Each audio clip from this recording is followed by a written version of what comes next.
academia? What happened? Did you hear what happened? It's the academia.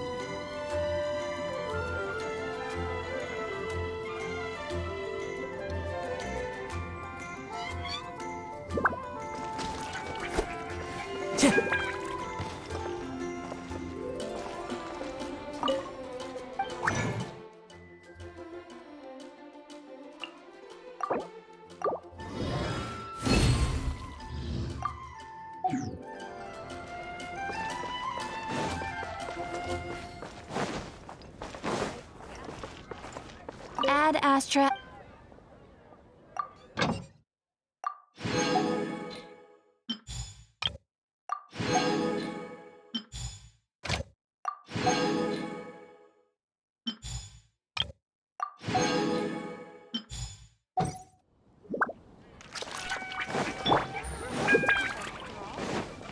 Welcome to Mondstadt.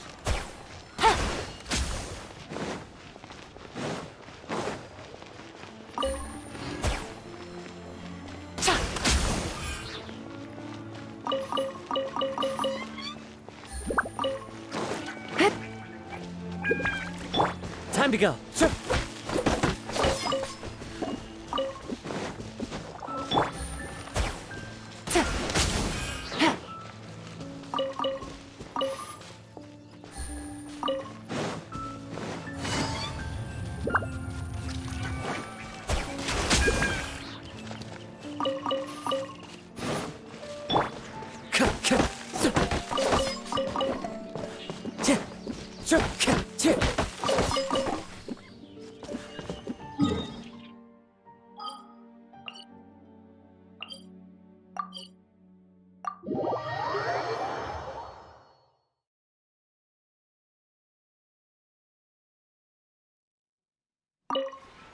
This realm is...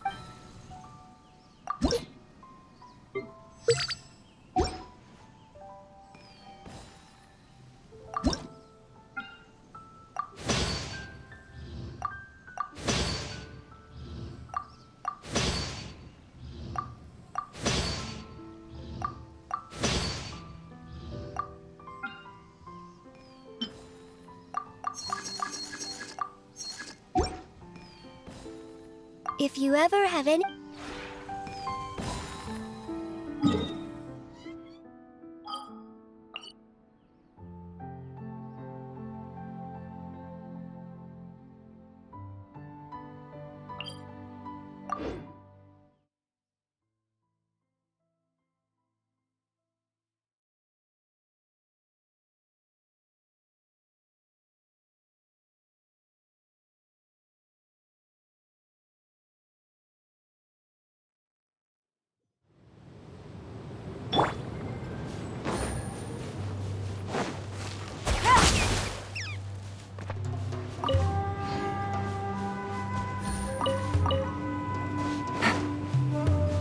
Take it easy.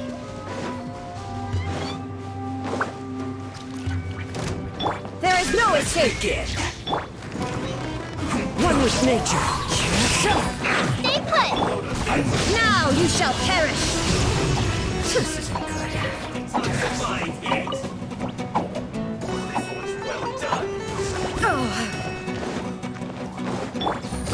Here comes the catch! Illusion shattered! Through.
Clears.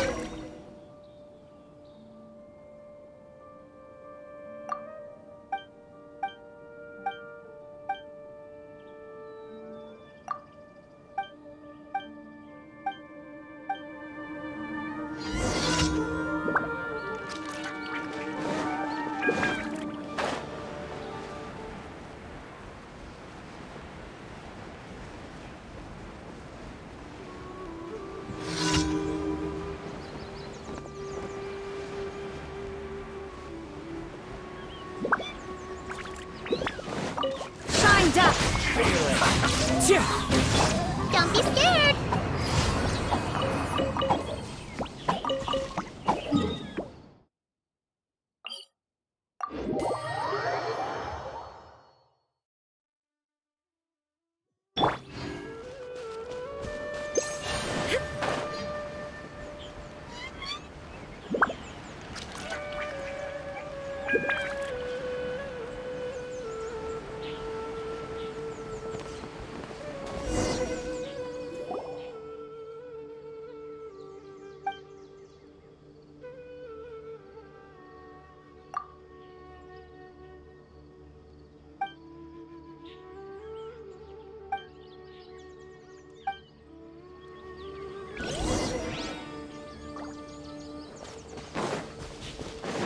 There is no escape.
You play. Into the wind.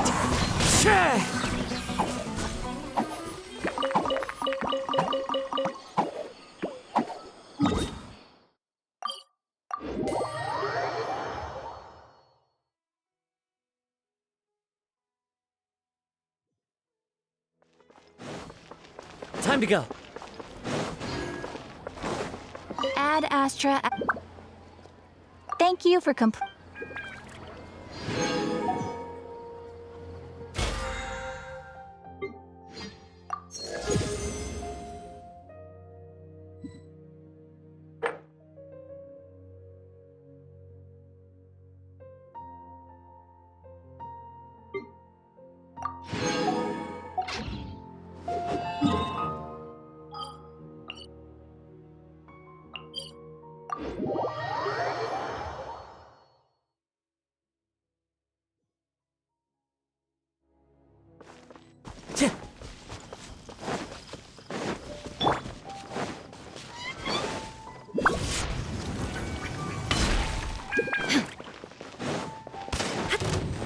Shine down. Wind strider. Things are about to get dicey. Take it easy. Illusion shattered!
Ad Astra.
Take it easy.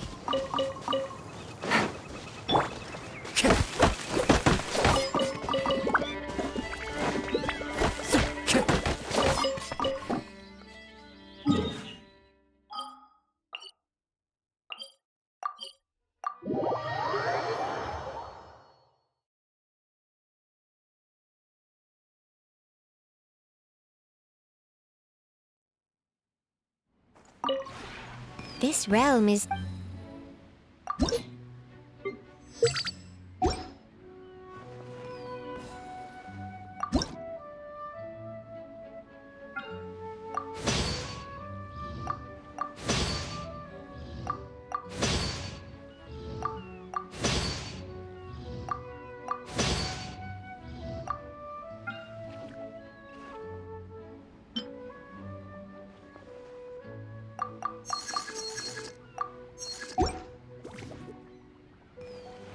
If you ever...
The one before you. Ah.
One with wind and cloud! Incinerate!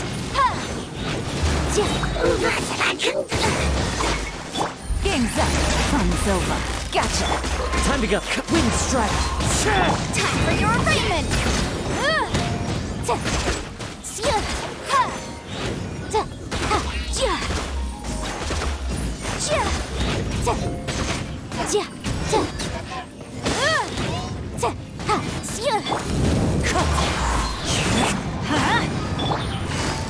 Motion to compel!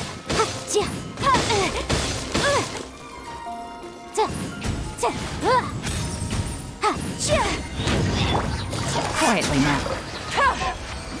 Take it easy.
work. One with nature. Clouds high.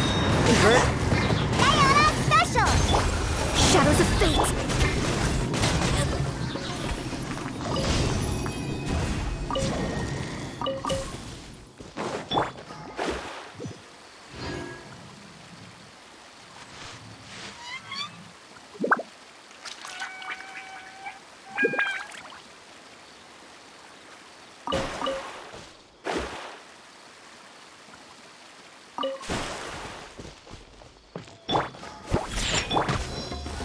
You Into are the not wind. welcome here. Written in the stars!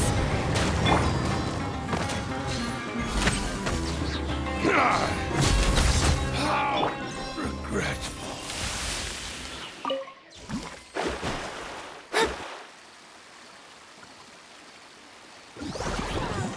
Welcome! One with nature. Think you can bully me? Can't handle your drink!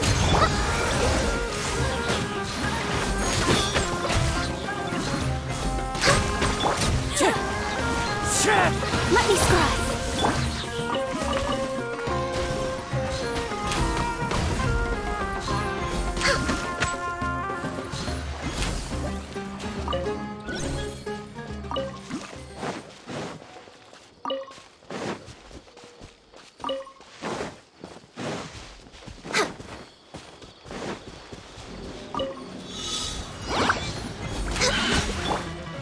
The wind knows me.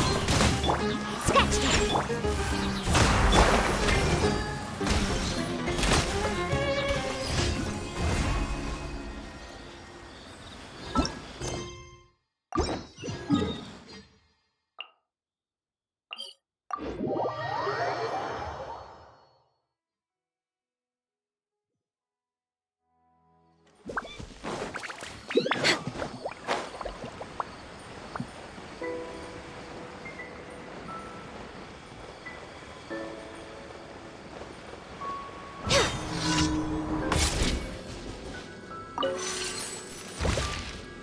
No touching! As one with wind and cloud.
Time to go.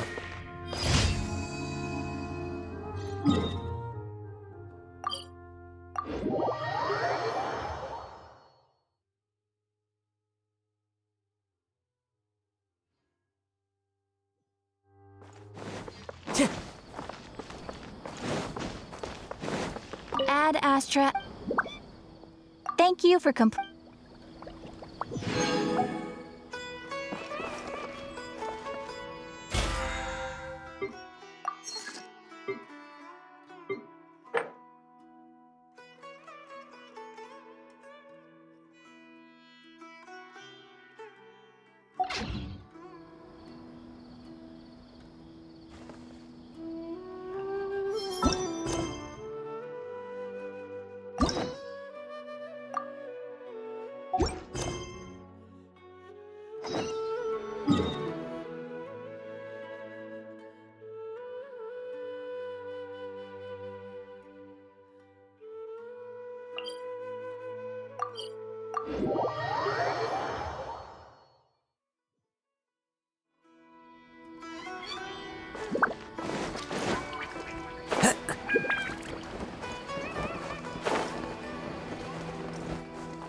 Time to go. Paimon's trying to remember. What else did we put on our shopping list?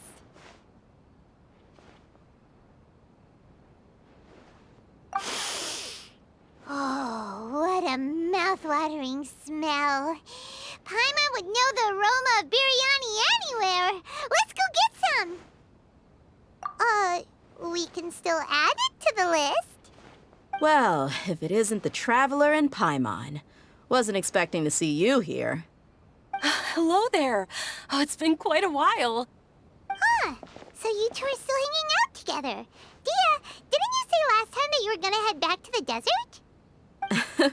I said I was going to resign from being her bodyguard, not that our friendship was over. We're still the best of friends. The Holmayanis also still post jobs from time to time. Their pay is always generous, so me and the other mercs never pass them up. I told Dehya to just stay at our place when she took one of those jobs a few days ago.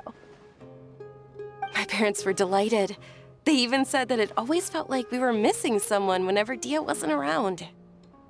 That sounds like something they would say, all right. They're always so welcoming. Anyway, the job is already taken care of, so I was gonna head back to the brigade as soon as I finished a little shopping. But the master kept insisting, and I ended up staying for another day.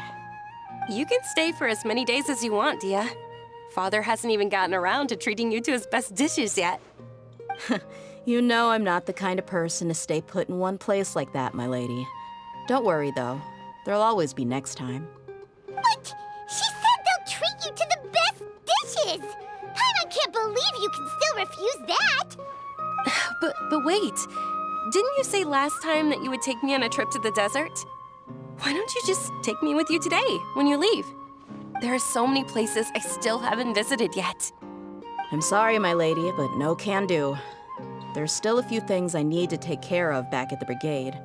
Besides, the desert hasn't exactly been the most peaceful place lately. Oh, come on. Not this again. That's also what you said last time and the time before that. I know, I'm sorry. Just give me some more time, and I promise I'll plan the best trip ever for you. All right, fine. To be perfectly honest, it's not that I wanted to go, it's more like I feel like something is off about you lately. Ever since you first set foot on the estate a few days ago, you've been acting anxious and even paranoid. Have you been delaying our trip because you've run into some kind of trouble? Nah, are you kidding? You're worrying too much. Would you swear on that? Friends shouldn't lie to each other, you know. I wouldn't pry any further if you're willing to swear on what you just said. But if something really is bothering you, then just tell me. You know I'll help you however I can. Oh, looks like Junior's was onto something. You're too perceptive, my lady. Seems I can't hide anything from you. I just thought that nothing good could come out of telling you about the messy happenings of mercenaries. Knowing too much only leads to more trouble. Mercenary life is a dog-eat-dog world where Mora reigns supreme.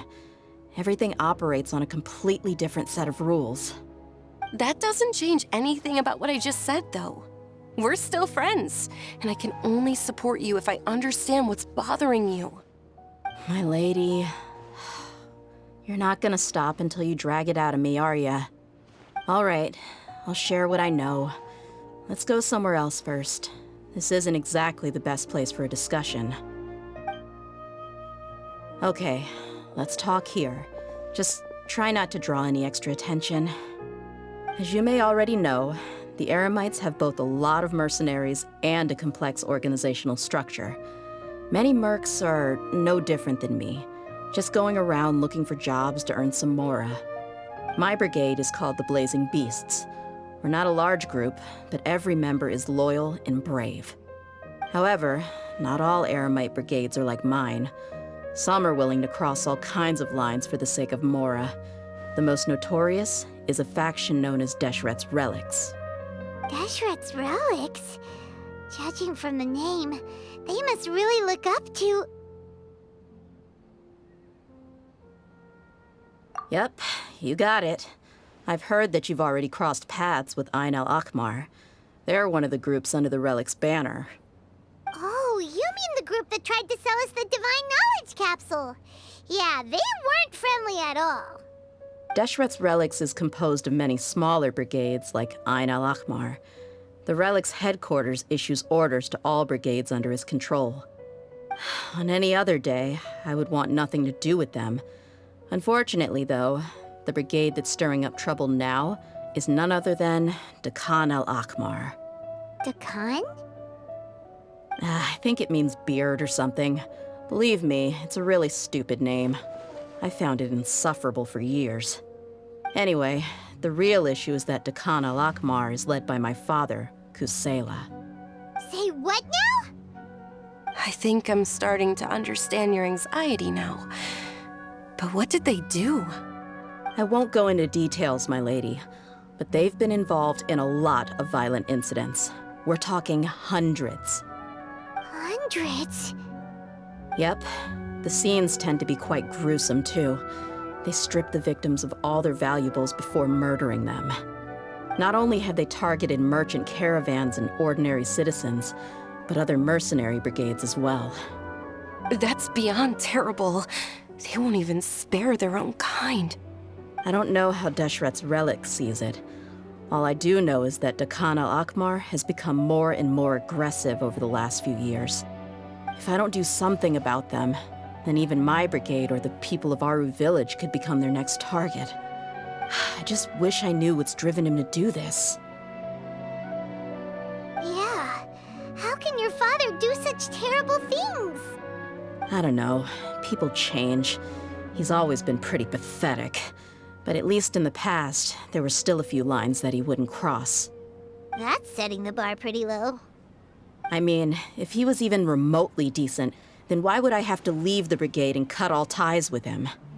He was loud and foolish, with no real sense of purpose. Instead of doing anything useful, he spent most of his time drinking and chasing after women. Of course, the other brigade members were just like him. Their ruckus would go on night after night. Sounds like a nightmare. What about your mother? Did she ever step in to stop them? Unfortunately, I never knew my mother.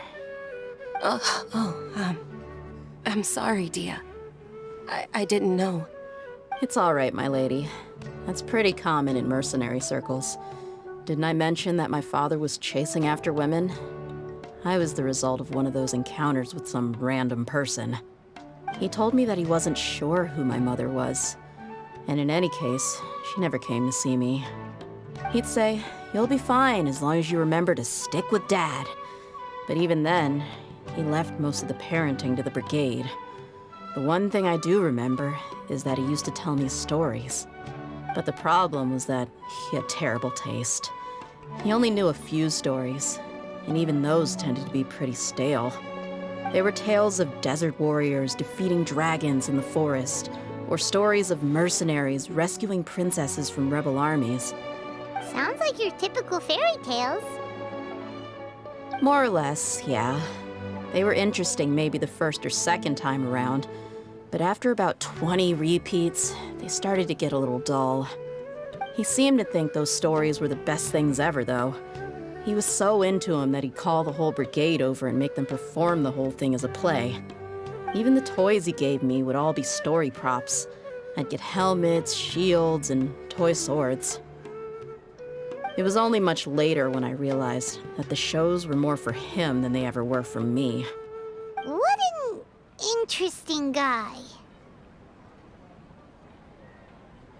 Yeah, I've always found him pretty childish, but that was something I could just shrug off. I had no reason to despise him. Until I grew up and learned the true face of Deshret's Relics for myself. Looting, blackmail, violence, and fraud. They not only accepted such heinous acts, they would even openly boast about them. No one in the brigade was any kind of hero. Instead, my father and his cronies were more like the bad guys that needed to be taken down. Did they really think that as long as they didn't do any of that stuff right in front of me, I would never know? I think I can understand your feelings. The difference between perception and reality must have hit hard. Yeah, but don't worry, my lady. It's all water under the bridge to me now. I had a huge argument with my father and left that place behind for good. I'm not investigating them due to any bitter feelings I still have towards my father. I just want to protect those that are close to me.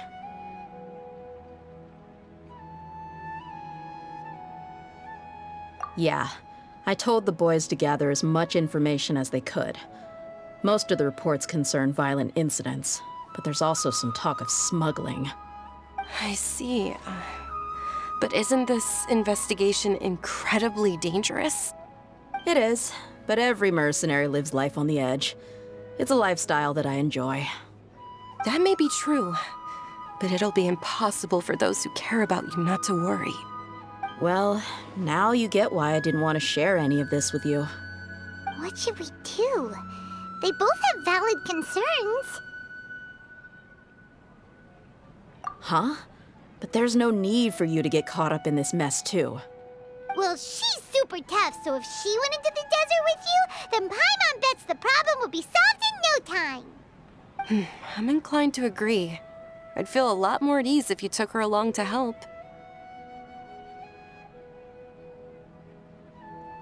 I'll wait for news from you in the city until then. Please, stay safe. I'm honored that you care so much for me, my lady. All right, then let's get moving. Our first stop will be Caravan Rebot, where we can catch up a bit with my fellow mercs.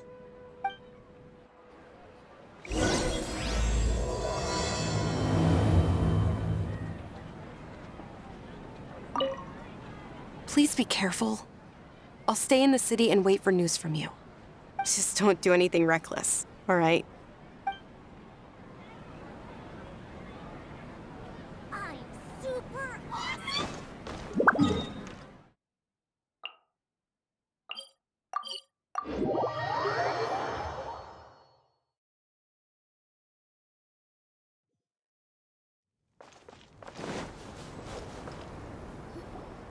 Hey, Dehya, you're back. Are these two friends of yours?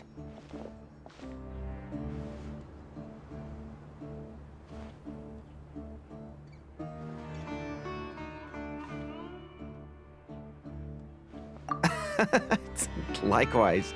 And there's no need to be so formal with us. We're a pretty casual crew. Anyway, since we've got a newcomer, let me fill you in on what the Khan al-Ahmar's been up to lately. They've become extremely aggressive. Apparently, even their own now have become acceptable targets. They even attack other relics brigades, just the same as any other mercenary brigade. Even the most ferocious beasts still protect their own. But it sounds like they've thrown that straight to the wind. That's right. Once they've collected enough loot off the other mercenaries, they sell it off to a different brigade, or turn to merchants on the black market. A portion of their profits is immediately exchanged for more food and weaponry to be used in their next violent operation. That's terrible! Yeah, and it really makes you wonder why they're so desperate for Mora. A few days ago, Isham and I trailed them for a while, and even disguised ourselves as merchants to conduct trade with them. We were able to learn a few things from the exchange.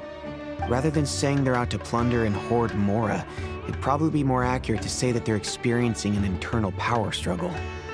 Wait, a power struggle? You heard me right. The vast majority of their victims are mercenaries from the other brigades of Deshret's relics. If their only goal was Mora, they could have gone after anybody.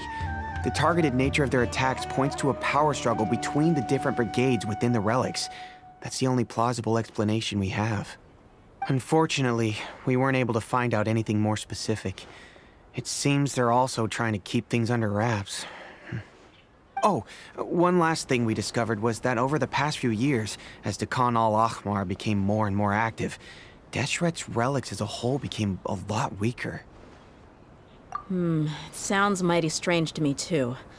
Harun, you can leave the rest of the investigation to us. Gotta say, though, I didn't expect you to go on a whole undercover mission during the few days I was gone. Sounds like you were really putting your necks on the line, no? Nah, it was nothing. We're just as concerned about the situation as you are. The Khan al-Ahmar is your father's crew after all. What he said. Besides, Dehya, haven't you done more dangerous things than all of us combined? What we did is nothing compared to your experiences. Yeah. And while they went to talk with Khan al-Ahmar, I took a look at the last camp they attacked. Any survivors of the attack were already long gone. There was nothing of value left in the camp. Ah, Hisham and Khalaf. You're here too. We rushed over as soon as we saw you come into Caravan Ribat. Although this new friend of yours looks a little green behind the ears, I'm sensing a special vibe from her. Now that we know you'll have a capable partner with you, we can also rest easy. Hey, what about Paimon? Feel anything special? Oh, you're also planning to tag along with them? Of course! Paimon is the traveler's most important guide. Wherever she goes, Paimon will follow. Oh, in that case, then you'd better take care of her too, Dehya. Don't underestimate Paimon! Don't worry about her. She may look tiny and helpless, but she's been through just as many battles as the traveler here. Even if she had only survived on sheer luck, then that alone would still make her quite formidable. I had no idea. I guess I shouldn't judge by appearances. Oh, one other thing, Dehya. When you're free, why don't you update the deputy about your upcoming schedule? We held another recruitment event a few days ago, but everyone only came to see the Flame Main. You weren't around at the time, so people were pretty disappointed to only find our crew of rough, unkempt guys. The deputy put a lot of effort into the event, but it was basically for nothing. Only a few people chose to stay, and that really got to him. Sorry to hear that. I'll be sure to bring him some great liquor next time. I left in a hurry and I couldn't make it back in time for the event. Gotta admit, I can understand their disappointment, though. You're our brigade's main selling point, after all. Now, if only the deputy could figure out a way to bring a few more smoking hot members into our ranks. Keep dreaming. Remember the last time I invited a couple gals into the brigade? You all just froze up with your mouths gaping like a bunch of scarecrows. The awkward silence and weird expressions left quite the impression on them. They were originally interested in joining us, but after that, they both told me they were too uncomfortable to stick around. Hey, didn't we agree to never bring that up again? Huh? Wait, are you serious? Why have I never heard about this? I don't think you were part of the brigade yet. Are you kidding me? I missed a once-in-a-lifetime moment like that and you weren't even gonna tell me? All right. We can tell you about it later. Now's not the time. Hey, don't you try to change the subject. You and Hisham get your butts over here and tell me everything right now. Are they always like this? More or less.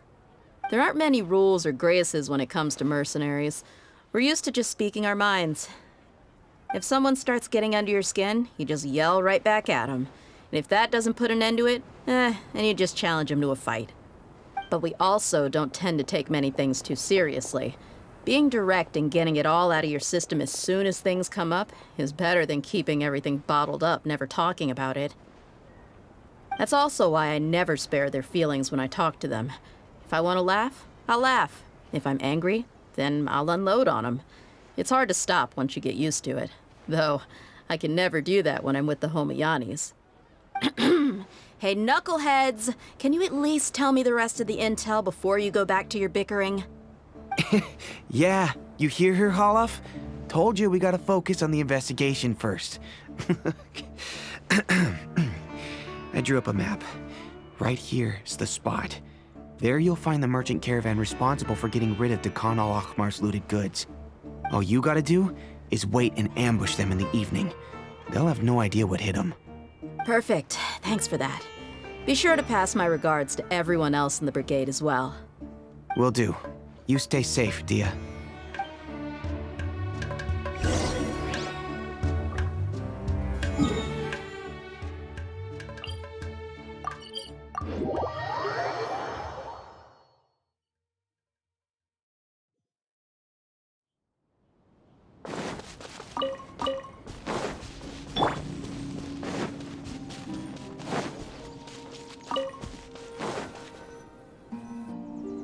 This should be the place.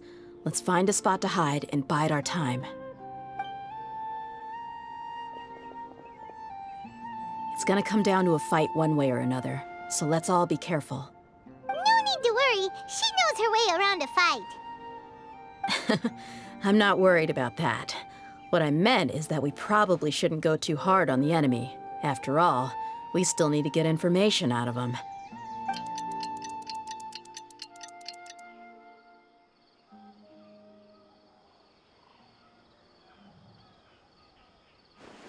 Ah, here they come. You ready?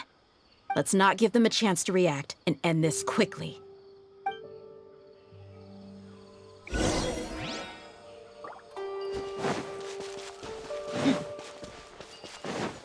That's close enough. Feeling lucky today. Nature. Shake it and stir. Shadows of fate. Access denied. I'll be back. You won this one.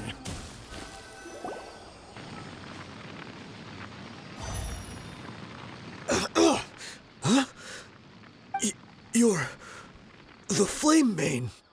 Good. That saves me an introduction. All right, time for a little talk. Are you buddies with Dakana Lakmar now? Tell me, what are they after? You know the code of being a mercenary just like everyone else. The first rule is to never divulge key information about our employer. What makes you think I'd talk? Ha! That might have worked on an amateur, but I know you're just looking to protect your reputation. Think about it, though. What's your reputation worth if you won't have the other tools you need to succeed in this line of work? Tools like, I don't know, your limbs or eyes? You've got 5 seconds. You might want to think twice about how much your employer's information is worth to you. Whoa!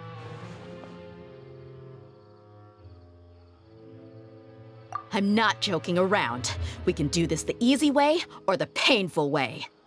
2 seconds! I'll save you the trouble.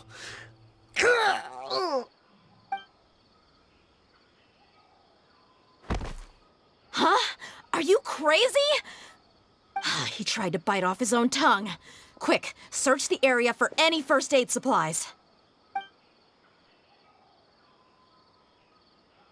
I definitely didn't expect him to go that far.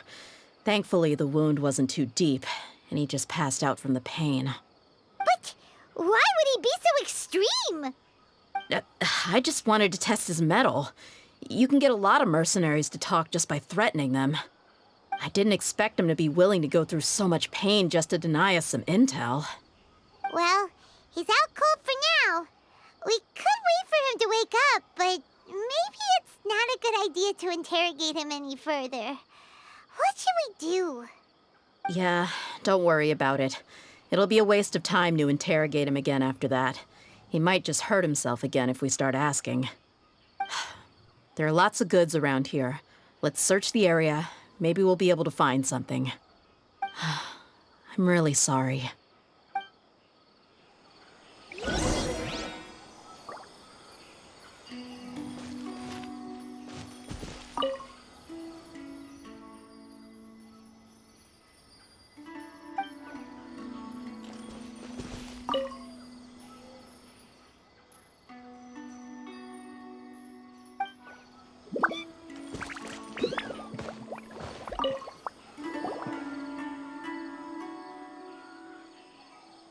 We found a piece of paper with a bunch of names on it. Maybe it's a record of something. Let me take a look. If this really is a merchant caravan, they should have a record of their transactions.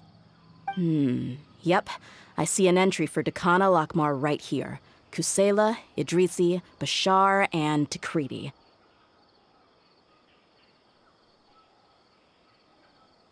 All familiar names. Dakana Lakmar has been trading for a hefty supply of food, weapons, and medicine. It seems that in the past, they used to receive some canned knowledge as well. This caravan is just one link in their logistics chain. Once in the rainforest, the caravan will exchange the looted goods for Mora, and the funds will then be passed to a specific person. That person will then pack the caravan full of necessary goods, which will then be brought right back to Dakana Lakmar.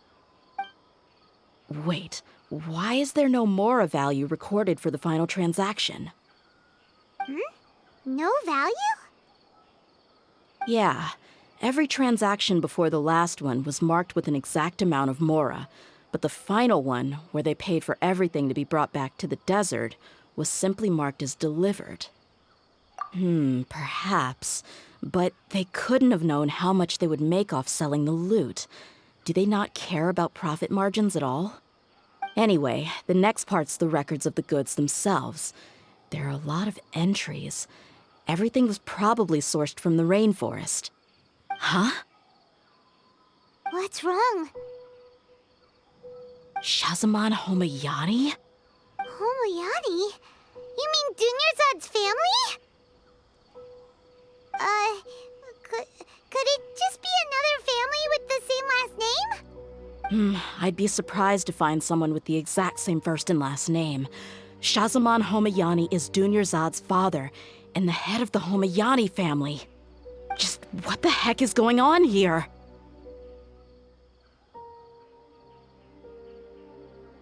I'm sorry, you're right.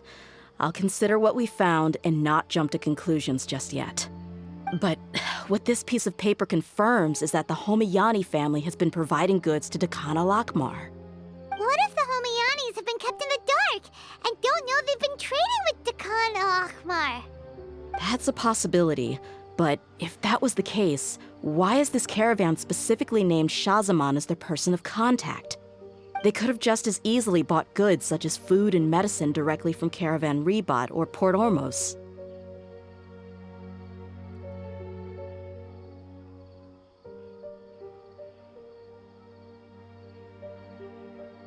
Yeah, funding violence and looting. The brigade gets the goods, and he is paid the proceeds from the sale of the loot. But why would he do something like this? It's not like the Homayanis are in need of money. I honestly have no idea. I've been to their estate many times, and I've never noticed anything suspicious. The only potentially large expenditure I could think of would be the treatment costs for Dunyarzad's Elazar. Maybe they borrowed a lot of Mora in the past? But that's still just a speculation. I don't think the Master would stoop so low to make Mora. You're probably right. I know my lady's personality, and she wouldn't deliberately keep something like this from us. But what should we do now? All we found is just another mystery.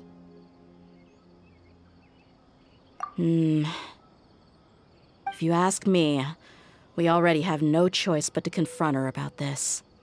I'm not worried. It's too early to make a verdict yet. I still have faith in the Homayanis. Let's go find my lady again. We'll tell her everything and see if she's willing to lend us her support.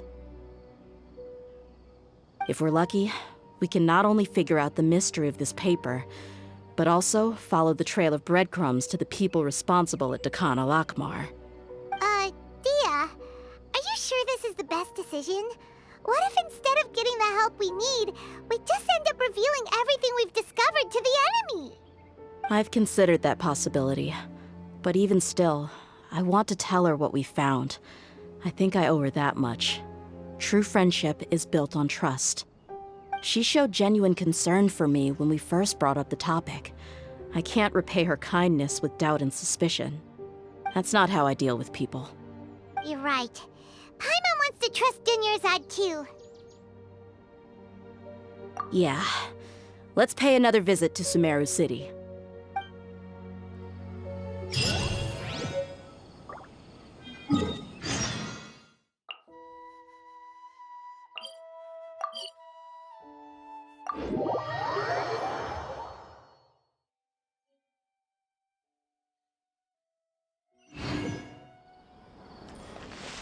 We're waiting.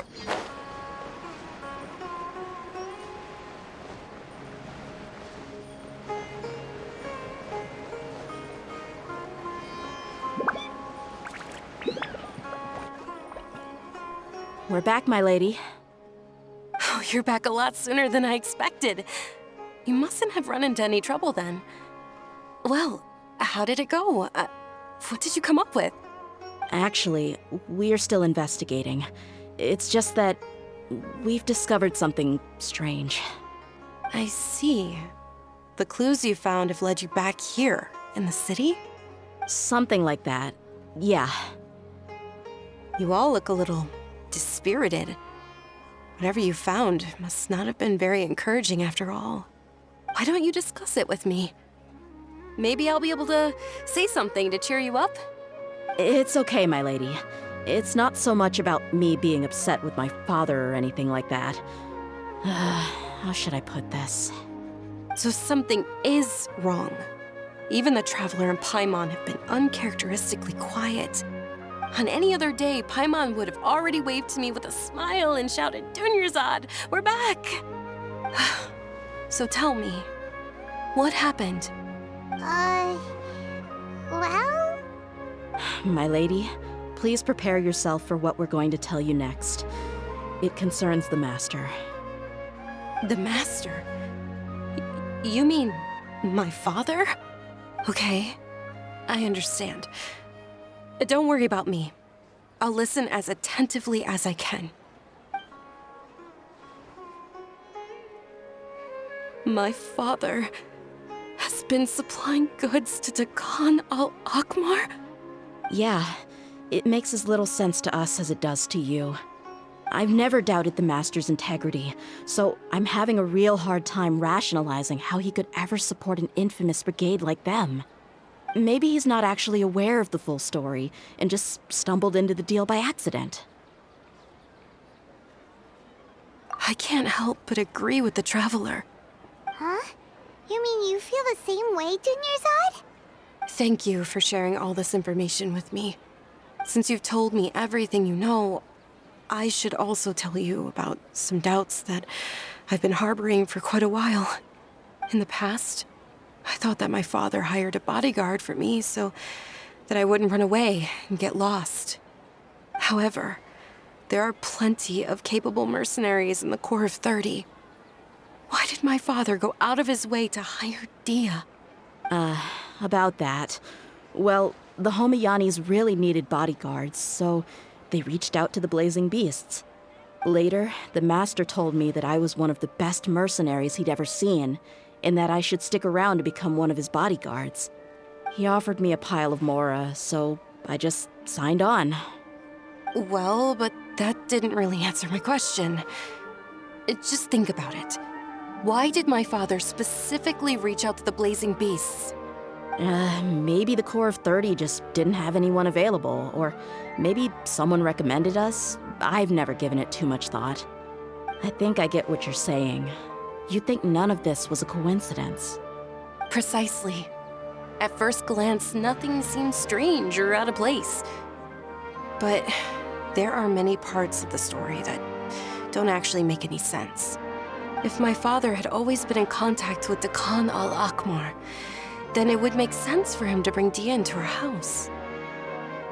You mean the goal all along was to get Dehya to be your bodyguard? No, that's too much of a stretch.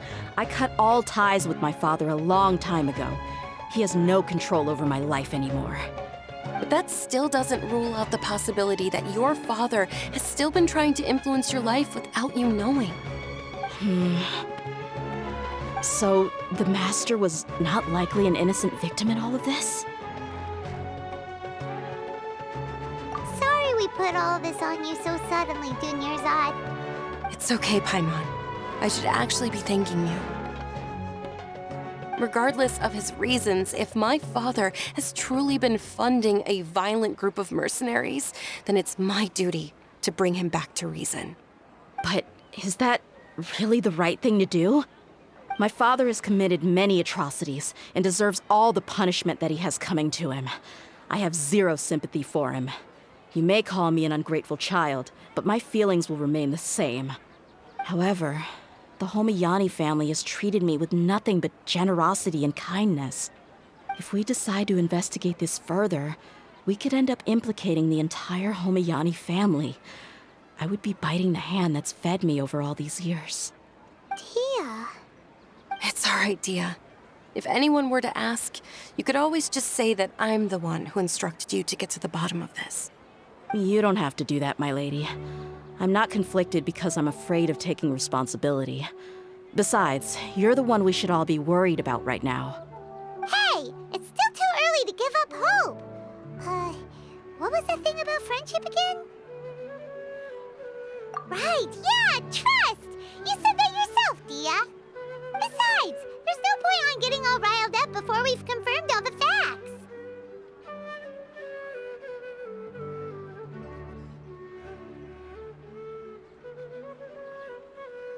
Thank you, everyone. That makes a lot of sense. I guess I should always remember the trust that I've placed in people. In which case, my lady, could you ask the Master to come out and have a chat with us? Sure thing. I also hope he'll be able to give us a logical explanation. Let's meet at the usual place then. Usual place? Ah, right!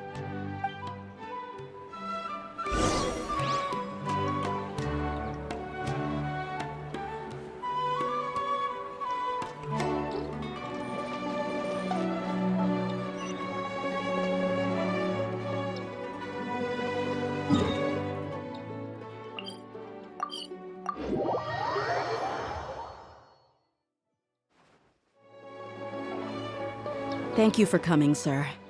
Please allow me to introduce these two. This is the Traveler, and next to her is her travel companion, Paimon. Ah, yes, my daughter has mentioned them from time to time. It's a privilege to finally meet them in person. But we may skip all the pleasantries for now.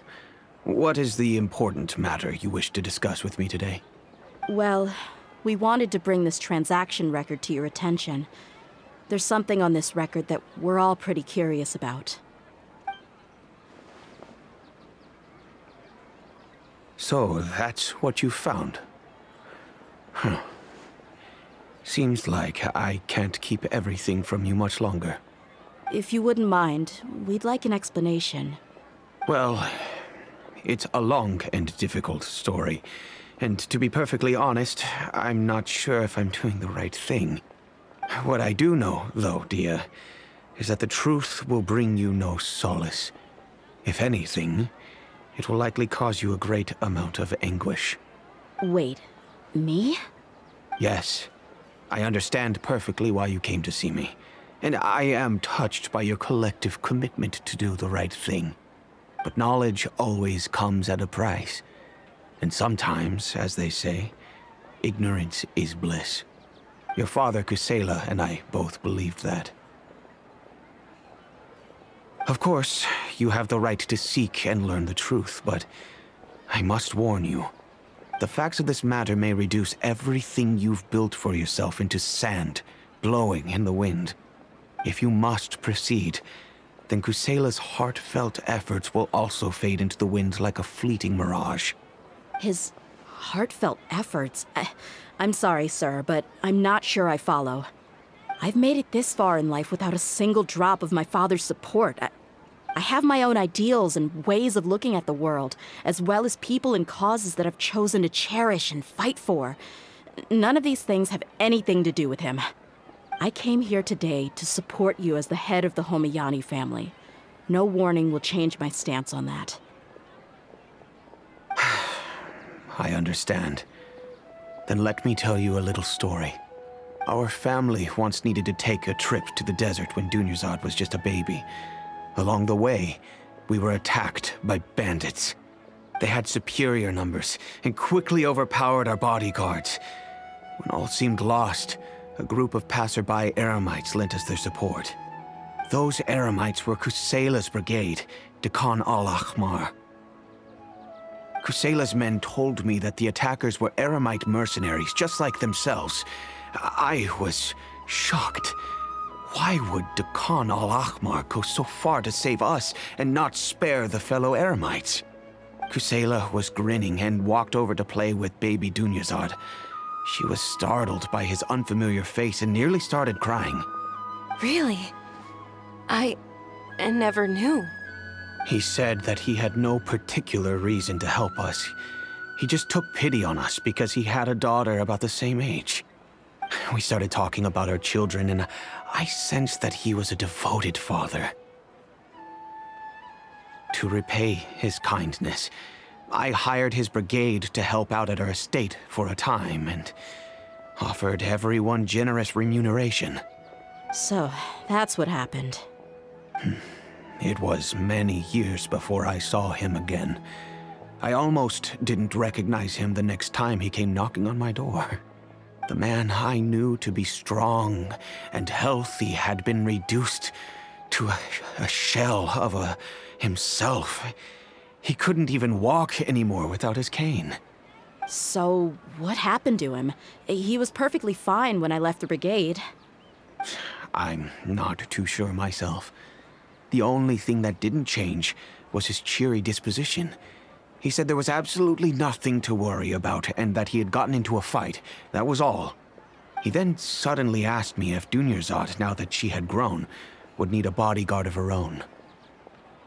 At the time, Dunyarzad was going through a particularly severe bout of her Elazar. There was no need for her to have a bodyguard when she could barely leave the house. But he kept coming back to the topic. Come on, it never hurts to be safe. How do you know a bodyguard won't come in handy one day? I was completely lost at first, until he recommended the Blazing Beasts, and in particular, a mercenary named Dehya. So he was the one who recommended Dehya to you. Indeed.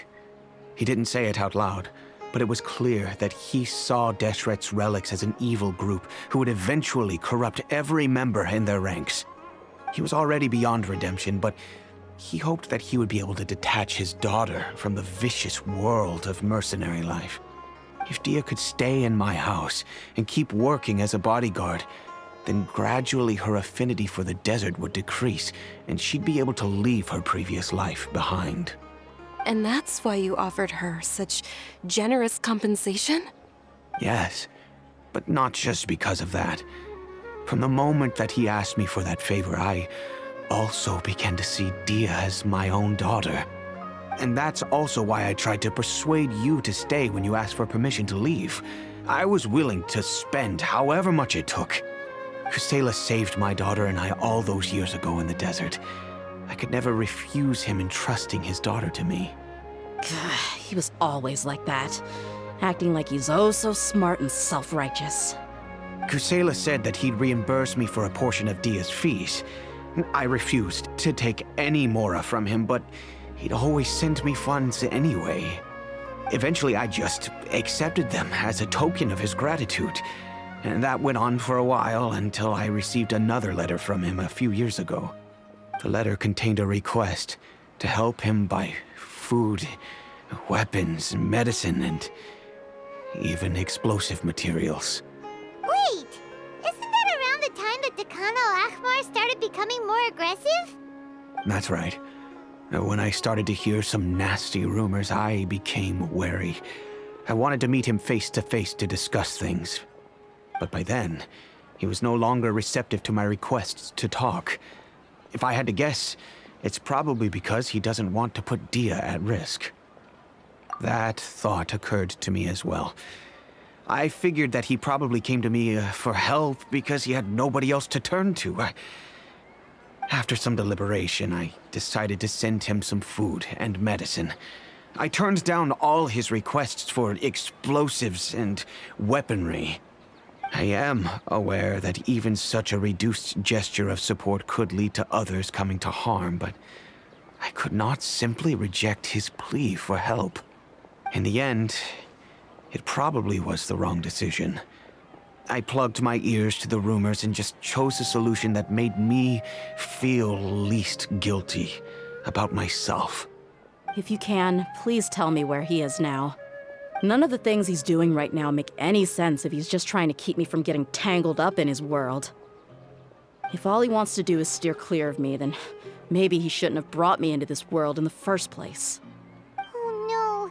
Dehya, please don't feel that way. I'm just angry because I can't wrap my head around any of his actions.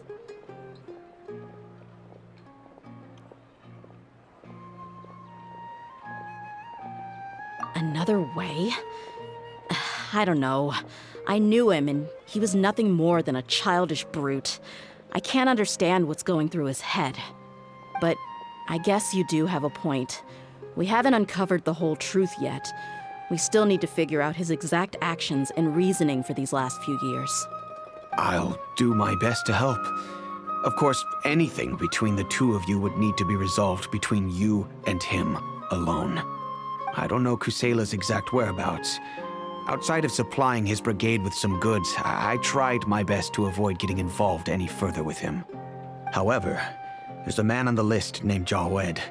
He used to be a mercenary in the desert and is now a member of the Corps of 30. He's responsible for supplying weapons and liaising with the Dekhan al-Akhmar's merchant caravan. I think he should know Kusela's whereabouts. I've heard that he likes to have a few drinks alone and enjoy the cool wind at night outside the tavern. Maybe you'll be able to find him there. Understood. Thank you, sir. Then I guess this is bye for now, unless... I'll stay and be with my father here. To be honest, I'm still a little dazed and haven't finished processing everything quite yet. My father has indeed done something wrong, but if I think about it, I'm also not sure if there was a right way to handle this problem. I feel like our only course of action is to turn everything we know over to the Corps of 30 and let them render judgment. Yes. I am prepared to accept whatever verdict they choose. It's time to face my mistakes.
Huh? Who are you guys? I know what you've been up to. Smuggling weapons to violent brigades in the desert while working for the Corps? Pretty bold, if you ask me. Shh! Keep your voice down. How do you know all that? Come with me. We should take this elsewhere. I'll be happy to talk things over once we're somewhere private.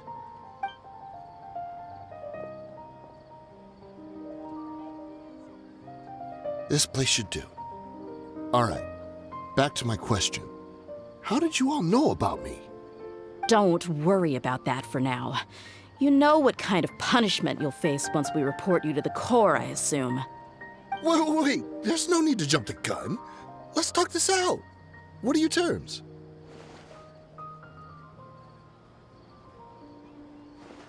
So what's in it for you anyway, Mora?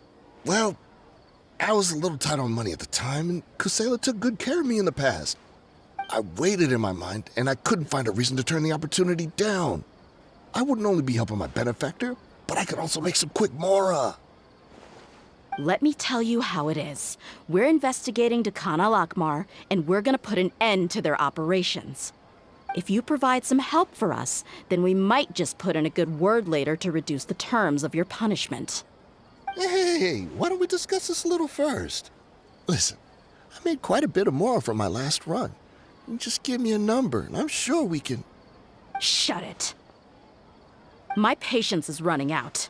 You should know when a mercenary is after something other than money. All right, sheesh. but you gotta promise you'll put in some nice words for me later. They're always on the move. Here's the spot they were at the last time I made my delivery to the desert. Feel free to go have a look. I'm just telling you, though, it's not on me if they're not there anymore. Sure. And then you can forget about any nice words from us. Hey, come on. Now you're just being unreasonable. Really? And how do I know you're not leading us straight into a trap? Don't forget, you're the one with no bargaining chips. All right, I get it. Why don't you go take a look, and if they're not there anymore, I'll try to figure out something else for y'all. Now that's more like it. Let's move. And as for you, try to stick around the city until we get back. You don't want us to call the folks from the Corps and have them drag you back to the city.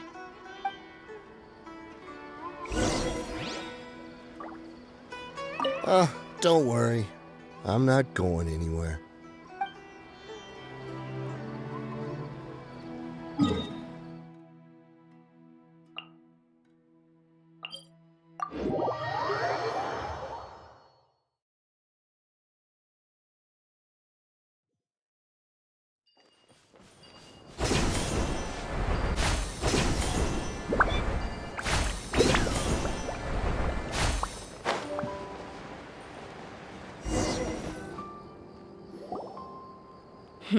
Seems like we're in luck. That should be their camp right up ahead. Let's go. We'll finally get to the bottom of this ourselves. I'm here to see Kusela. Tell him to get out here. Dehya, why are you here?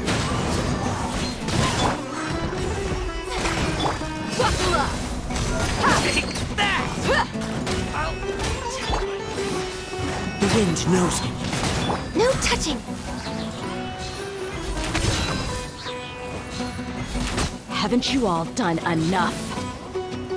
Oh, so are you also here to stop us? Stay out of this. It's got nothing to do with you. Frost.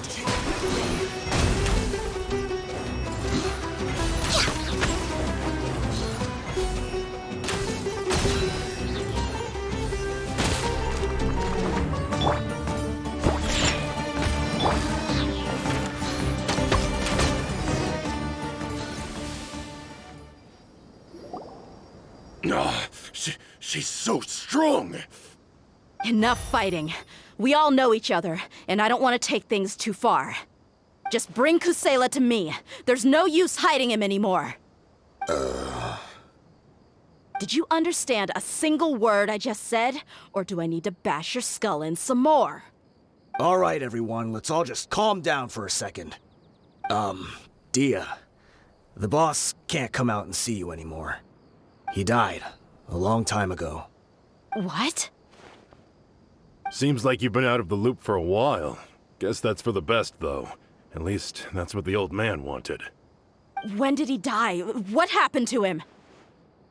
A few years ago, Kusela broke up Dakan al-Ahmar and went to the Deshret's Relics headquarters by himself. So is that when you guys started acting up? We would prefer to call it taking revenge. Every last person in Deshret's Relics must pay in blood for what they did.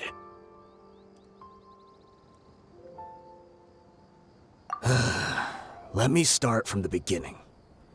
Dehya, do you know how the head of the Relics maintained order internally?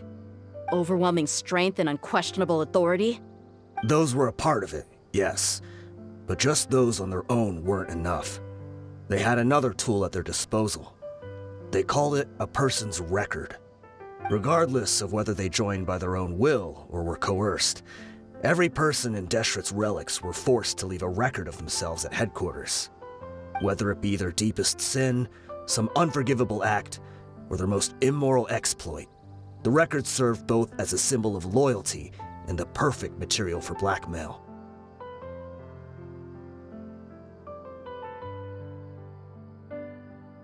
That's precisely it. Every one of us have a record.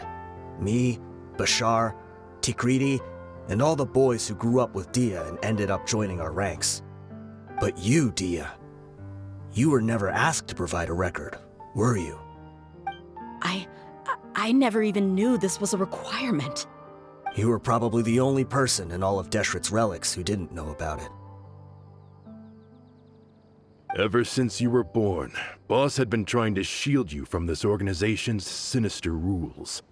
Not only that, but he also banned all of us from committing any nefarious acts. He said he'd take care of the dues we had to pay regularly to headquarters. But in the end, he was just an ordinary person. What could he do? He was forced to go to headquarters again and again to account for missed dues and incomplete records. He'd come up with all kinds of excuses and get beaten up as a result. We all knew he was doing that for you. He wanted to get you out of this world, no matter what it took. And that's why he became a shell of himself and couldn't walk without a cane. Wait, but that doesn't make any sense. I didn't know about any of this, and I'd never seen him get injured or beaten. Because you were too young at the time. How would you ever tell between wounds from a beating and wounds from battle? When you left home after that final argument with him, he seemed to age by a decade overnight. Even his hair went gray. So, even the blazing beasts were... Yep. It was all his doing. Had he not arranged them to come to you, you probably would have been reduced to a pulp before you ever left the desert. A few years ago, Boss said he needed to make another trip to headquarters. He was already pretty weak then, and we all assumed he was going to get beaten again. I suggested that he hand the role of leadership over to me, but he said there was no longer any need, since the Khan al-Ahmar would soon be no more. His words made no sense to me, but that night, we heard that a massive fire tore through headquarters and razed everyone's records to ash. Everyone gained their freedom that night. Many members fled, not just from our ranks, but from the other brigades as well. But how could we leave with a clear conscience? All of us who knew exactly what had happened. The boss can't have just died for nothing. Those heartless jerks at headquarters took him from us.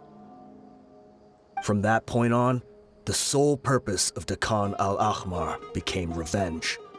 The big fire that Boss started was quite a blow to headquarters' strength. It's given us the opportunity to launch our attack. Even though we're outnumbered, we vowed to see our revenge through to the very end. There were people from headquarters who changed their names and went into hiding. Some fled to other brigades, and others escaped to the rainforest. But we won't let any of them escape our wrath. They'll all pay for what they've done. We've suffered plenty of losses as well. To keep going, we need an enormous amount of supplies, from food and medicine to weaponry and explosives. All we can do is exchange our loot from Mora, and then use that to get supplies. We forged Boss's handwriting and sent out many letters to his former friends. Thankfully, many people were willing to come to our aid. We were also able to attract many mercenaries who shared our goal. We've endured unspeakable pain to win many impossible battles. Deshret's relics have become weaker and weaker, and now we finally have an opportunity to directly strike their headquarters. Paimon doesn't know what to say anymore.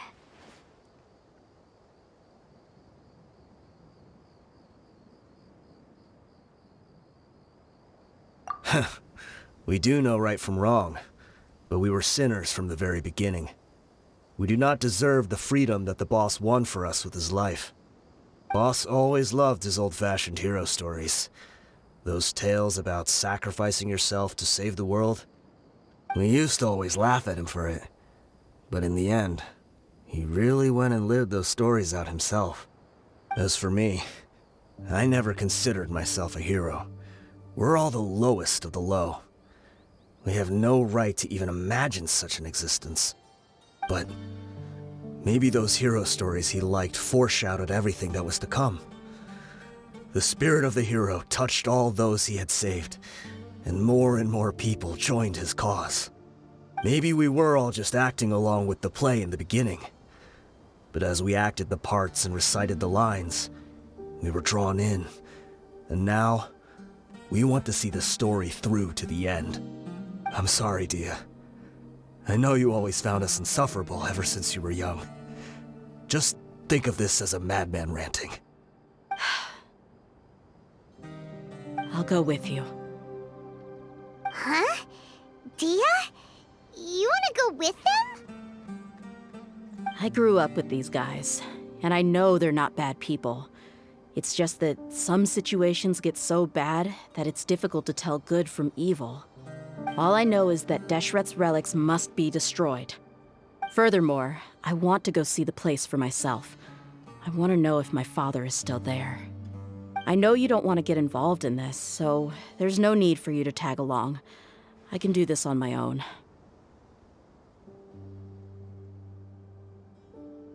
Yeah, Paimon feels like we'd only regret it if we don't see this through to the end. Thank you. We'll be a lot stronger together with you. I bet Boss would lose his mind if he ever knew you'd join us at the very last moment like this. Considering all the losses and injuries we sustained, we can't afford to turn down someone as powerful as you. He can think whatever he wants. But the fact is, I owe him this much.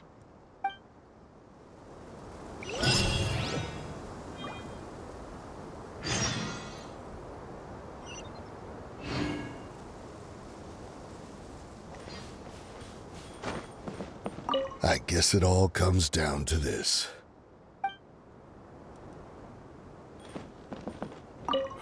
What a bummer. I just had to get injured now, right before the final fight. Be sure to punch one of them for me, huh?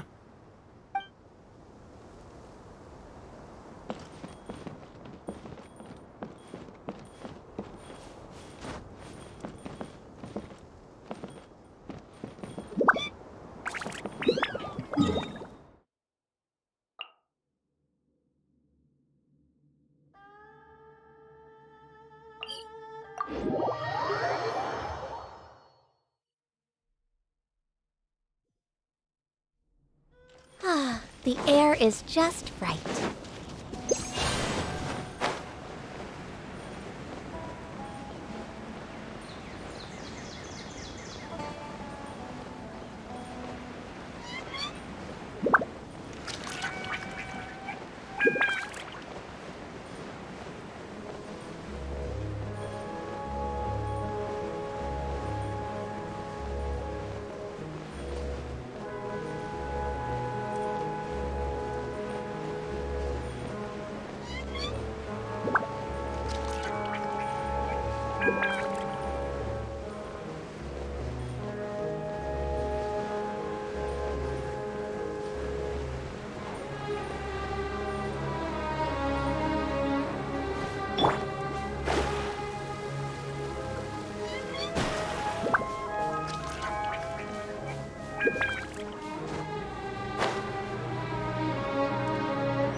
Is this the entrance? We sure didn't run into much trouble on the way here. Should be. I don't think they have enough manpower left to post guards and defend their perimeters.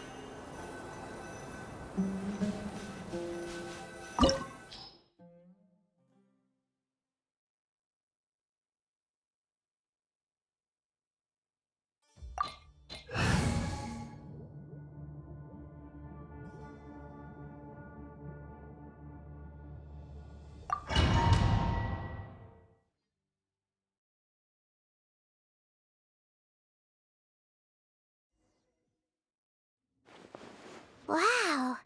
Paimon didn't expect it to look like this on the inside. They should all be holed up in here. Don't know how many people they've got left, though. Who cares? We'll round up all of them. Still, we should be careful. Even if they've only got one shot left, it could still take us out. Yeah, we'll know what they're really capable of once we've landed some hits on them.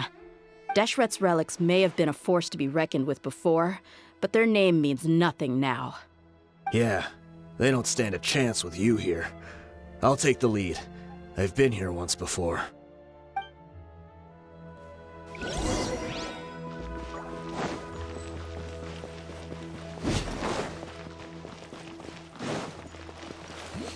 Happy to apply. Let's get it on! You are not welcome here. Think you can bully me?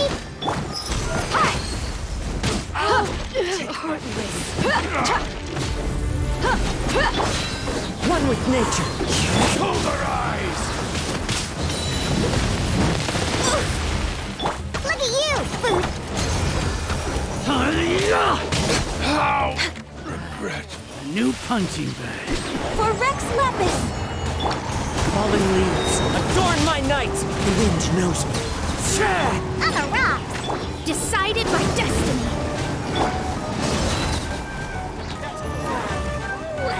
Lucky today. One with nature.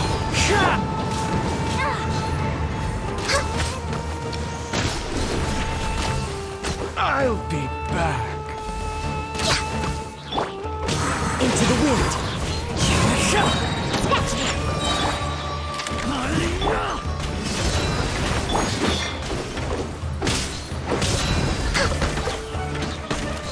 I'm getting sick of this.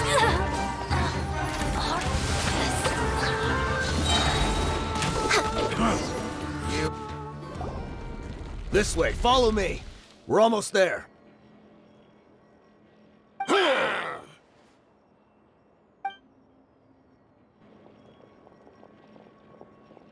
Wait! They went charging ahead without checking for any traps! Hey, you guys okay? It seems like we just got trapped in here. Don't think we triggered anything else. Watch out, the enemy's coming from ahead. Well, now that things have come to this, seems we'll have to fight our way through. Don't worry about us. We knew something like this could happen. Go and take a look around. There could still be another way through. Let's go! We can't let the boss down! Let's check if there's another way! The sooner we can make it through to help them, the better! Let's see. I think I see a way through over there, but it's being blocked by something. Let's try our luck with that mechanism. Okay, let's go!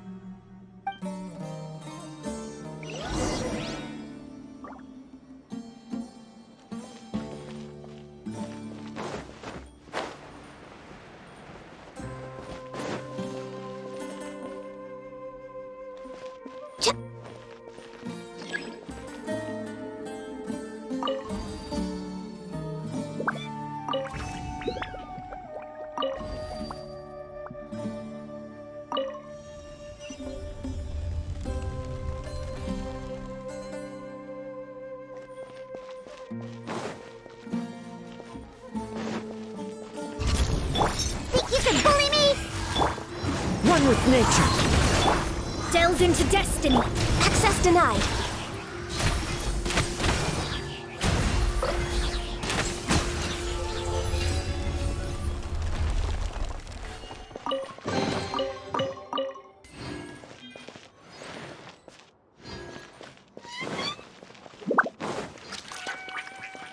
Another mechanism like the one before, but this one's being blocked off in the middle.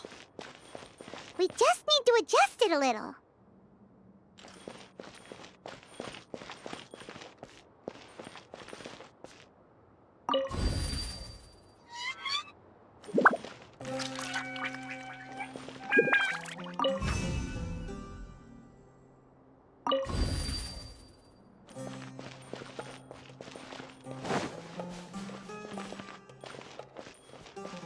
We're way behind schedule.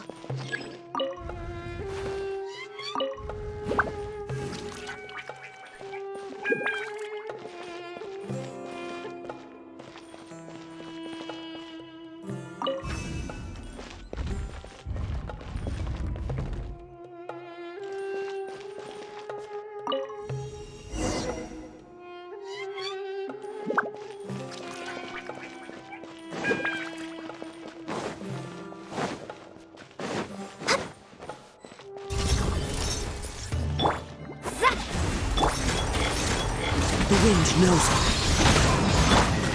Book alive! No touching.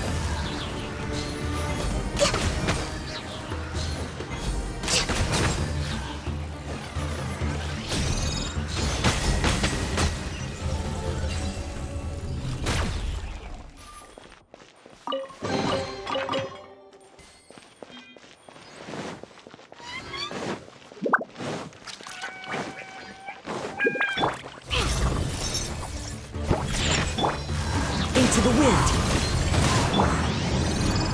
Shadows of fate.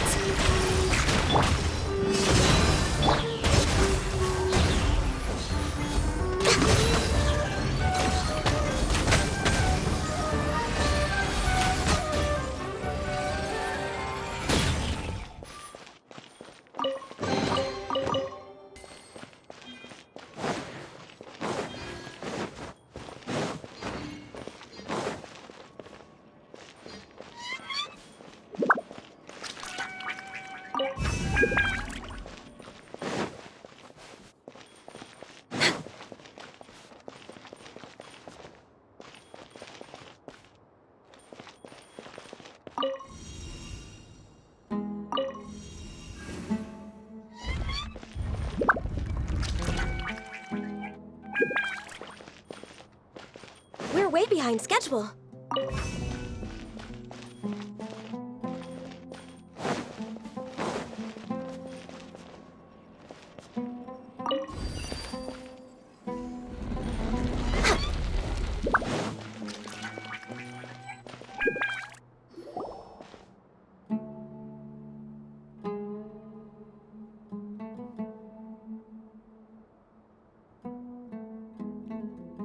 I wasn't expecting anyone to make it through from the other side. But as a desert dweller, I suppose we should be used to our folks defying all expectations. Don't waste your breath. You have nowhere to run. Run? Had I wanted to run, I would have fled 1,000 times already. I witnessed the golden age of Deshret's relics. Even if I could leave this place behind, all that awaits me now are endless days of humiliation and ruin. Even now, my brothers and I still believe in one thing. The greatest should never live to remember their fall. So you want to go out in a blaze of glory? Let us draw our weapons! We will show them the true power King Deshret bestowed upon his followers. They are but two, while we hold within ourselves the entirety of the relic's glory. Wave 1, charge! Eliminate them! Come! One with nature. Shake it and stir it! Sayona! Fate is upon you. Delved into depth. Buckle up. Access denied. Don't think that you've won. You're just getting started. Let me scrap. Gloves off. We'll meet again. How? King Deshret will not abandon any one of his followers. Can't handle your drink, huh? Think you can... I'm Deshret. Born of ice and frost. Brothers! This is where we'll prove our faith. You all just want to die?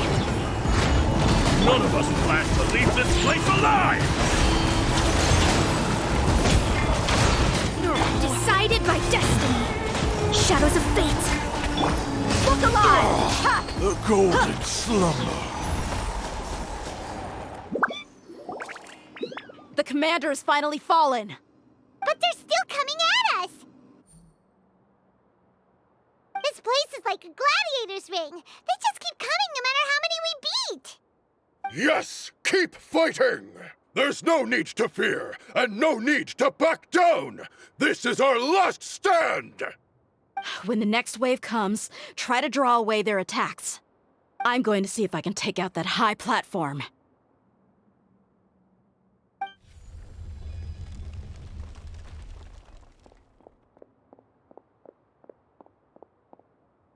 Get out of my way! Come and face me, Michel!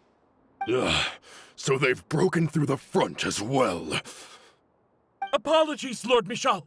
They fight like absolute madmen. No matter how much we throw at them, they just keep coming for more.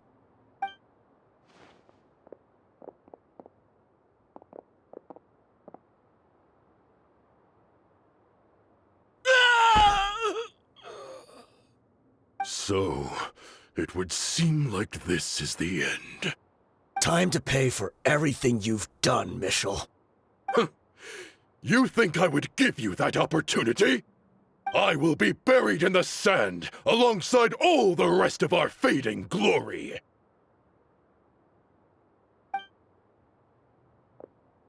Hey, wait!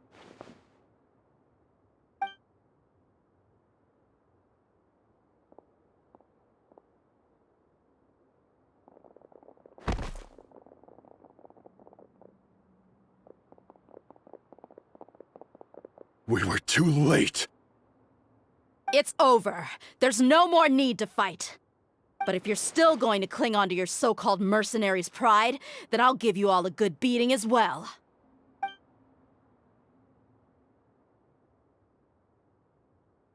Hey, Dehya! I found the mechanism. I'll get you all back up here right away. Let's go.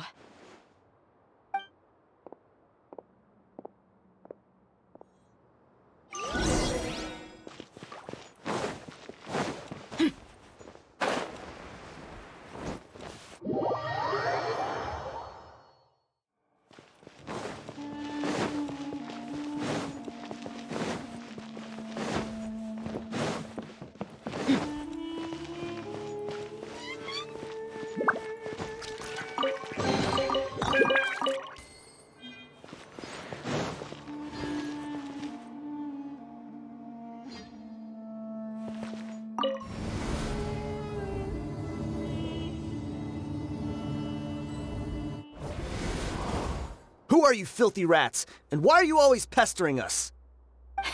You call yourself a member of the infamous Deshret's relics and you still can't even tell who's made it all the way to your headquarters? Who knows what intent a bunch of rats may have? We try to catch a couple, and you all just show up on the other side instead. How are we supposed to figure out what you're after?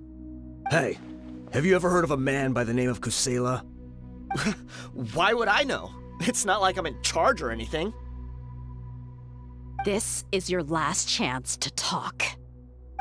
Hey, I said I don't know anything. I'm just an average member here. I'm telling the truth. If you're here to find someone, why don't you look through the records yourselves? Who can remember every name and face with so many people coming in and out every day? The irony. His life became a light for so many, yet to others, it wasn't even worth remembering. Where's the records room? Answer me! It's right over there. All the files are in there. You can go through them as much as you want. It's not like any of them still matter anyway. I mean the old records room. The old records room? You mean the one that got burned down? Kusela. Ah, yeah, I remember him now. The guy who could hardly walk. Watch your mouth. That's our boss you're talking about. He was definitely faking it.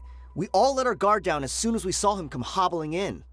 But in the short time it supposedly took him to take a dump, he'd already gotten away and started a fire in the records room. He couldn't have possibly outrun us if he wasn't a fraud. And after that, Deshret's relics fell into complete disarray.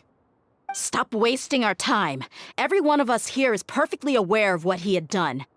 Tell me, where is the old records room? It's just over there. Go see it for yourself if it means that much to you. There's nothing left in there but ashes. No human could ever survive that kind of inferno. Bashar, Tikriti, let's go. We'll leave the others here to guard these guys. Spare them no mercy if they try anything.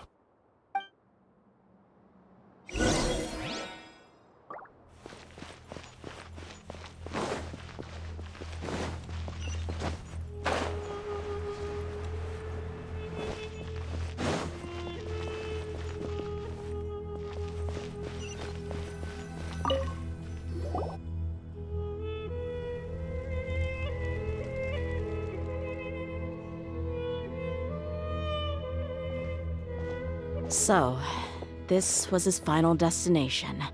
How did he do it? Getting past all the guards with a limp and sneaking in here to start a fire? If he was nimble enough to do that, then he must have been able to get out of here after starting the fire, right? Dehya. I'm sorry. I know it's just wishful thinking. Let's look around. Maybe we can find something that's been left behind.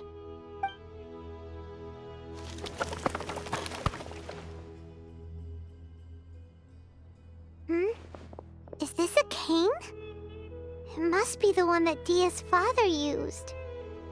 Kusela. Thanks for everything, boss. We're fortunate to somehow find that cane after that fire.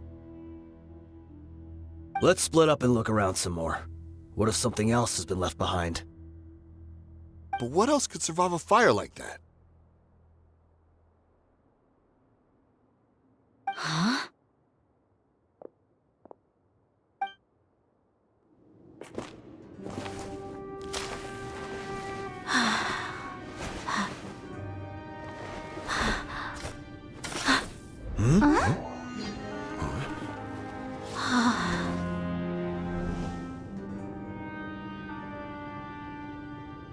Potso.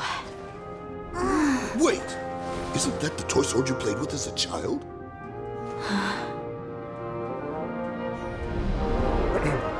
The dragon is no more, for Princess Dehya has slain it. Its head now hangs above the city gates. Her bravery has brought eternal peace and prosperity to us all. Dehya, come on. This is the most important line. You can do it. But Dehya, you defeated the dragon. Everyone's waiting for your speech. Still too shy, huh? All right, I'll do it. I hereby proclaim our victory. Evil shall plague us no more.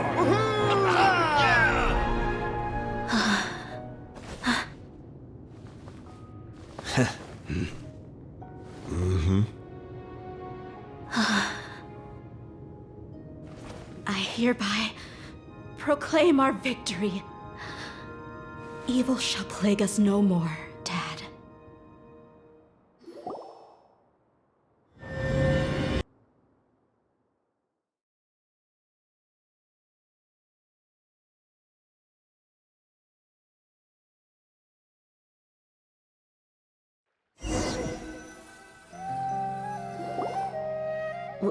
What's this? Don't you remember? You asked Paimon what she would do if she were to wake up tomorrow with loads of money. And Paimon said that she would get boatloads of tasty snacks. You looked super confused at the time, but said it was an adorable thing to say.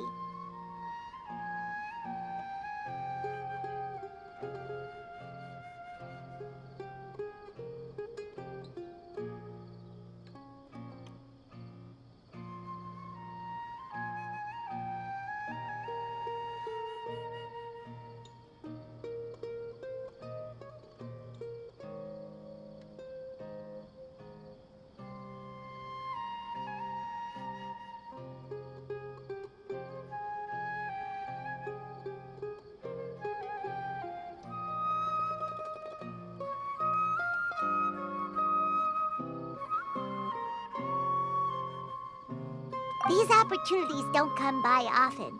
So today, Paimon's gonna treat you to a special crash course on Paimon's life philosophy.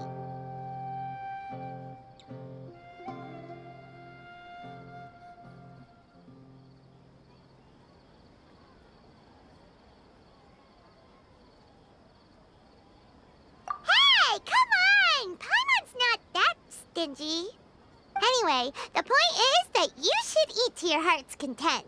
You'll feel better for sure once you've gotten something in your tummy. Dunyarzad will also be here shortly. She's already heard that we're back. Aw, thanks, you two. Honestly, this is very unlike me. I just had a lot on my mind on our way back, so I didn't know what to say. My chest was filled with all kinds of intense emotions. They just shook me even more than all the feelings we've shared during our previous adventures. But when everything came to an end, those emotions also vanished without a trace, and I was left feeling more empty than ever before. It was as if I'd lost the thing that was most important to me. Yeah, you're right. To many mercenaries, Mora is the most important thing in the world. But perhaps to us, it's the most worthless thing of all. Idrisi and the others all used to say that they would quit if there was no Mora to be had. But when it came to avenging my father, there was no Mora to be made anywhere. My reality shattered when I found out that the father who always told me hero stories was in fact a bad guy. But look at me now. Am I any different? Despite all my promises about never forgiving him and never trying to understand him, I still went to such lengths to find out the truth, and nearly even shed tears for his sake. We're hypocrites, all of us. Yeah, you're right. It's just a pity that we often only recognize our true feelings after it's already too late. You're back! Are all of you all right?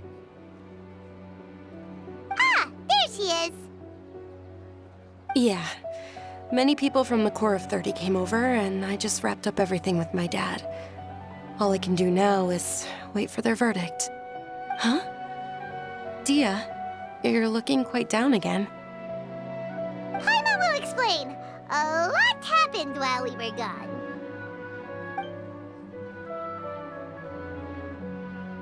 I'm sorry. I really should have controlled my emotions better. I just... It's all right, my lady. You were hurt by all of this as well. Truth be told, I'm starting to feel a little guilty watching you cry like this. But Dehya, your pain must be even worse. You shouldn't need to comfort me. Hey, don't worry about me. If anything, this whole thing has finally shown me the difference between illusion and reality. My father probably thought that people could settle into new lives as long as they moved to a new environment. That thought has even crossed my mind a few times. It's like saying, what's wrong with adapting to a new life? However, there was always something deep within my mind that refused to accept it. This impulse brought me great turmoil, and even made me feel ashamed for turning my back on your father's kindness. But now that I consider it again, it all makes sense. The desert sands are a part of who I am, and I will never be able to lead a peaceful existence. I understand how you feel. That doesn't mean I won't be making any changes to my life, though. As an example, I'm now thinking about taking on some small odd jobs. It's just like Idrisi said. I also want to catch up to my father and become a character in his play. Even if the ending of the story may be childish and ridiculous, it won't really matter. Isn't that neat, though? Oh, you'll be a whole new kind of mercenary, one that's not out for Mora. Why don't we go for a change of scenery once we finish eating? What about stopping by the Grand Bazaar again? Right. You said you wanted to get a rug for your family. We'll come along too. I can't thank you enough for taking care of me this entire time.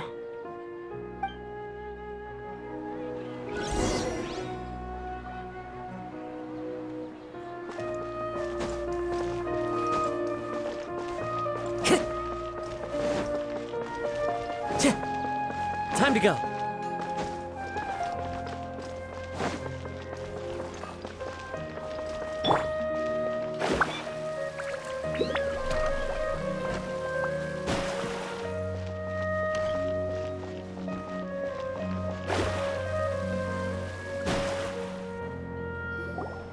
Oh, this rug here is quite something. The craftsmanship is exquisite, and the fabric is also of high quality. Ah, here you are. Finally, I found you. Hey!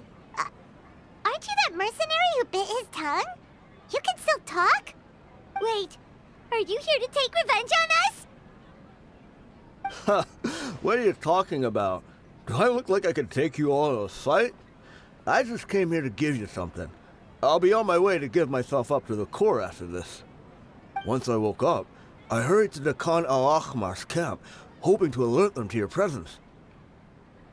But when I got there, I found no one except the members who were still too injured to move. Ah, so you probably got there after us. Yeah, they told me that they had exacted their revenge, and everyone had turned themselves in to the authorities. Even that last camp was not going to last for much longer. I had joined the cause to repay an old favor from Kusela. Now that everyone's already turned themselves in, I might as well do the same. One of the injured members gave this box to me, and told me that it contained some of the old man's last possessions. Everything left in the camp will get confiscated, so I figured I should get this to you before the court could get their hands on it. Thank you. No worries. We are all just living our own truths. There's no need to comment or judge anyone for it. So this box contains everything that Dia's father left behind. Huh. It feels lighter than expected. Well, back in the day, the first thing he did with any Mora was spend it on things like drinks and meat. But let's see what's inside. What's this? It's just a bunch of junk. It kinda stinks. Perhaps it's just been left unopened for too long. A handwritten copy of a storybook. The paper's already yellowed, and it looks like it's about to fall apart. It was against the Academia's rules to possess books for personal use. If he was going to break that rule, he could have at least copied something useful. That probably means this was really important to him. And here are a few bags of children's snacks. The packaging's completely deteriorated. Maybe that's where the smell was coming from. Did he get those for you? Yeah, but here's the thing, though. Even when I was a child, I was never a fan of these kinds of snacks. He'd always say that he got them for me, but in the end, he always ate more than I ever did. Who even leaves snacks in a box like this anyway? Isn't that just common sense? Forget it. Let me see what else is in here. A razor, some buttons, some round iron tiles, a wooden toy puppet, a wool scarf, which from the looks of it probably belonged to a woman, and a hair clip? Why are these things here? I'm suddenly feeling a little scared. I'm sorry, my lady, but this is just the kind of man he was. He probably saw this box as some kind of personal trash heap and dumped any and everything in there. 2 empty liquor bottles. Tell me, you guys, are these the kinds of things that a normal person would leave behind? Huh? There's something in the bottle! Oh, you're right. All right, I got it out. It seems to be a piece of paper with some writing on it. The bottom part's all damaged from moisture, though. Let's hope the writing didn't smudge. I was suddenly seized with an urge to write a letter after finishing this bottle. I just folded it up and left it in the bottle, though. If I end up forgetting about it, it won't really matter. To Dehya. It's a letter for me? It's all right. I'll just read it out. If he went to the trouble of writing a letter, there must have been some important things that he wanted to say. Or at least record down. My condition's becoming worse and worse. Can't even walk without a cane anymore, much less go out and have fun. Guess I don't have many days left. If you're reading this letter, then I suppose I'm already long gone. You were adorable as a baby. Everyone loved you. And regardless of whether you were crying or laughing, everyone enjoyed having you in the group. But once you grew a bit older, you were no longer nearly as happy or cute. It's probably Idrisi's fault. He was never up to any good. Can you believe this guy? He can point the finger at himself. Anyway, back to the point. To summarize, I'm writing this so you would know not to feel sad for me, even if you end up finding out the truth. The reason being that I was never your father to begin with. Wait, what? Surely, he must be joking, right? I don't know. I was quite formidable when I was young, and 100 times cooler than some so-called flame main. Really felt like the whole world was under my feet. With just a teeny tiny bit of effort, I felt I could rule over the entire desert. But as fate would have it, I went out into the desert for a drink one day and discovered a baby in the sands. It was you. You were just lying there, small and helpless. You were so tiny that if the wind blew for just a little while longer, you would have been buried forever. But your cries were so loud they made my head hurt. Now that I think of it, you really were a bundle of energy. Sounds like he's serious. I told Idrisi and the others that I had slipped up with a woman while out and about. None of them even doubted me. I'm sorry that I had to lie to them for so long, but I really had no other choice. I was their most esteemed leader, after all. It's not like I could just tell them that I suddenly wanted to play at being a father. At this rate, I'll puke up all the liquor I just drank from this bottle. Anyway, Dehya, you possess the kind of freedom and kindness that we could only dream of. As far as how you should live your life, that'll be up to you to decide. That's the end of the letter. In the end, he was still thinking of me as a little child. I suppose, or I would have suffocated under the sand a long time ago. He was a good father to you. The fact that he wasn't a blood relative doesn't change that. Yeah. It's just a pity that we had to learn the truth of everything like this. Do you already have some ideas about the decision that he wanted you to make? I do. If he first found me alone in the sands, then I want to try my hand at finding the person who abandoned me. I just have one wish. To tell them a story. That there once existed a childish and foolish jerk with a heart of gold. And that only under his care was I able to grow and mature into the person I am today. If you end up finding any leads, can you share them with us? We go on adventures all the time. Maybe we'll be able to find some information for you. Sure, I appreciate it. I wasn't expecting you to be so enthusiastic. I'll help too. Thank you. All of you. Thank you so much. My life has certainly had its twists and turns, but I've always considered myself lucky. Because no matter where I've gone, I've always been surrounded by incredible kindness.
There is no into the wind.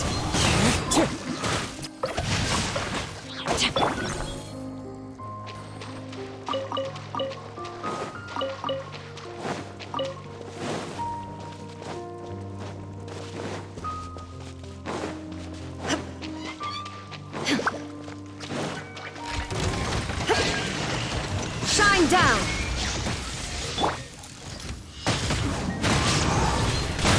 No, my sword! Torn to oblivion. There is no escape. Ha! Ha!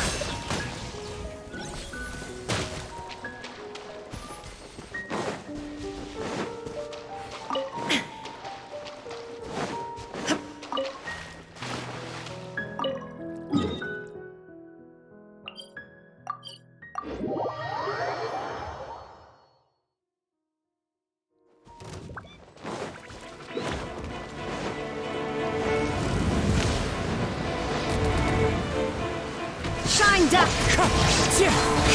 Rain outlines your fate. Inazuma shines eternal. Ha!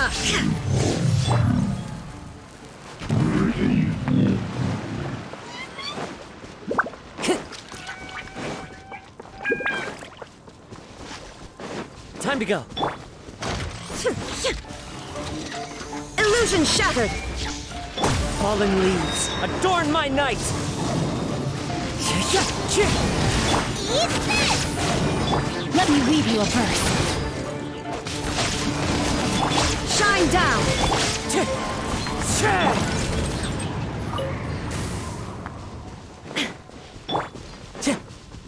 Time to go.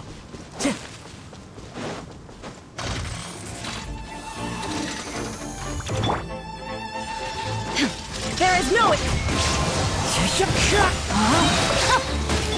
Torn to oblivion!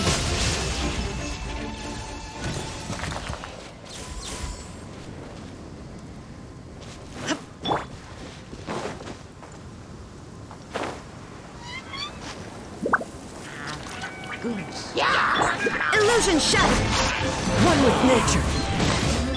Rain outlines your fate. Know my sword!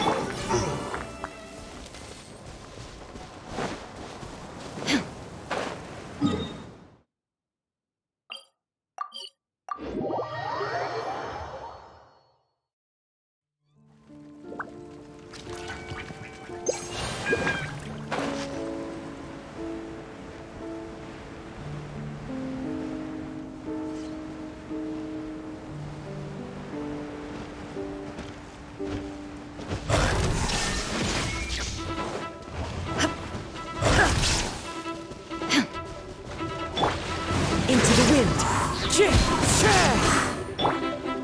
Nice and spicy!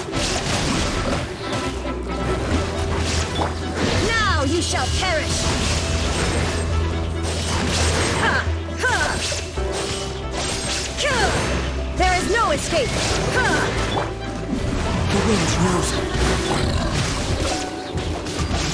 Out of the frying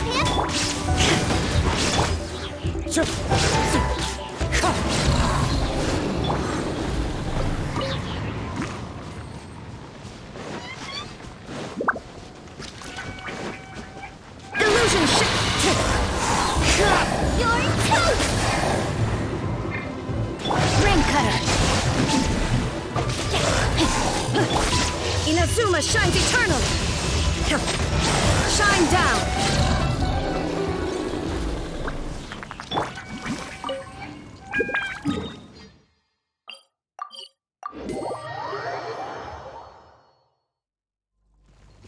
Time to act.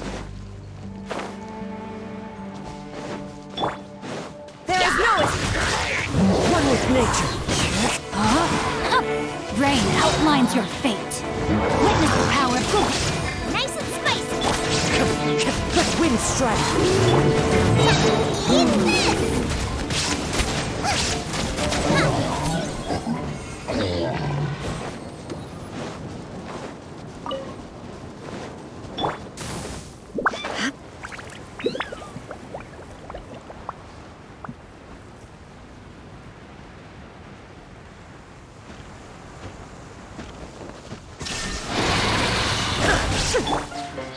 The wind knows me. As one with wind and cloud. Rain cutter. Know my sword. Into the wind. Illusion shattered. Now you shall perish.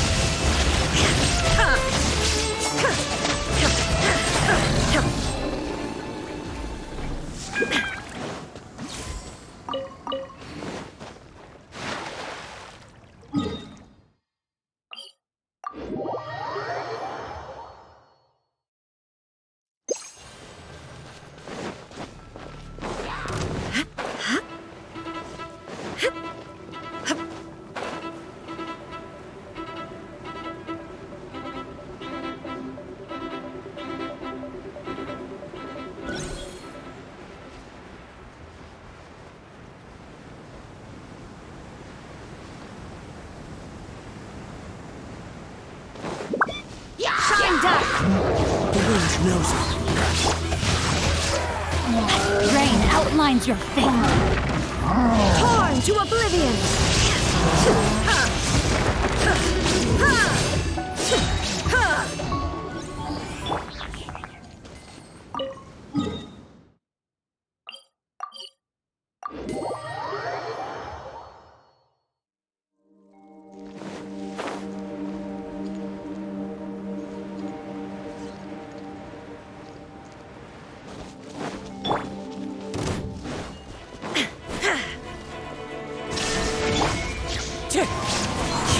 Fallen leaves, adorn my... You're toast!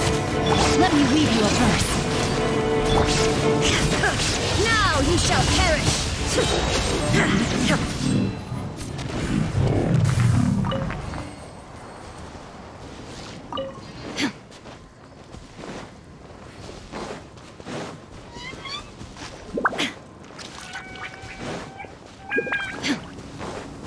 Illusion shut!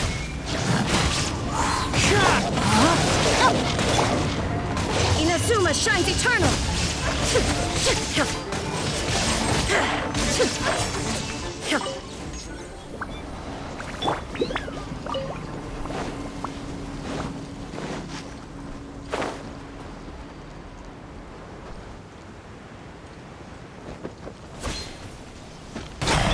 There is no escape!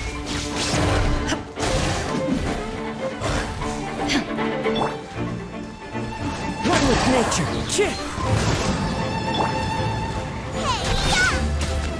Rain cutter! Rain outlines your fate! Into the wind. Now you shall perish!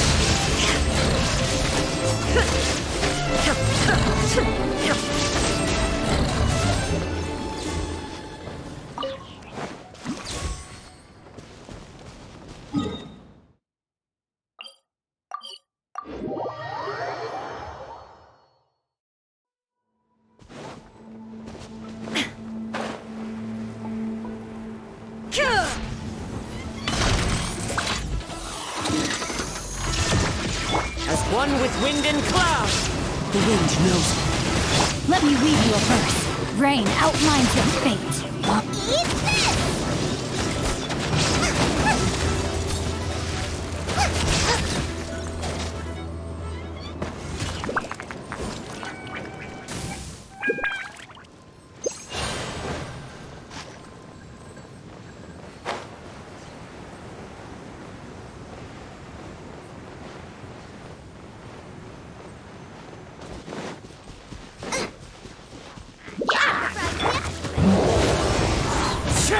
Witness the power of Gugwa!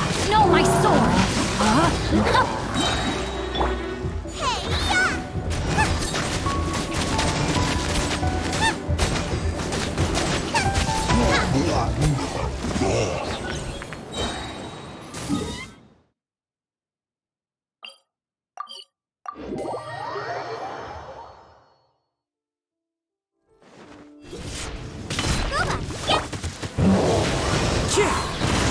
Let me read you a verse.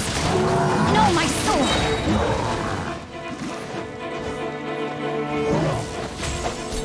Shine down!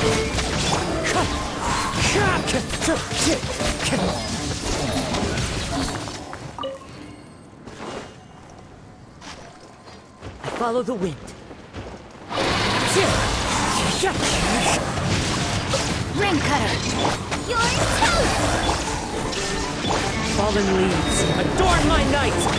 Torn to oblivion!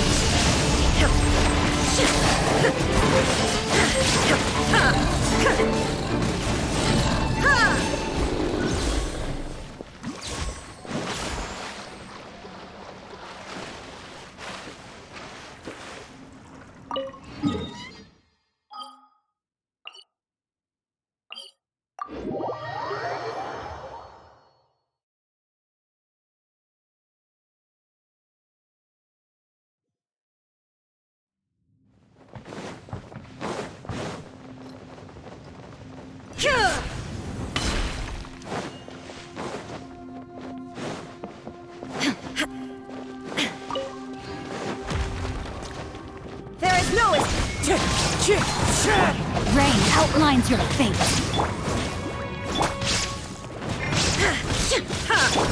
Wind strike. Witness the power of Gugwa.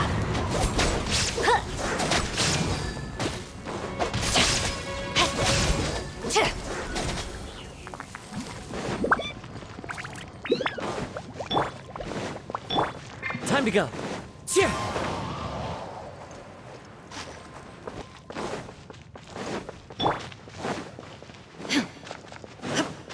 Shine down! Know my sword! Now you shall perish!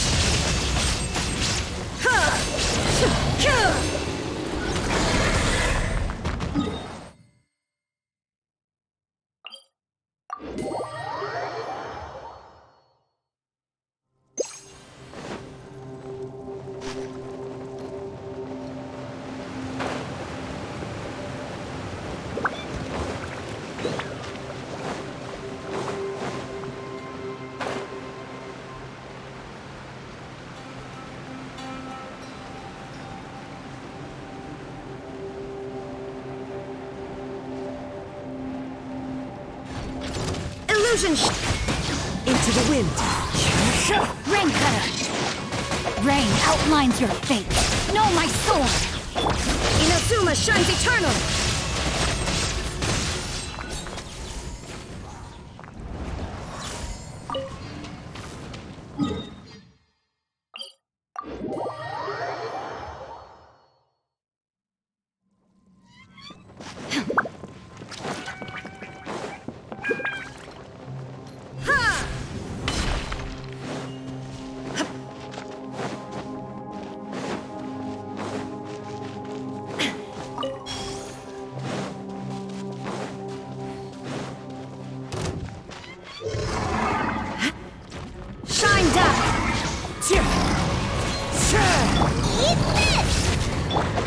Let me read you a verse. Rain outlines your fate.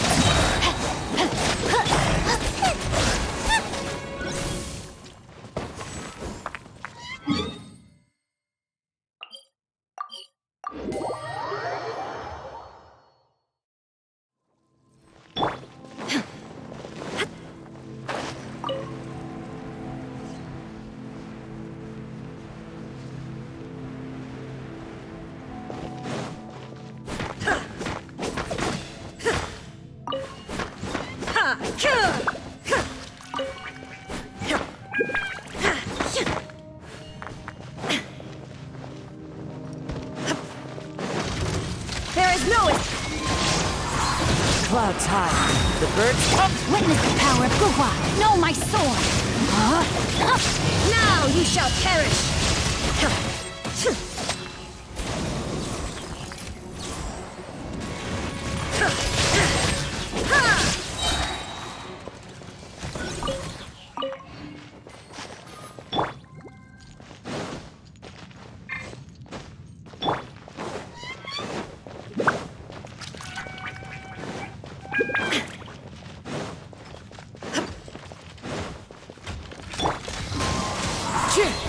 Fallen leaves adorn my...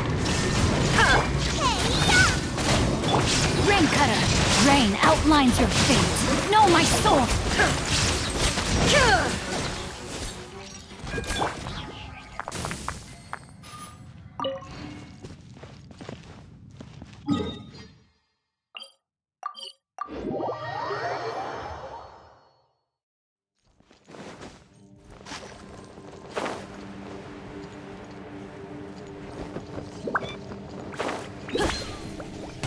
Illusion shattered. One with nature. Rain outlines your fate. Inazuma shines eternal.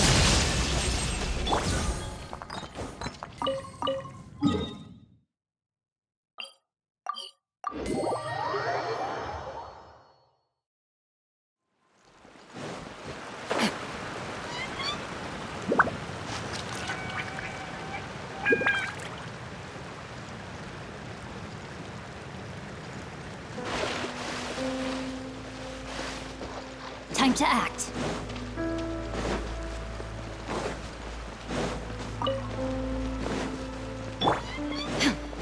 There is no...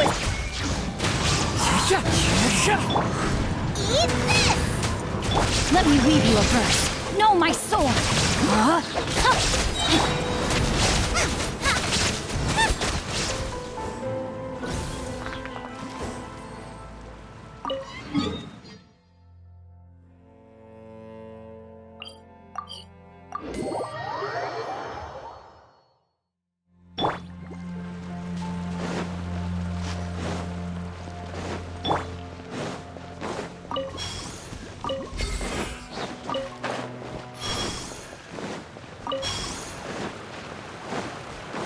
Illusion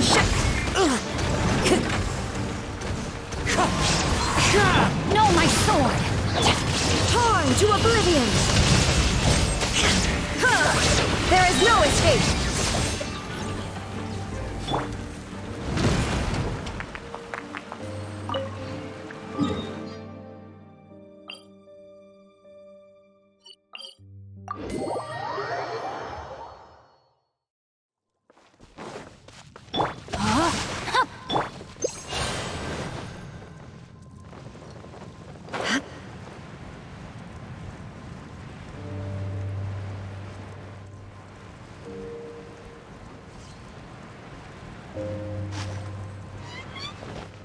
Illusion Know my sword. now you shall perish.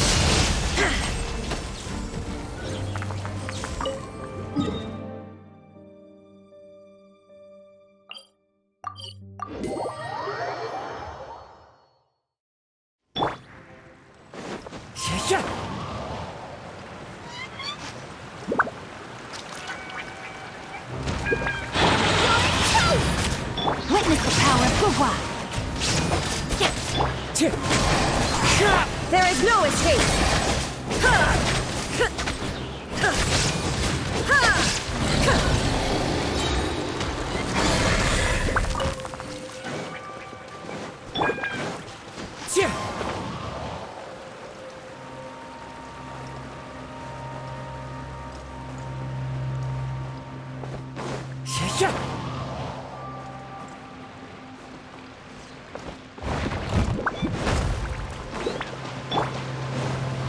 Shine down, wind strike. Inazuma shines eternal.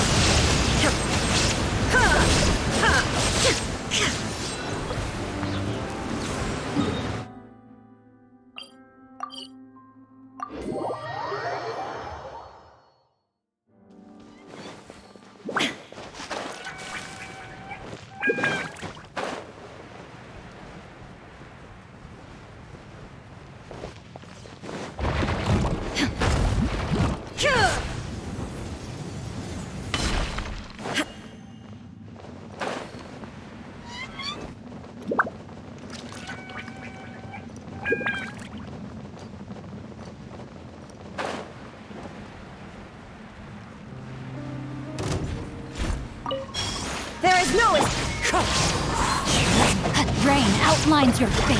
Rain At the frying pan. Wind strike.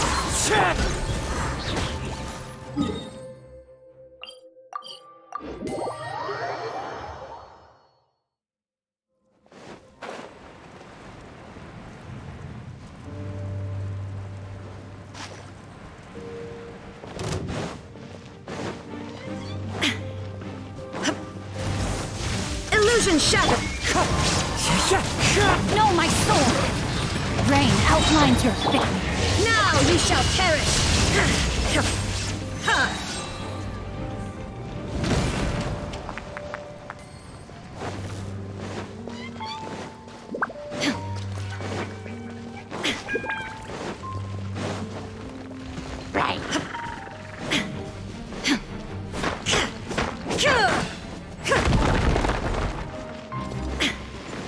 Shine down! The wind knows me. Clouds high. The birds. Let me weave you a verse. Inazuma shines eternal!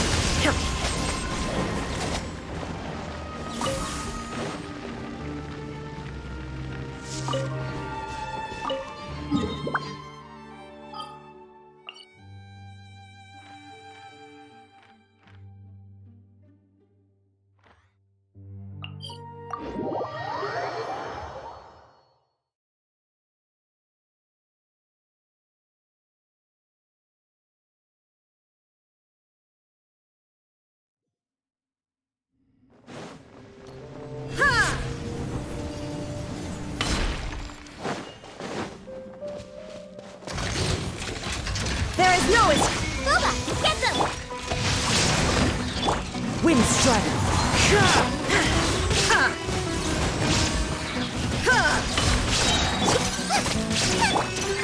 Torn to oblivion! Illusion shattered!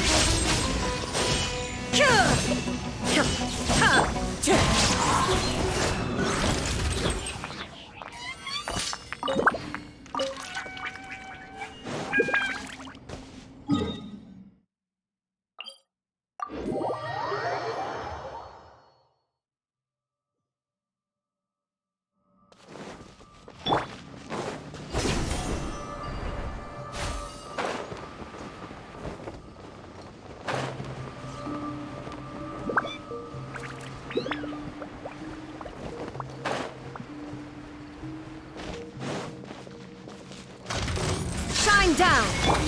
You're toast! Rain cutter. Wind strike. Illusion shattered!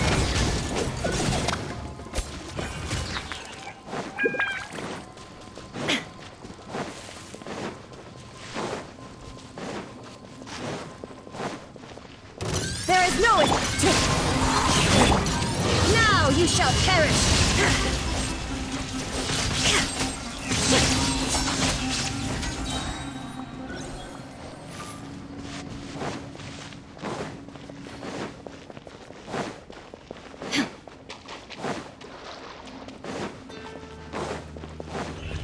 Shine down! Fallen leaves. Adorn my night. Torn to oblivion!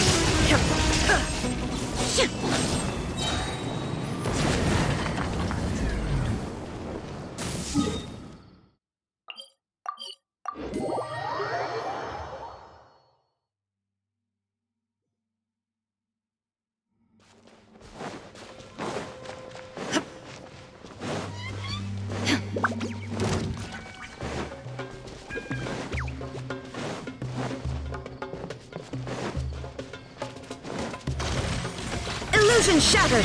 As one with wind and cloud. Witness the power of Gugwa. Huh? Now you shall perish!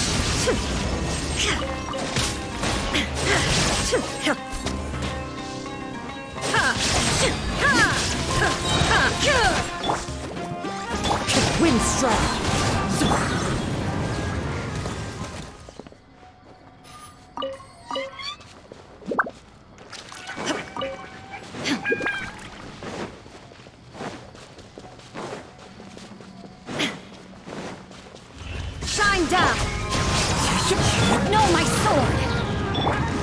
Inazuma shines eternal!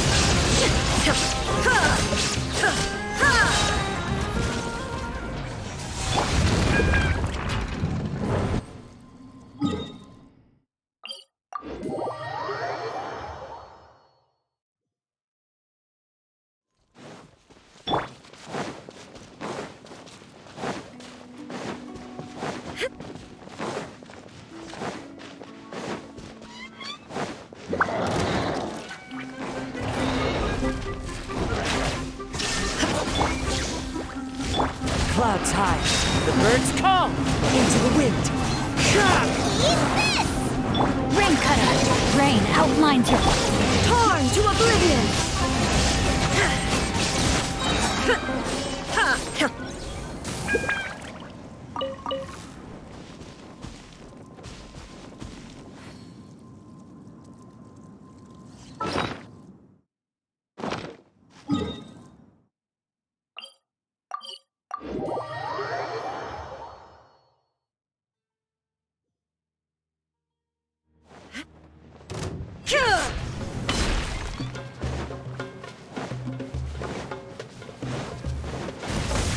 Illusion shot!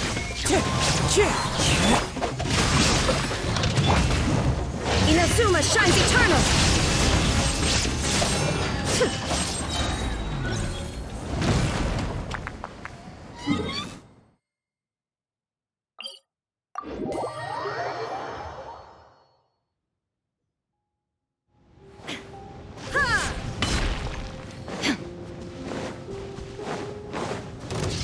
Shine down! Now you shall perish!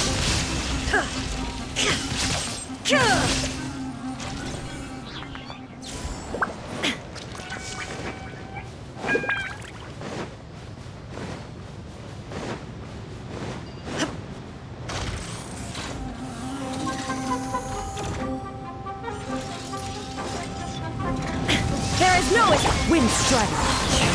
No, my sword! Inazuma shines eternal! Ha!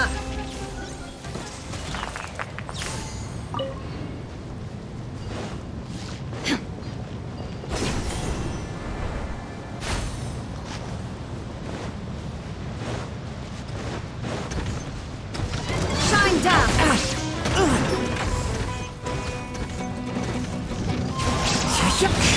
You're toast! Let me read you a verse. Rain outlines your fate. Illusion shattered!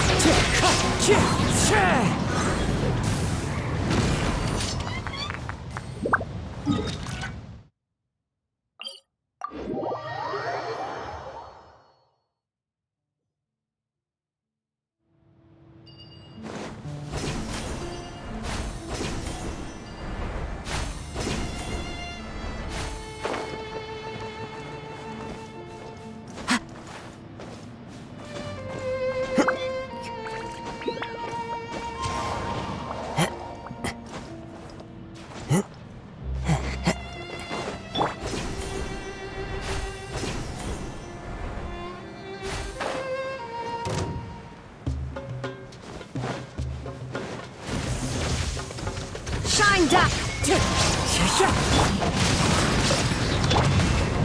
Torn to oblivion!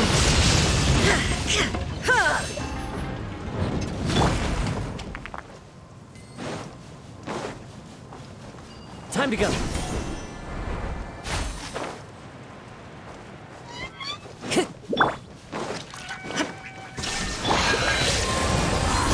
As one with wind and cloud! Eat this!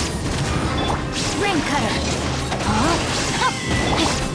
Inazuma shines eternal!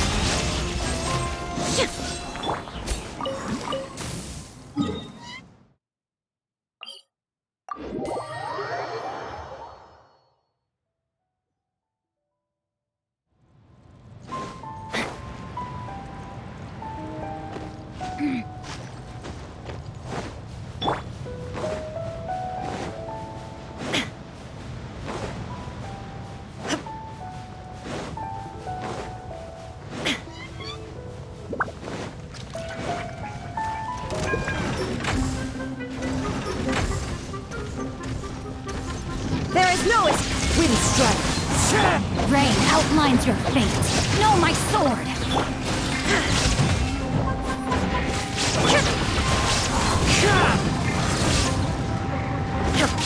Shine down. Torn to oblivion.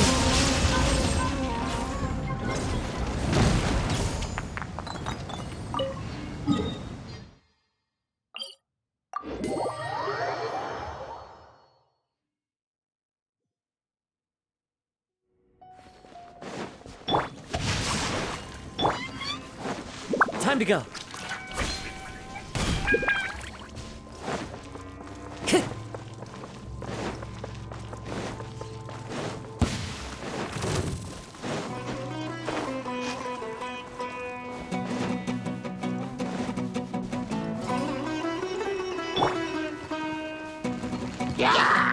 Illusion ship. Witness the power of the wild.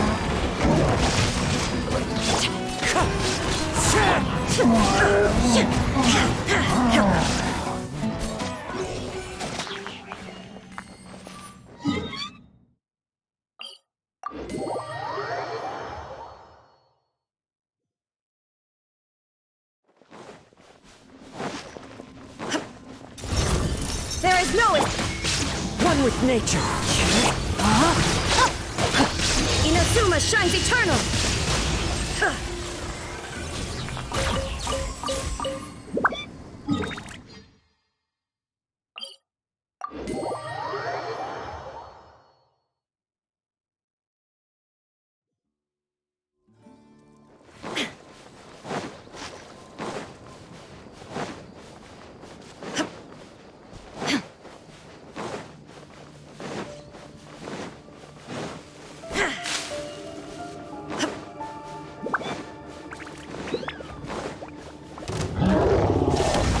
Wind strike. Know my sword. Now you shall perish. Shine down.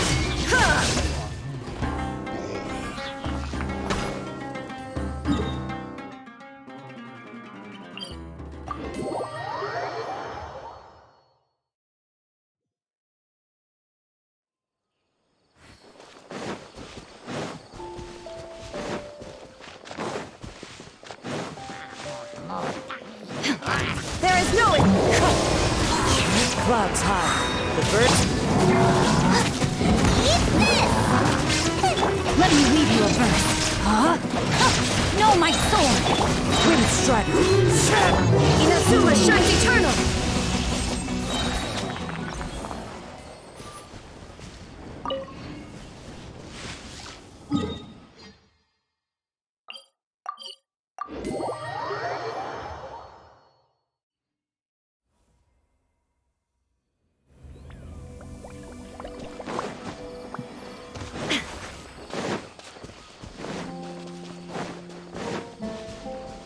Shine down.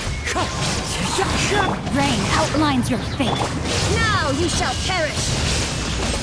Ha! Ha!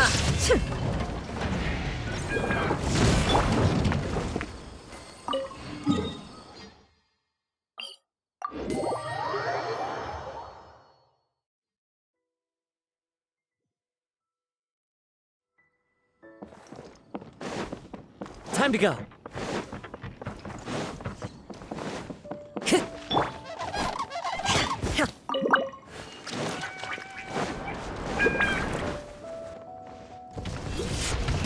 There is no Know my sword. Witness the power. You're toast. Inazuma shines eternal.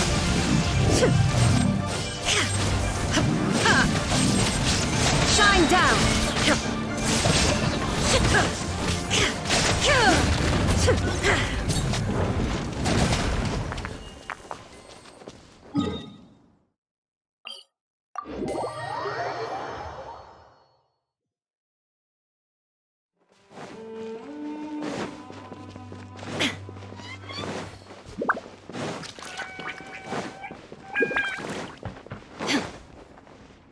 Illusion ship. shine to oblivion!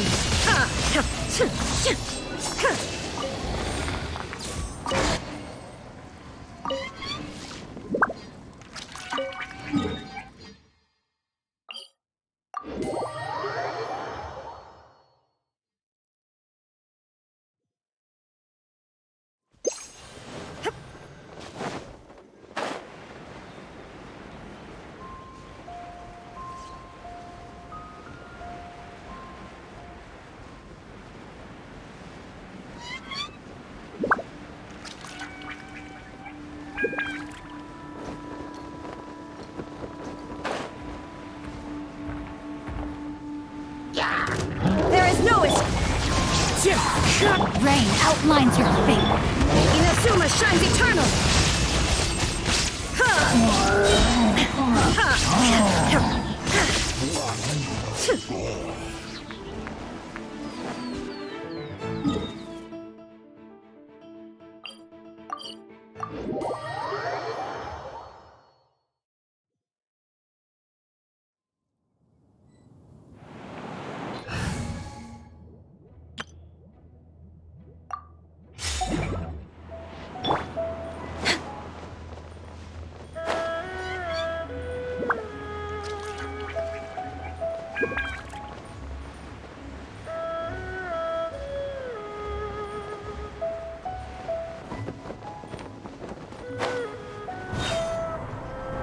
We're way behind schedule.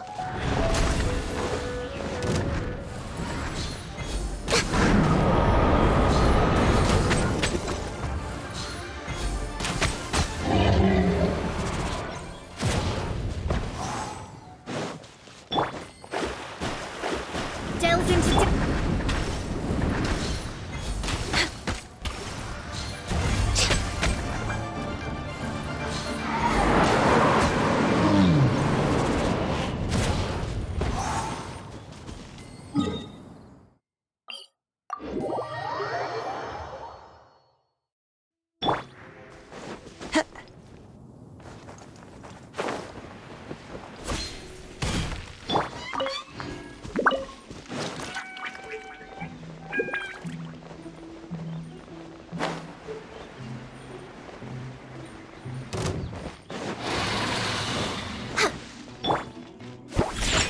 Fallen leaves, adorn my night into the wind.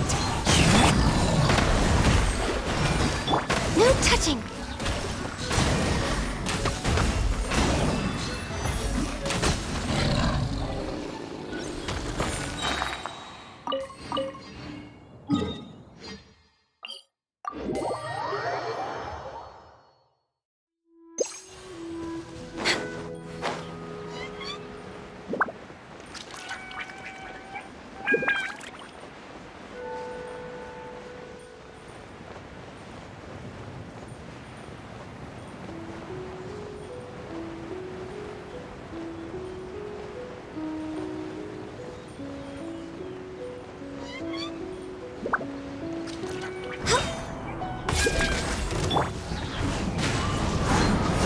Think you can bully me, Diana? fate is upon you.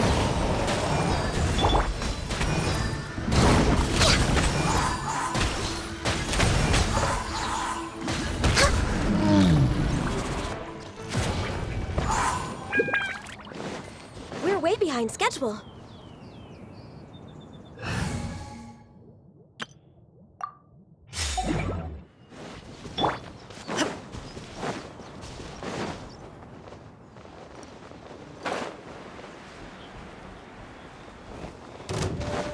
Illusion shattered! Nice and spicy! Clouds high, the birds call, one with nature. Rain cutter, know my sword. Shine down! Ha! Ha!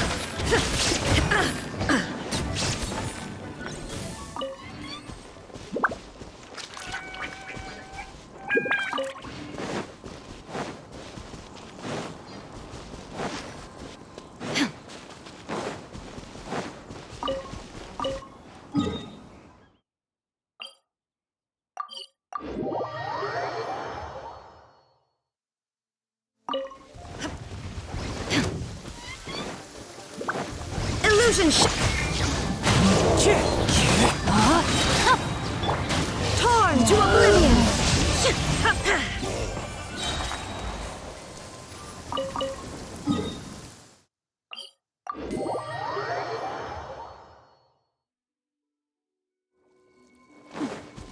Clear skies can do nothing to hide the brilliance of lightning. Divine bolts can strike even in the absence of rain.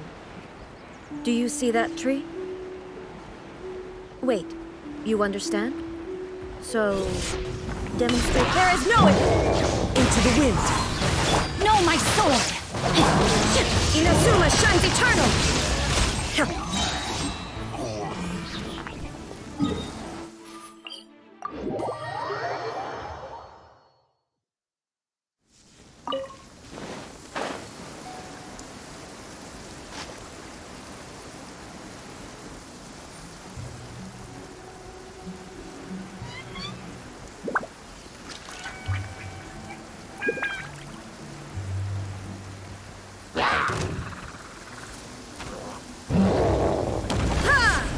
Shine down!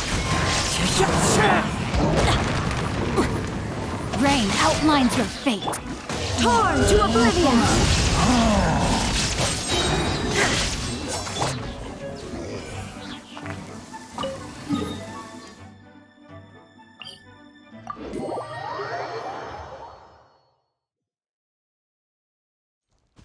Good. The rain has stopped. Any longer.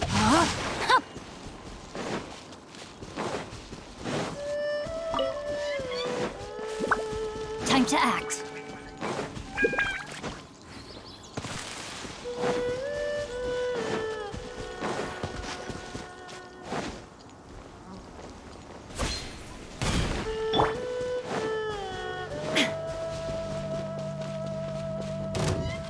There is no escape! Now you shall perish! Out of the frying pan, into the fire! Eat! Let me weave you a verse. No, my sword!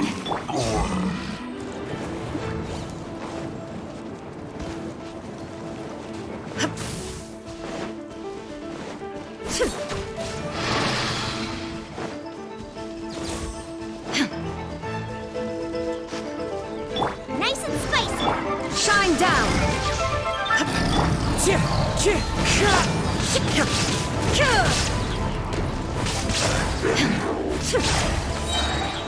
Inazuma shines eternal! There is no escape!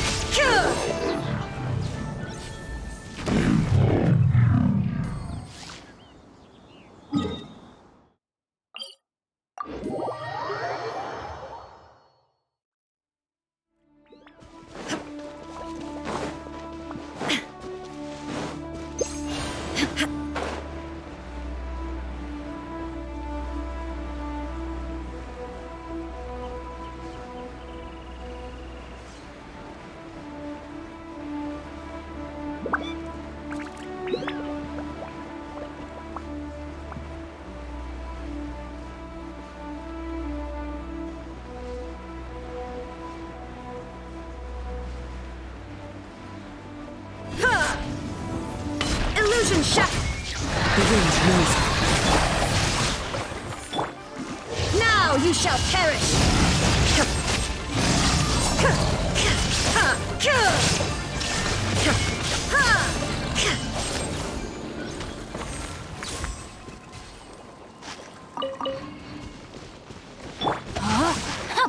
Body and mind.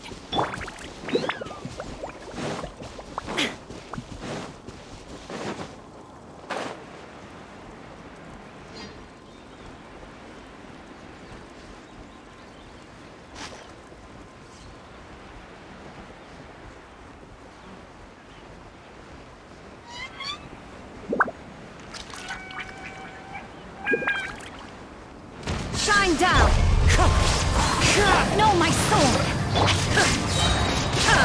Torn to oblivion!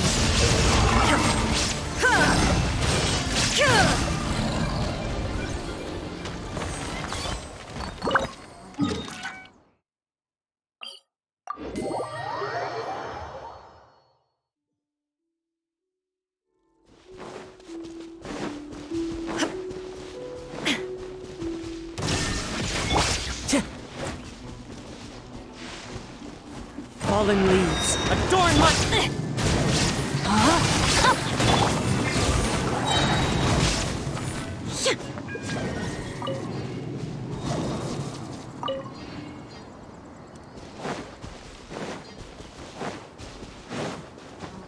There you are, eavesdropper. Illusion Wind strike! Now you shall perish! Ha! Look at me. Just once more.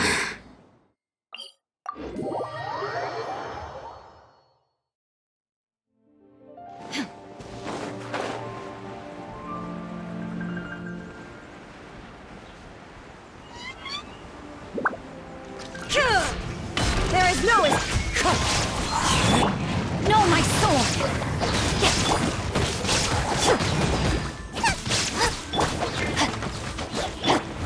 Check!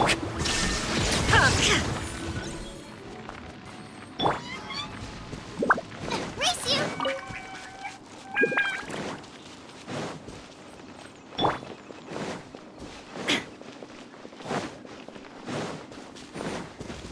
illusion.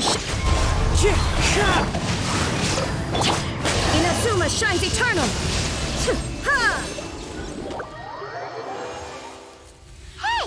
Doesn't Mondstadt celebrate the Windbloom Festival around this time of year? Paimon has lots of good memories from the last one. The sweet scent of flowers on the breeze, the sweet smell of tasty snacks on the breeze, the feeling of the breeze on your face? The only downside was the lack of commissions. But Paimon's sure that was just a one-time thing. There's gotta be someone who needs our help, right? Let's go see how things are this year.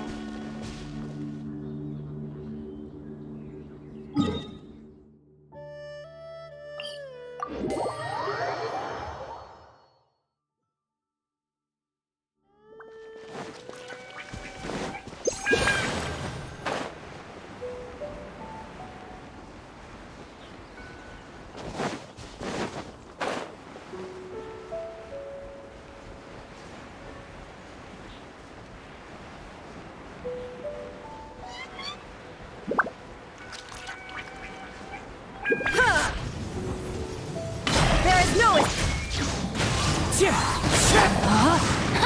Yeah, brain cutter! You're toast! Booba, get them! Wind strike!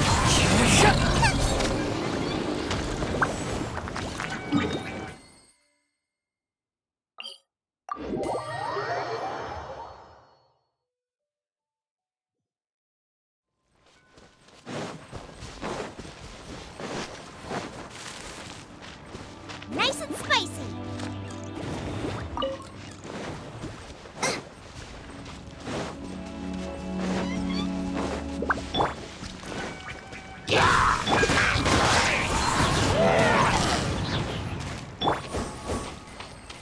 Out of the frying pan, into the fire!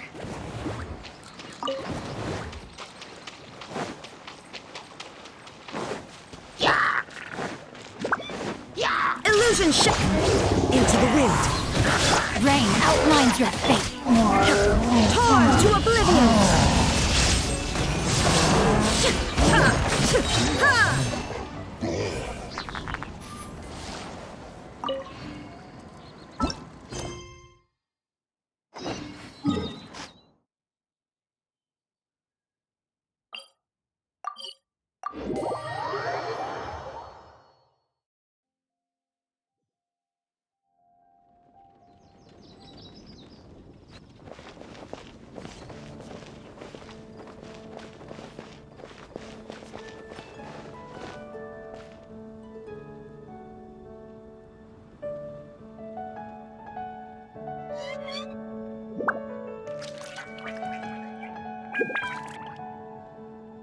The academia?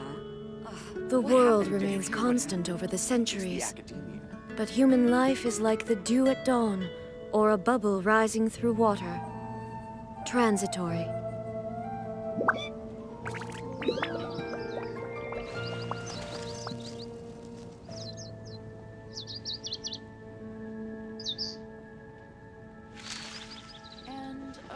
fish veggie soup. Did you hear what happened? It's the Academia. The Academia? Ugh, what happened this time?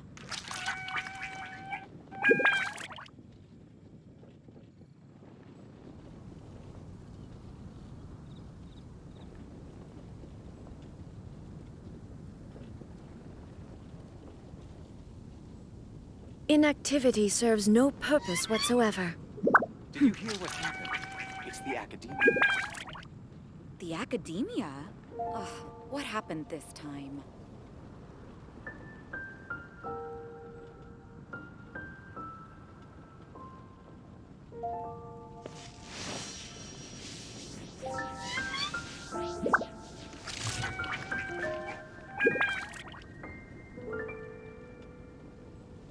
Did you hear what happened? It's the Academia. All the world holds dear is but a backdrop of constant motion. The Academia? Ugh, what I happened stand this before time? it, alone and unchanging.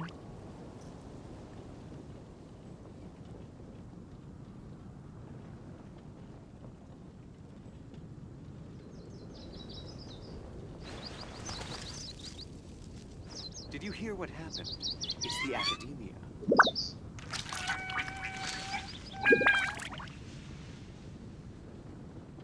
The Academia? Ugh, what happened this time?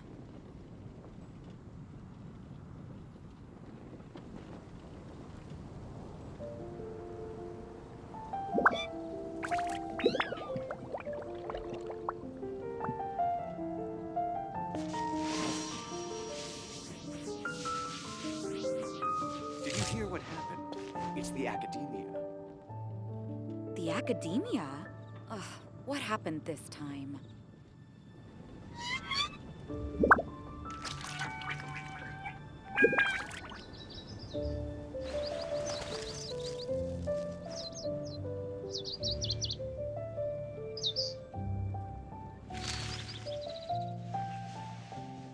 Did you hear what happened? It's the Academia.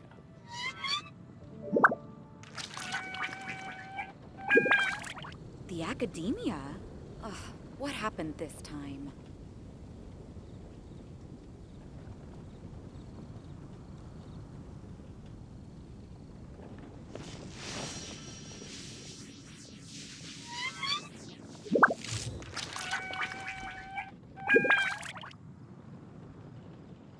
Did you hear what happened? It's the Academia. The Academia? Ugh, what happened this time?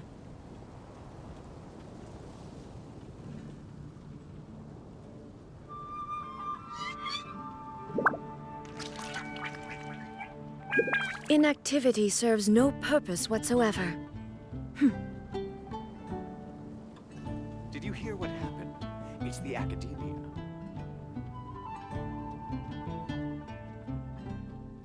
The Academia? Ugh, what happened this time?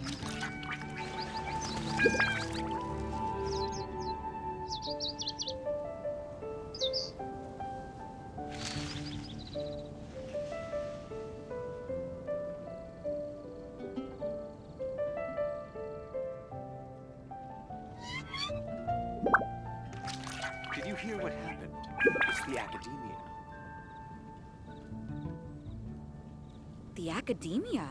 Ugh, what happened this time? The world remains constant over the centuries, but human life is like the dew at dawn, or a bubble rising through water. Transitory.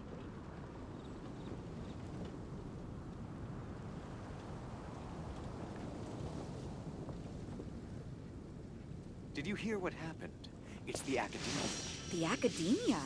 Ugh, what happened this time?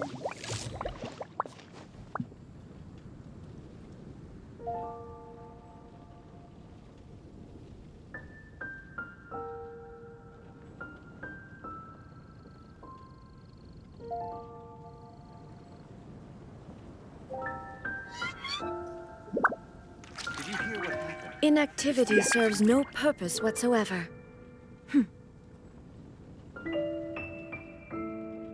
The Academia? Ugh, what happened this time?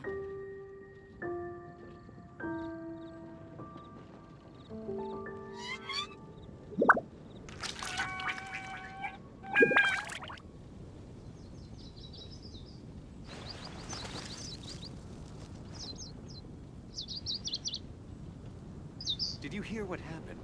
It's the Academia.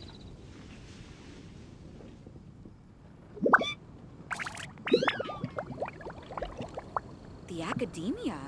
Ugh, what happened this time?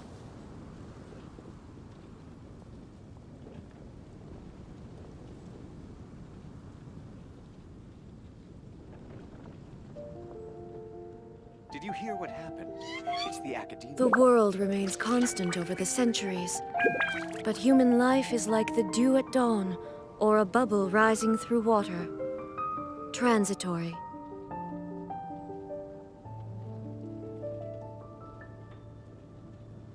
The Academia? Ugh, what happened this time?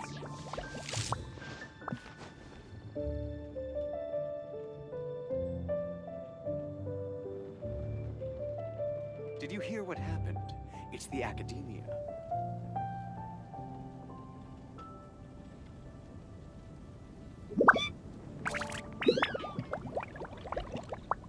All the world holds dear is but a backdrop of constant the Academia? motion. Ugh, what happened this I time? stand before it, alone and unchanging. Did you hear what happened? It's the Academia.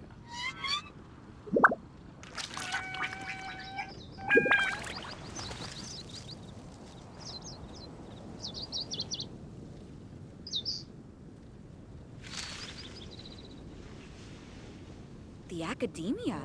Ugh, what happened this time? Did you hear what happened? It's the Academia.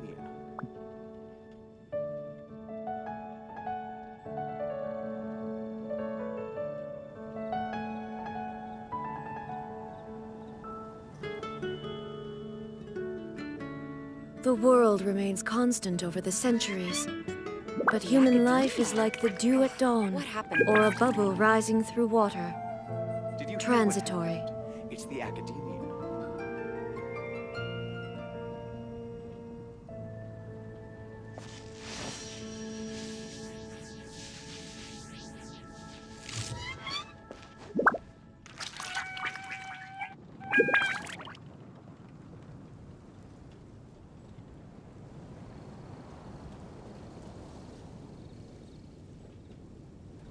The Academia? Did you hear what happened? What happened this It's time? the Academia.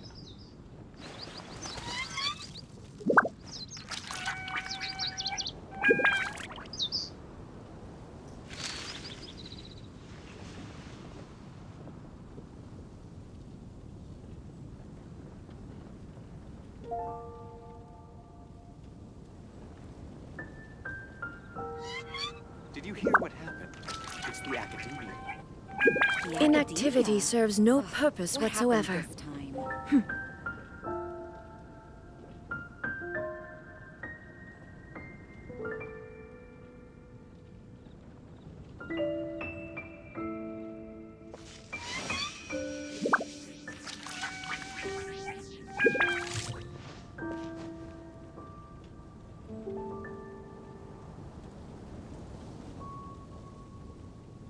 Did you hear what happened? It's the Academia. The Academia? Ugh, what happened this time?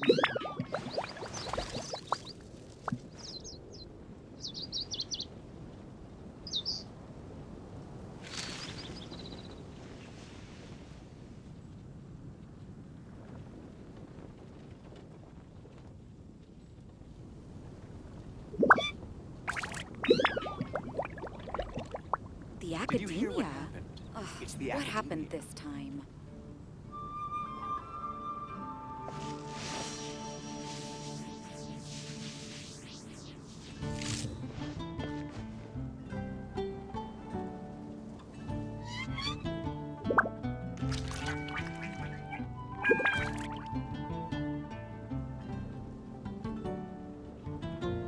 Did you hear All what the world holds dear the is but a academia. backdrop of What constant happened motion. this time? I stand before it, alone and unchanging.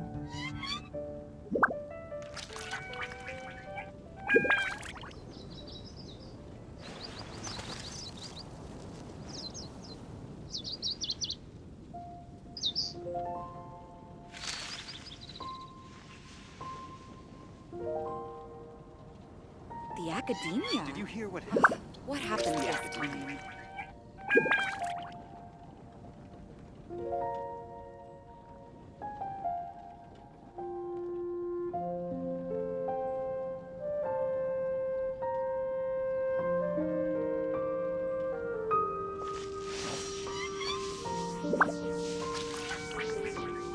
Did you hear what happened? It's the academia. The academia? What happened this time?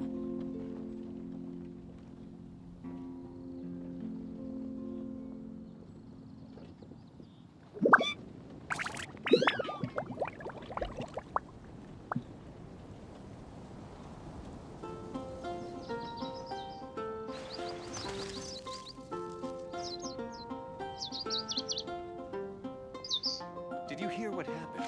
It's The academia? What happened this time?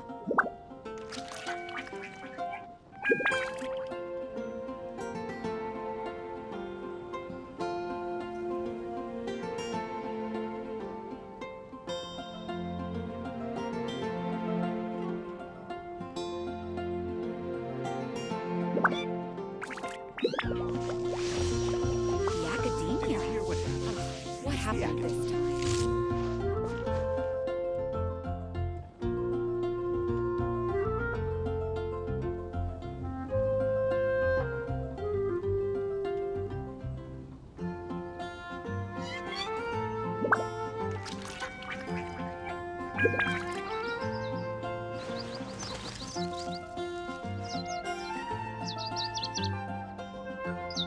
The academia? What happened this time? Did you hear what happened? It's the academia.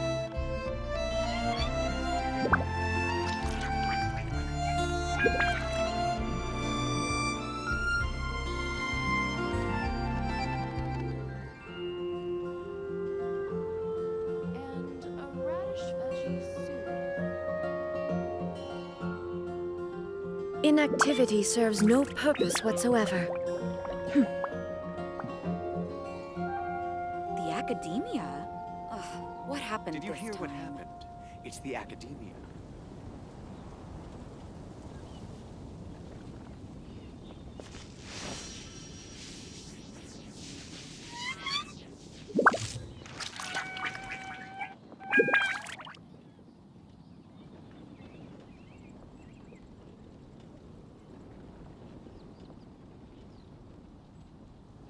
The academia? What happened this time? Did you hear what happened? The world It's the remains academia. constant over the centuries. But human life is like the dew at dawn, or a bubble rising through water. Transitory.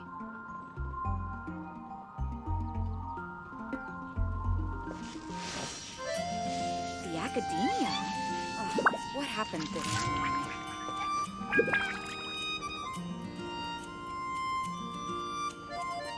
Did you hear what happened? It's the academia.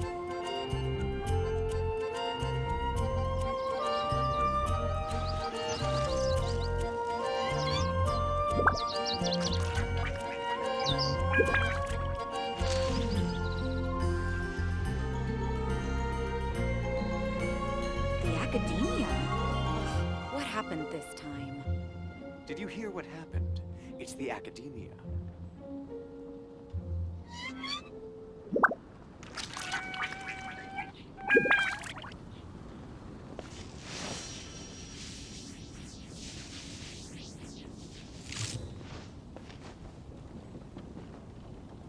The academia? What happened this time? Did you hear what happened? It's the academia.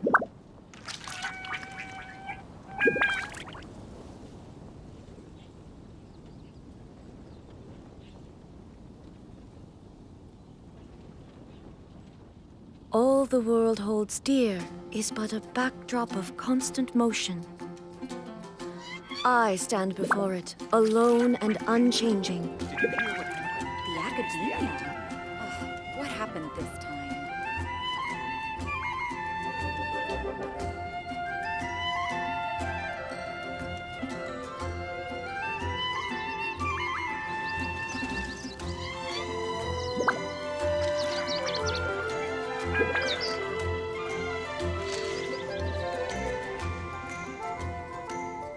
Did you hear what happened? It's the academia.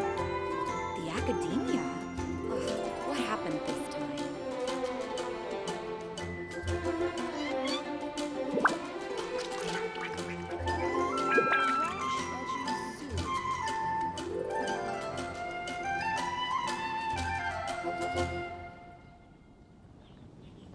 Inactivity serves no purpose whatsoever. Did you hear what happened? It's the academia. The academia? Ugh, what happened this time?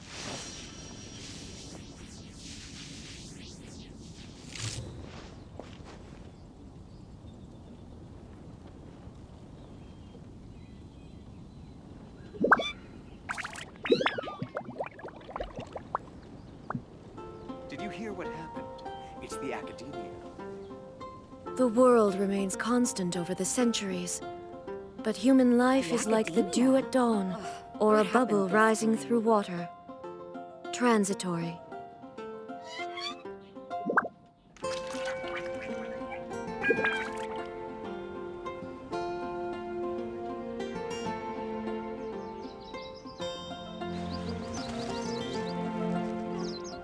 Did you hear what happened? It's the academia. The academia? Ugh, what happened this time? Did you hear what happened?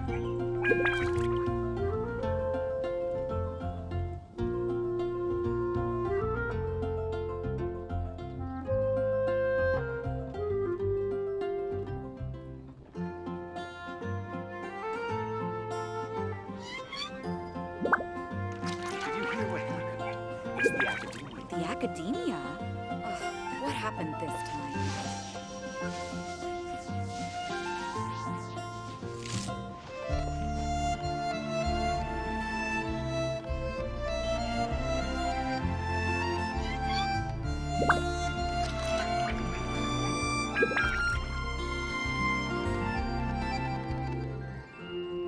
The academia? Ugh, what happened this time? Did you hear what happened? It's the academia.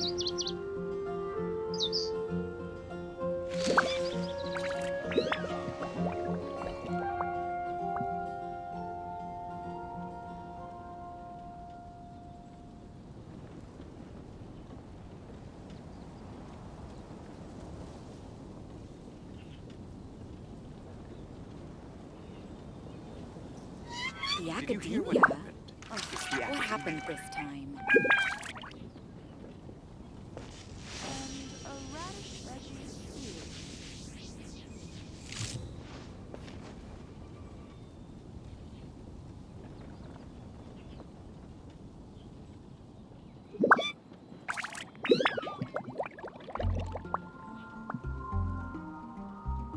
Did you hear what happened?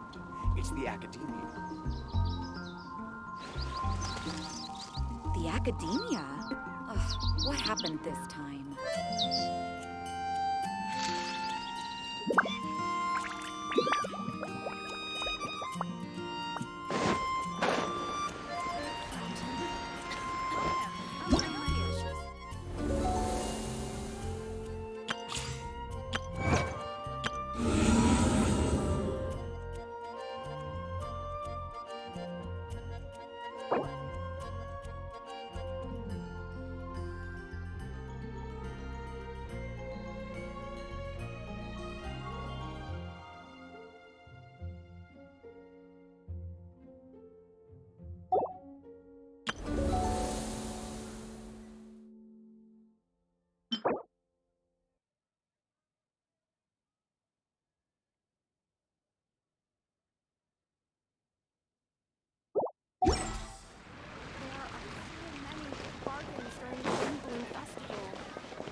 Haven't you heard? There's a Hey there, Catherine! Good day, you two. It's nice to see you here at this festive time. So, got any jobs for us? I'm afraid I'd struggle to find you any commissions in the near future. With the arrival of the Windbloom Festival, the only task most Mondstadters are busy with is preparing gifts for their loved ones, but it's customary to do this oneself without assistance. Think of this period as the off-season for the Mondstadt branch of the Adventurers Guild. Spring is here, love is in the air, and everyone wants to relax and enjoy themselves. Even the cats at the tavern next door have been getting lovey-dovey with one another recently. Ew.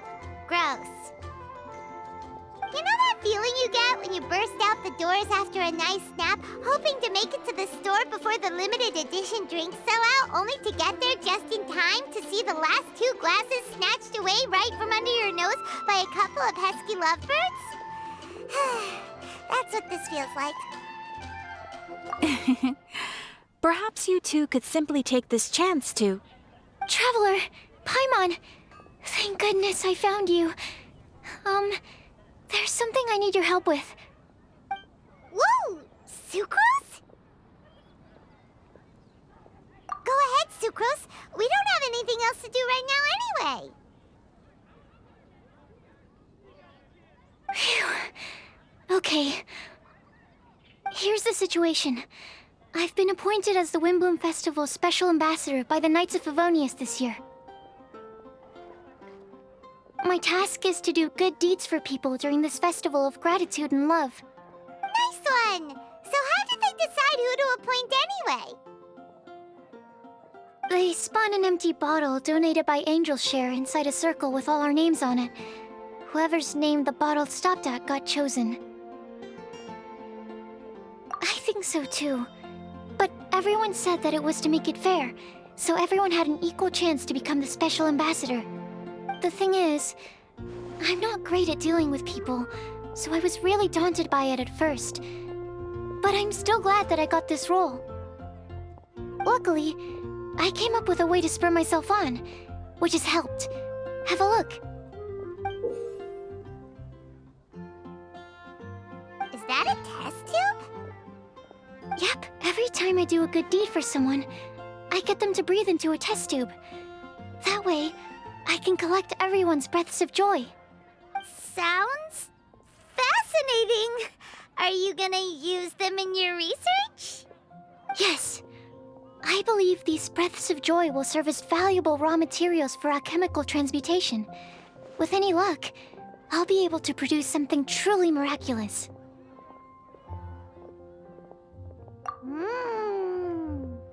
Darn, now Paimon's hungry. Wait, you're doing this on purpose, aren't you? Actually, I meant something even more exciting than that. I can't say for sure until I have more test results to confirm my hypothesis, though. Alchemists mustn't make claims they can't live up to. Anyway, I'm still missing one final breath of joy. Oh, is that all you need help with? That's easy. Just treat Paimon to a sweet madame, then you'll get your last breath of joy.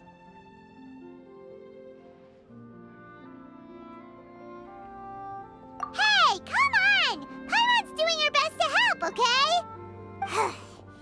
So, does it need to be more like official or ceremonious or something? No, joy isn't measured in those terms at all. Let me put it this way. Have you ever planted a fruit seed and cared for it while it grows? In the same way that those tender, sweet fruits are the product of your time and effort, the amount of joy derived from an experience is positively correlated to the degree of hardship overcome during it. For example, in my case, I would say that to experience a statistically significant amount of joy, I'd have to do something like spend 6 months developing a medicine formula to a point where it was finally consistently effective. Similarly, in order to collect a significant amount of joy from other people, I have to find ways to do something sufficiently challenging on their behalf. Oh, Paimon gets it now. Long story short, you want us to help you find people for you to help. Oh, pretty tough given that it's the Windbloom Festival and all. Oh, I figured since you're such experienced travelers, you might have some ideas. But if even you don't know how to approach this... Yes, you're right. Well, if she's in, then Paimon will help too. With the talking, anyway. But, if things don't work out, can Paimon still get that sweet madame? Oh, come on, Traveler. This is a festival of gratitude and love, after all. How could you refuse? Excuse me, Sucrose? Could I borrow you for a second? Package for you. Oh, sure. Be right back.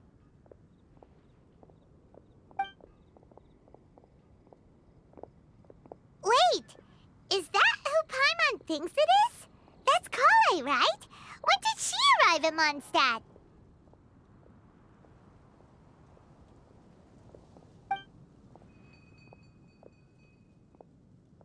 Let's go say hi!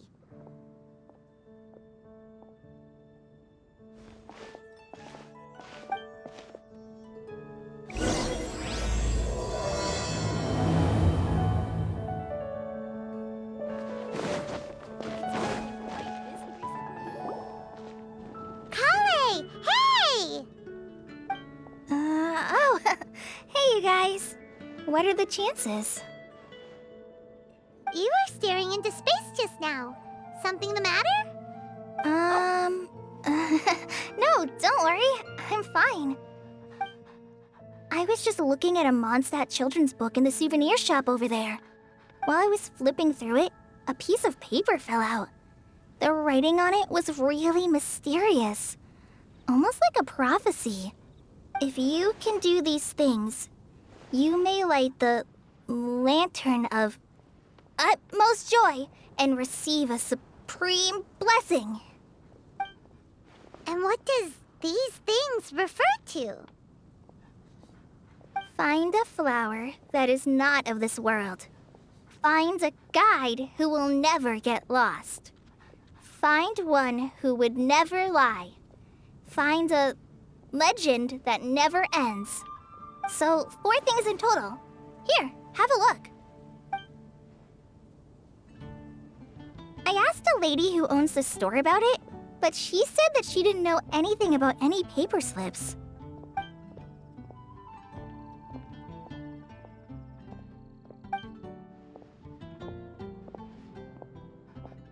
Hi there.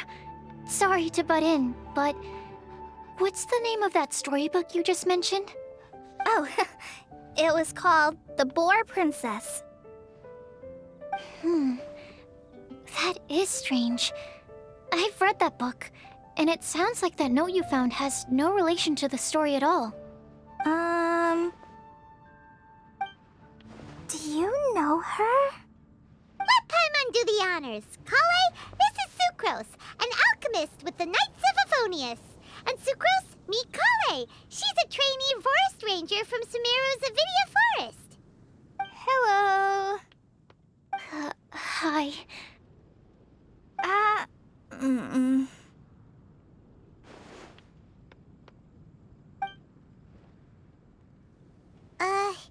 This is getting awkward fast. They're both so shy. So, Sucrose, what are your thoughts on this prophecy? Could it be real? Without having done any research, I couldn't comment definitively. But if you want my subjective opinion, I don't think that it's a nasty prank or anything.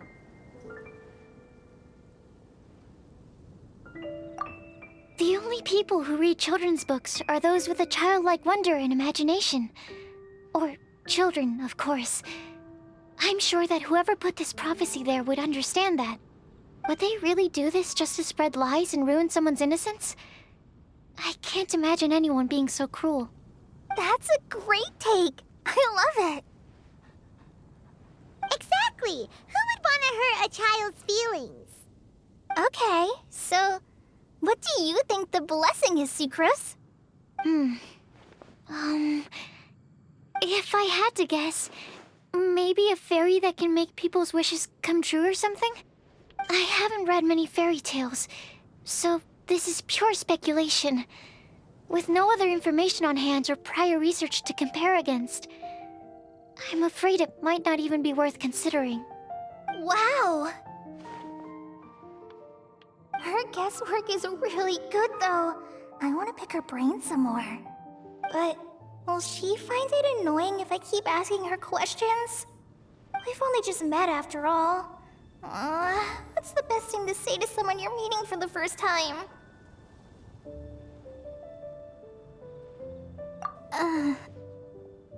Well, yes. I mean, if possible. Then, what would you wish for, Kale? I'd wish for a better personality. Uh-huh. Huh? You can't waste it on that. You've got a great personality already. That's very kind of you. But if you know me like I do... Kale! I know that voice! It's...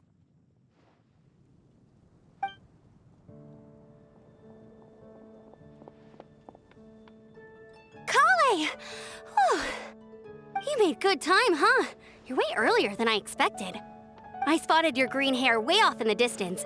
Good thing my eyes are sharp, or I'd have missed you. Amber! Have you been doing well? Did you... finish all the pita pockets I brought you last time? You bet. They're getting yummier each time you make them. Huh?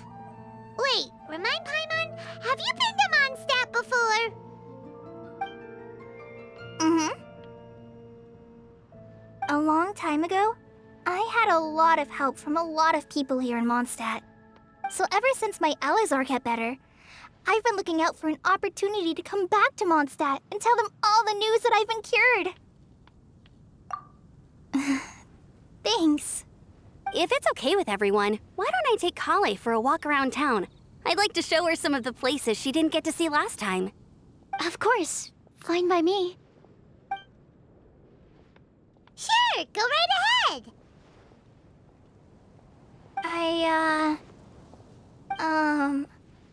Sorry, Amber. I agreed to meet my traveling companions by the city gate in a few minutes, so I can't go with you just yet. Oh, that's all right. In that case, you guys go rest up, and I'll go see Master Jean to ask for some time off. Oh, okay. Traveler Sucrose, could you look after Kale for now? I'll come get her later and take her out.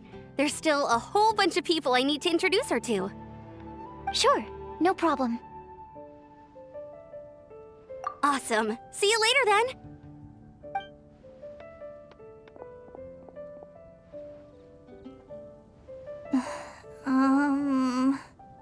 You all right there, Kale? You look kinda disappointed. I'm sorry. I'm just feeling a little shy today. Don't worry about me. Amber wants to introduce me to more of her friends. Am I gonna be able to cope? I've only met Sucrose so far, and I'm already struggling to make conversation. I wish I had a little more self-confidence. Then I'd find it much easier to make friends with people. It's nearly time! Let's go to the gate and see if they've arrived.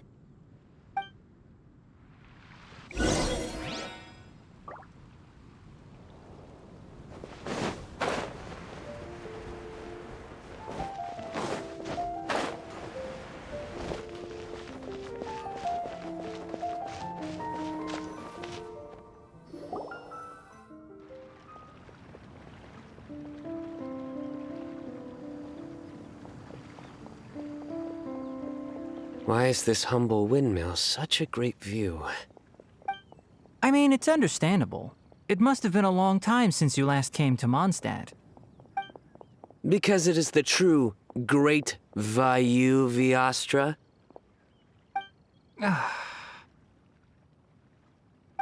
Oh, come on. Don't tell me you don't get it. View, Vayu, and also Mahamatra, Vayu Vyastra? No? Kainari! Sino! Over here! Whew, am I glad to see you.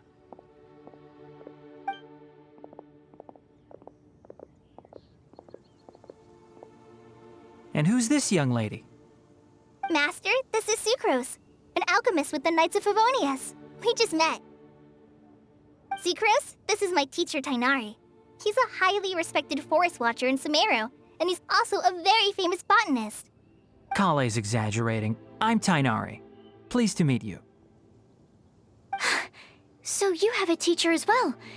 The pleasure is all mine, Tainari, sir. Yep, he's extremely knowledgeable too. And this is General Mahamatra Sino of the Sumeru Academia. He's really famous in Sumeru as well. Greetings. Though if I might say so, we're purely here for personal reasons. You needn't be unduly concerned with our official positions. And Kale, there's no need to use my full title. Sino is fine. Or sir, if you absolutely must. Indeed. We're not here in an official capacity, just to keep Kale company on her vacation. Keep me company? But it was you two that insisted on coming. Kale is very important to us. We felt obliged to ensure her safety on the long, treacherous journey to Mondstadt. But I've been here on my own loads of times before. What about your work, though? What if something bad happens while the General Mahamatra's away? There should be no issues. I have left my duties in the hands of my subordinates, and 2 especially reliable helpers. Oh, Sucrose. What were you saying about you having a teacher as well? I was just going to mention that I think we're in a somewhat similar situation. I'm an assistant to Mr. Albedo, Mondstadt's genius alchemist. Oh, please, Sucrose. Genius is an unnecessary epithet. It will serve only to leave an exaggerated impression of me in the minds of our guests. Mr. Albedo, but it is an objective truth. Hey, Albedo's here too! Great! The more the merrier!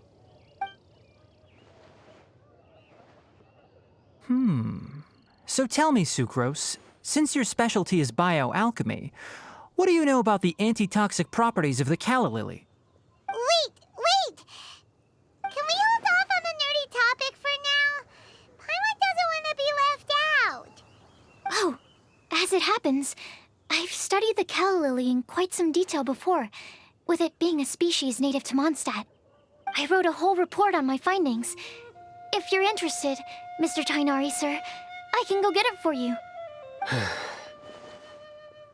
We're supposed to be here on vacation, and you're already thinking about how to improve your herbal medicines? Also, I thought we'd agreed to take on new identities for this trip. What new identities? Mine was Adventurer Sino, skilled desert explorer. Tainari's was technological consultant to the treasure hoarders, and Kale's was traveling musician. Very much so. I do wish some of the less cautious adventurers in the Avidya forest would consider coming to Mondstadt instead. What Philanimo mushrooms lack in texture, they make up for in not causing vomiting or diarrhea. Are you contemplating using some compounds from the calla lily as active ingredients in a targeted antidote? Yes, I gathered a few on the way here, and my initial research suggests to me that it could be worth a try. Okay, I got it. But as much as I don't wish to be a wet blanket, it takes a huge amount of experimental data to conclusively prove how different drugs interact.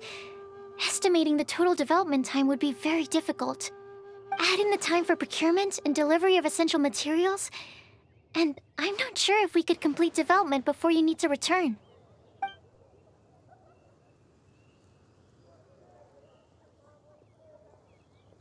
Then please, allow me to help. Mr. Albedo. Apologies for my tardy entrance in the present discussion. I understand you're looking to make an antidote for poisonous fungi, correct?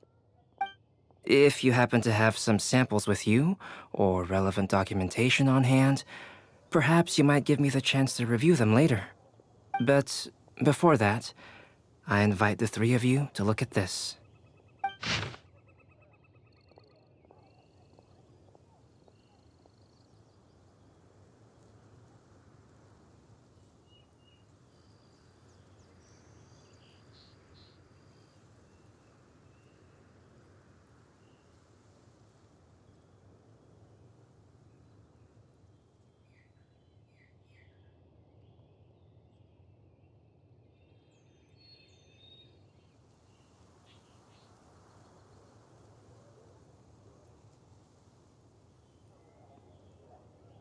Food and lodging arrangements? Were you quietly writing this up the whole time? Paimon didn't even notice! Hardly. Rather, I should apologize for interrupting a serious discussion between trained professionals, especially after they've traveled so far to be here, when I myself am neither an adventurer, nor a technological consultant, nor a musician. Nevertheless, I would encourage you to have a knowledgeable local arrange your detailed itinerary while you're in Mondstadt. Take a look, and should you find anything here to be objectionable, it can easily be adjusted. This is too kind of you. These arrangements are quite excellent. It looks great! Even Paimon feels like tagging along for the food and board.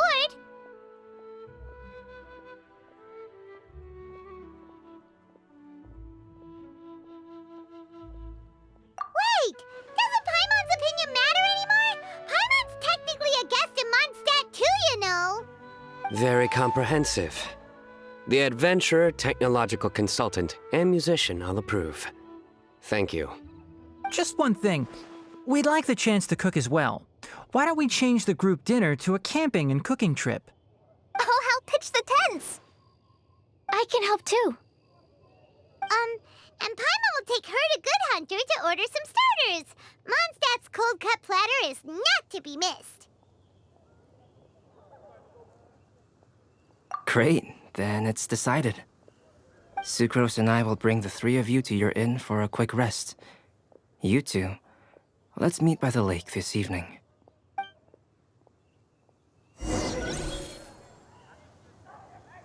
Mondstadt welcomes you.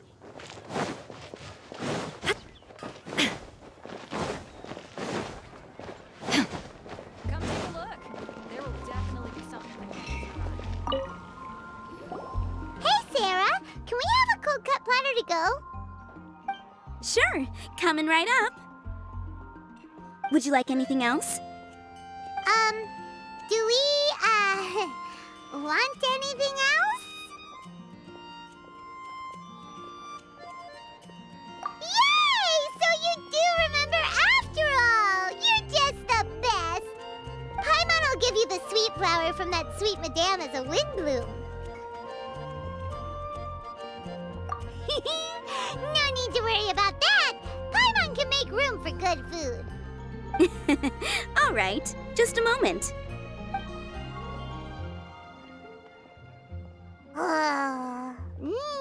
That was great. If that was a windbloom treat, then Paimon wishes it could be the Windbloom Festival every day.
All right, looks like we're all here.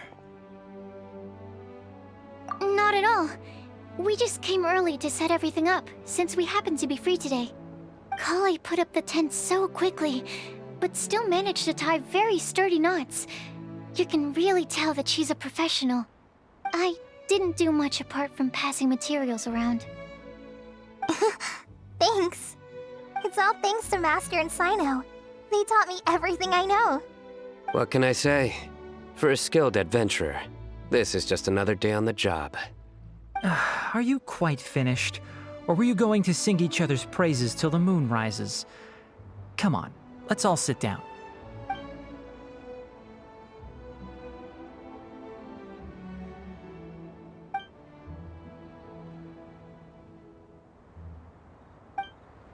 That sunshine sprat was really very good. I didn't watch you cook it, but I believe that the prominent umami flavor of the dish owes itself to more than the fish alone. That's correct. Any further deductions? Let me think. The aroma was quite uniform.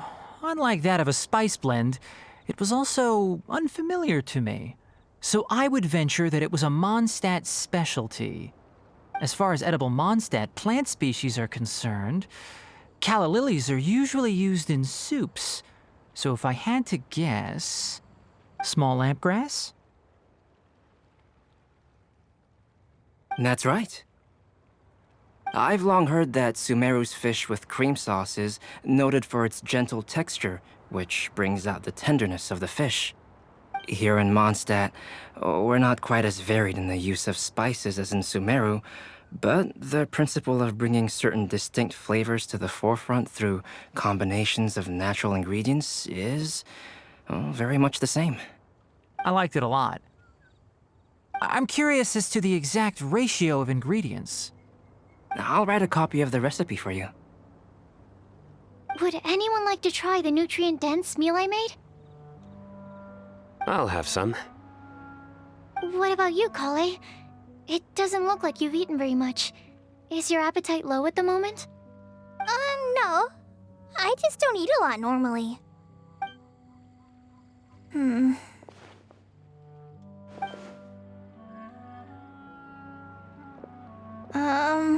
Sorry.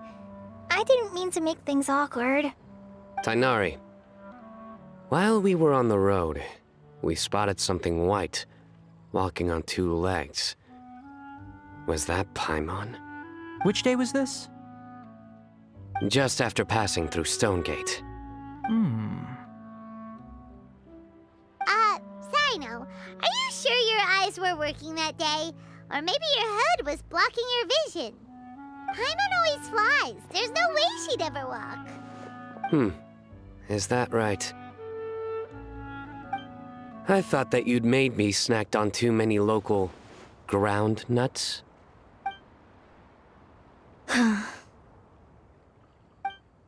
No? Not funny? Ground, you know. As in ground up, but also the ground.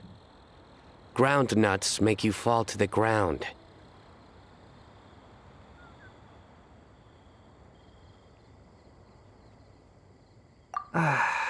Think of this as part of the process of getting to know Sino.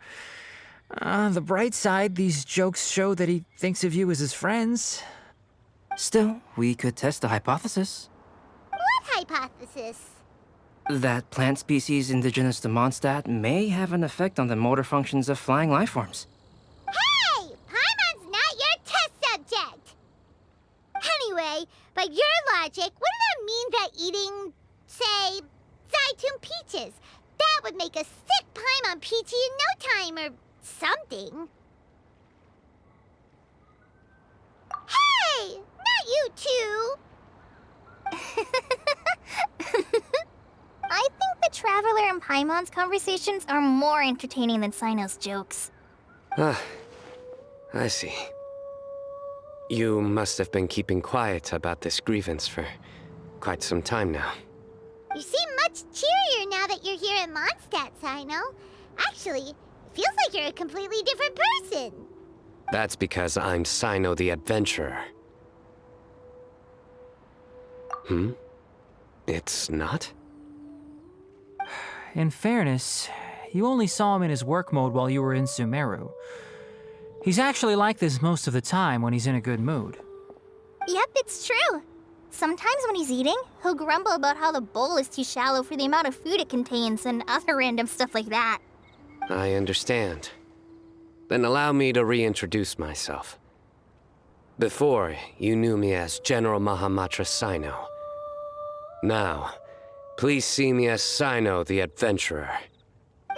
Yeah, so that's another thing he does.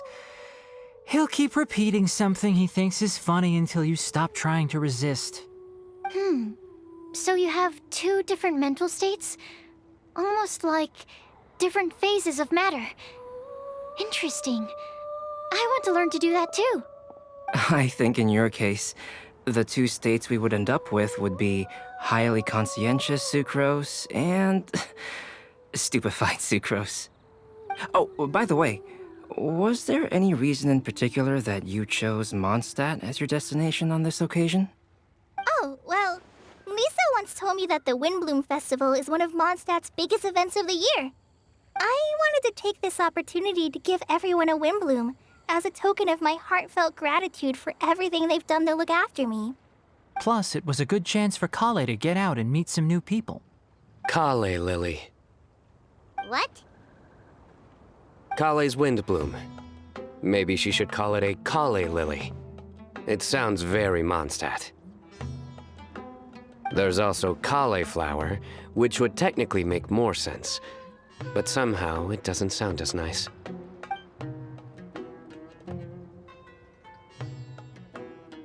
Moving swiftly on. Wow,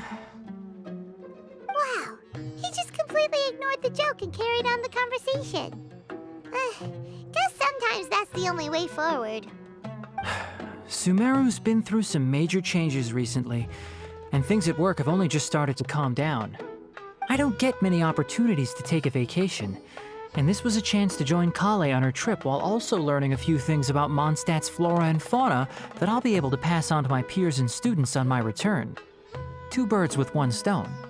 How about you, Sino? I came to ensure Kale's safety. That's just an excuse. Plain and simple.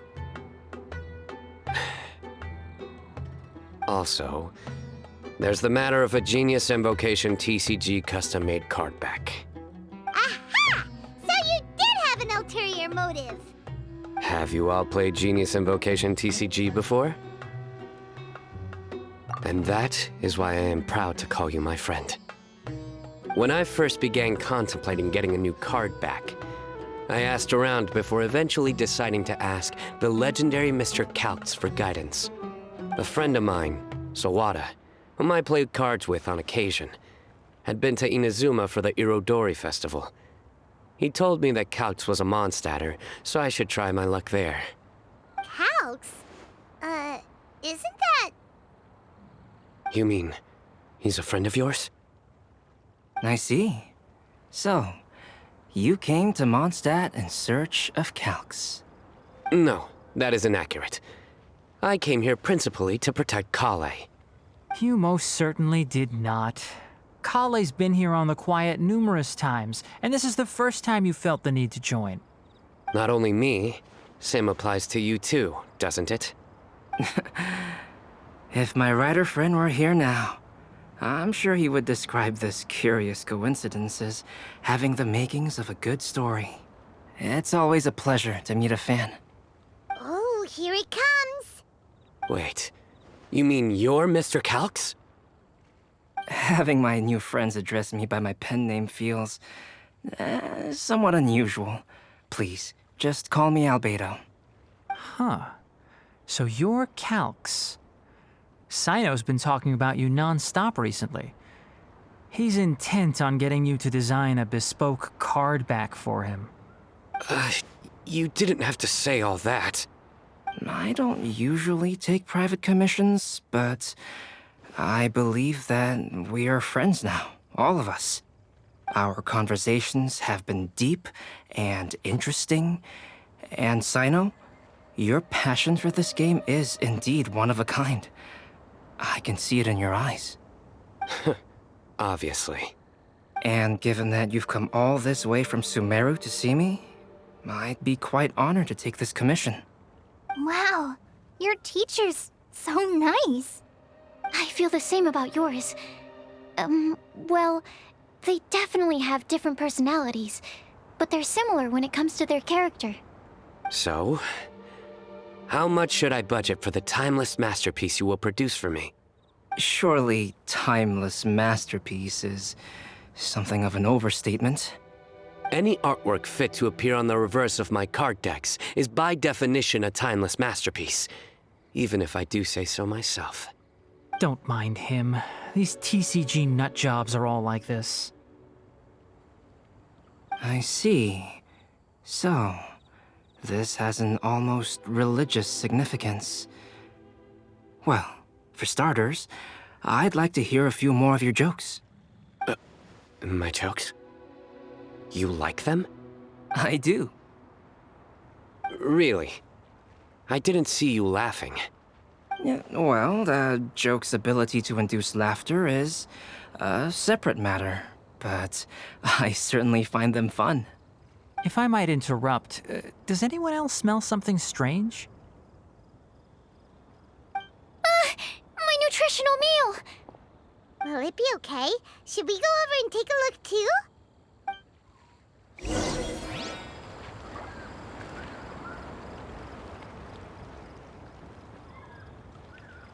Huh.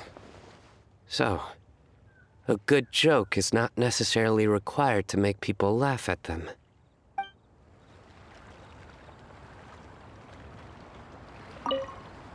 I'd be grateful if you could check on Sucrose. As for our new friends here, leave them to me.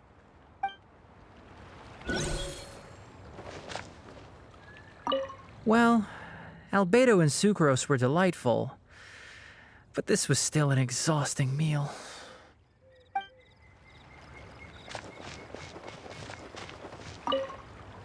The cooking pot. Is everything okay?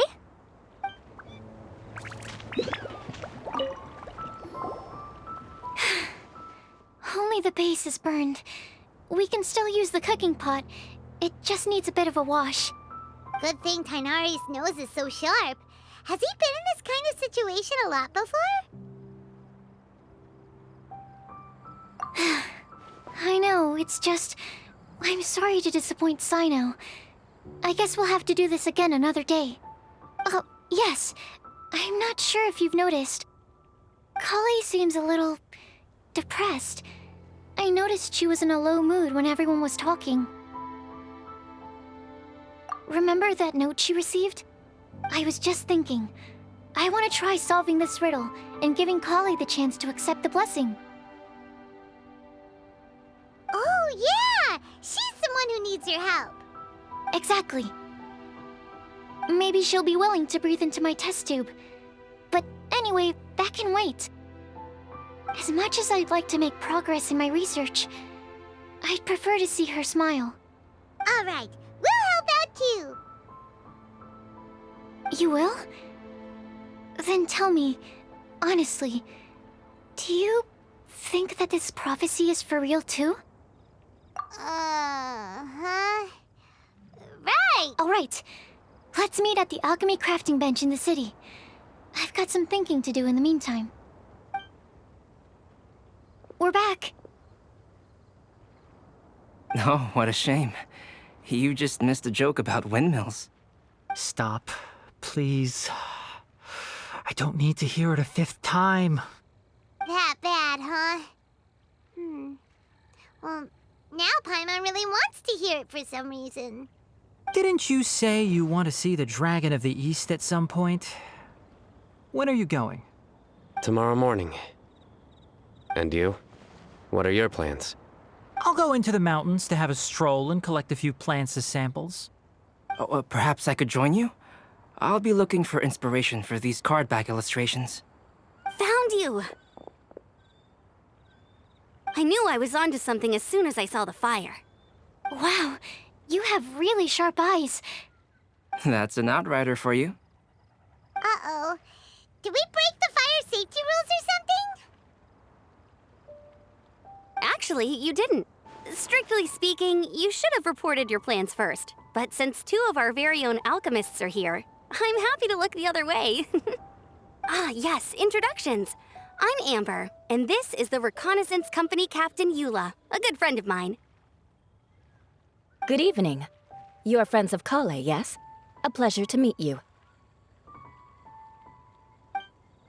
Oh, Amber and Eula. The pleasure is ours. I've heard a lot about both of you from Kale. Oh, really? All positive, I hope. You asked that last time, too. Of course it was positive. I'd say. We hear the latest news about you every time you write to Kale. Glad to know we've made a good impression so far. Anyway, we're just here to collect Kale, so don't let us interrupt your chat. Come on, Kale. We're gonna take you to check out a few scenic spots. Okay, great. Still as high energy as always. You know Amber? Yes, we've met. She's Kale's most important friend. And for that, we are also very grateful to her. That's Amber for you. Her outgoing personality means she can make friends with just about anybody. It's getting late, and we still have a lot lined up tomorrow. I suggest we all head back and get some rest. All right, I'll start packing up.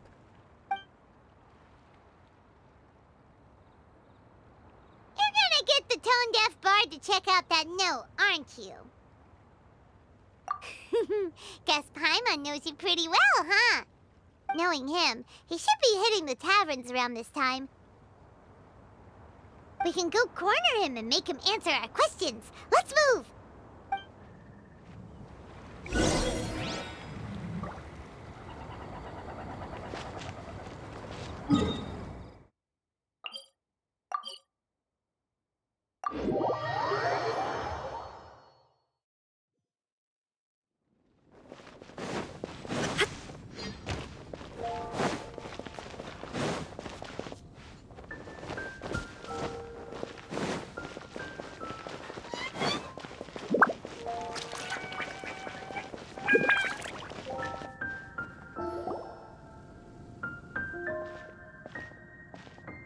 Oh, it's been a while.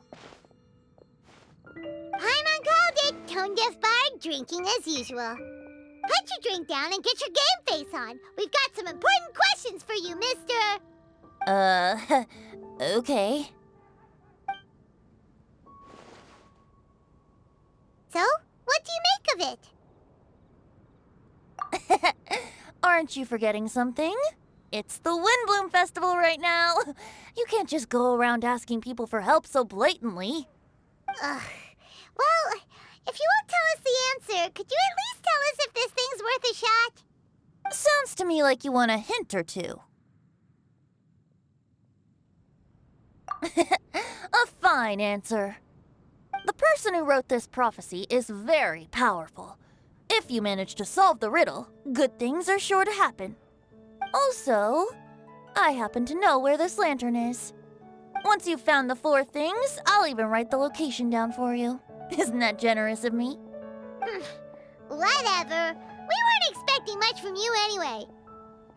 You can get back to guzzling wine and blowing wind now. Oh, woe is me.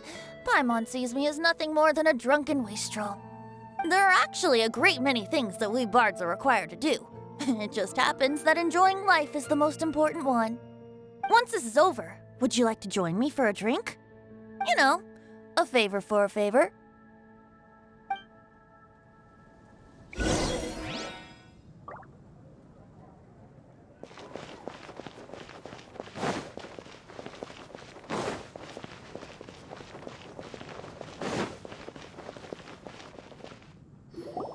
A flower that is not of this world.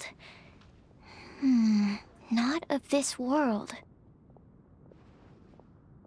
Sucrose! We've got some good news and some bad news. Which would you like to hear first? Let's have the bad news first, I guess. Huh? Really? Don't most people usually want to hear the good stuff first? Oh, All right then. Basically, we went to Windrise to divine the breeze. The wind said that the prophecy is real and that your idea is a really good one. That doesn't sound like bad news. So what's the real bad news then?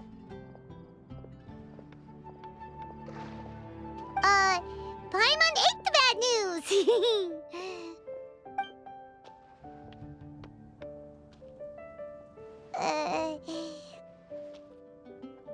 Blame Sino! If it's not funny, then it's his fault! It's fine. Well, that puts my mind at rest. Now, back to the other issue I've been mulling over. I was thinking about the flower that is not of this world. It could mean a human-cultivated variety that doesn't occur in nature. But that's basically claiming that it doesn't come from this world in the first place, when actually it's just a variant of an existing breed. So, the initial question is, can the flower's origins be traced back to a natural organism? If so, it cannot be correctly described as not of this world. But then, supposing we identified something outside of that category, whose job would it be to decide whether it belongs in this world or not? Then the question becomes, do of this world and from this world mean the same thing? Or is it deeper than that? Whoa, slow down! Paimon's head is already starting to spin! Okay, I did have one other line of thought as well. What about a flower created using alchemy? Would that be not of this world? Albedo may know the answer, but asking him right away would be like asking the teacher for the answers to your exam paper. It would render our search for the truth meaningless. I'd rather try and figure this out for myself. Could it be the wind bloom? Oh, now that you mention it, that's definitely a possibility. The wind bloom doesn't refer to a specific flower. Everyone defines what it means for themselves. In which case, the wind bloom doesn't exist in reality. This does seem like a promising direction. I've made a note. Okay, I better go read up on this. Yay! Paimon was actually useful this time! Guess we have that sweet madame to thank, huh? I'll need some time to prepare. Could we meet up here in, say, 2 days' time? Sure thing! In the meantime, we'll also think about the other 3 riddles in the prophecy. But, since we're really going for this now, shouldn't we say something to Kale about it?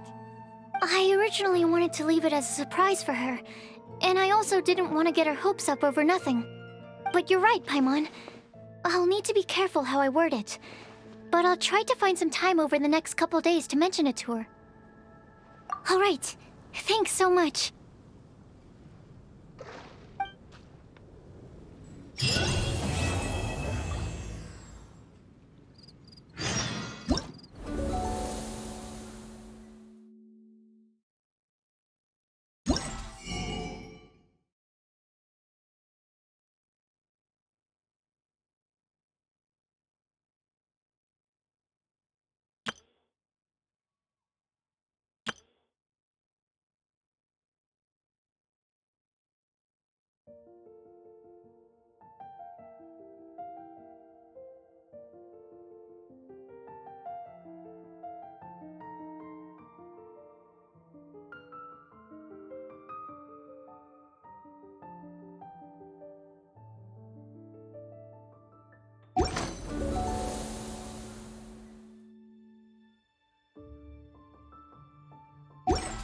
Inactivity serves no purpose whatsoever.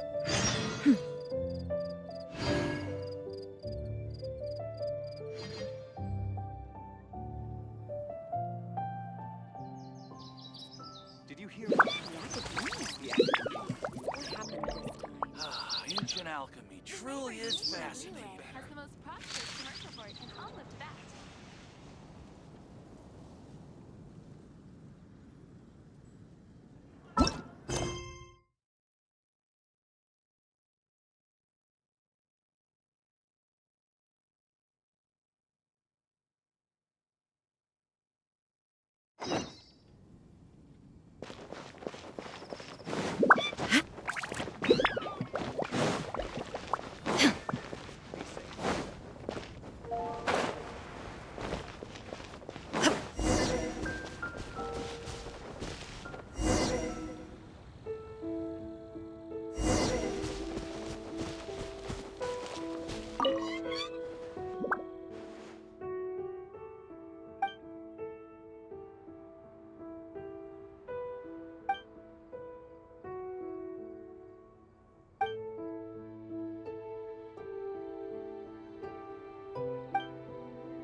The world remains constant over the centuries, but human life is like the dew at dawn, or a bubble rising through water. Transitory.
Let me scry.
The range knows me. Boom boom! Yeah.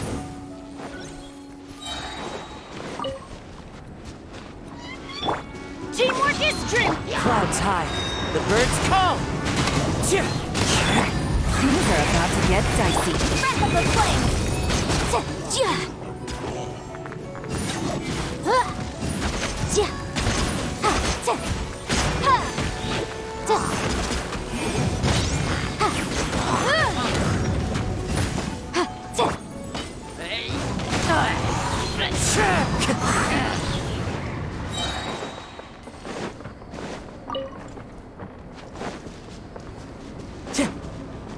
Time to go.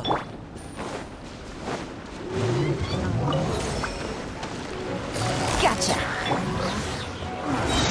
I'm going in! As one with wind and cloud. Wind strike. Game's up. Time's over. Incinerate! It's jury. Let's light it up! Your teamwork is dreamwork!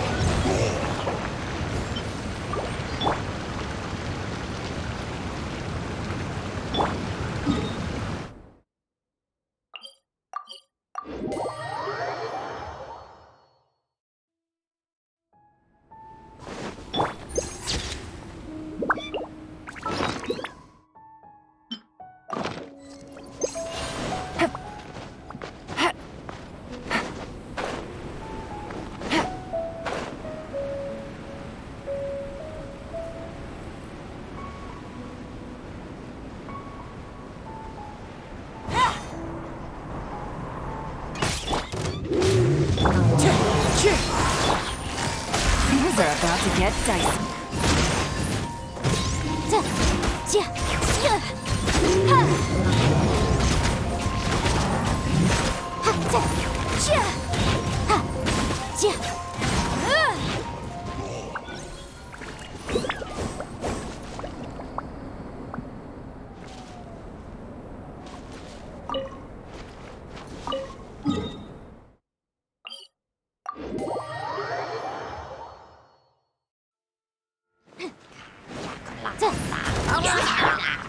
One with nature. Motion to compel! Busted.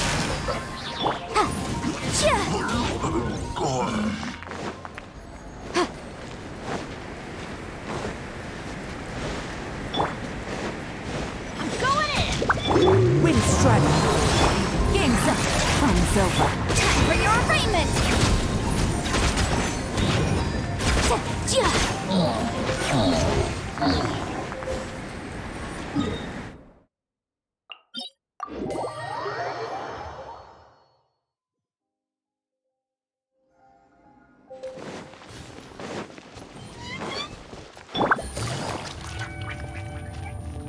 Gotcha. Take it easy. Incinerate! Quietly now. These are about to get dicey.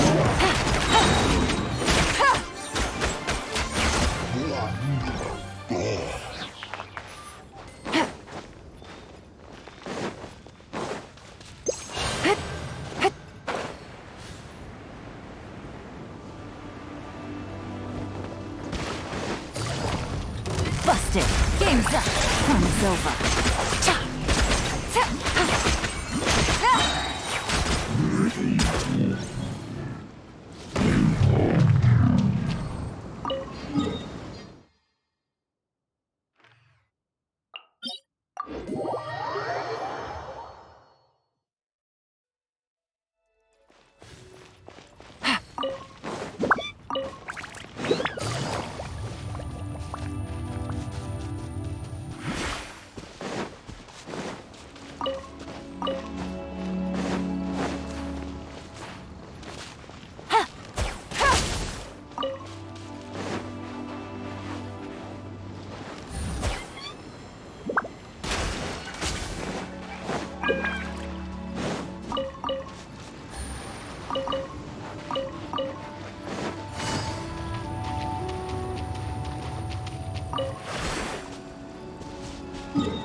Time to go.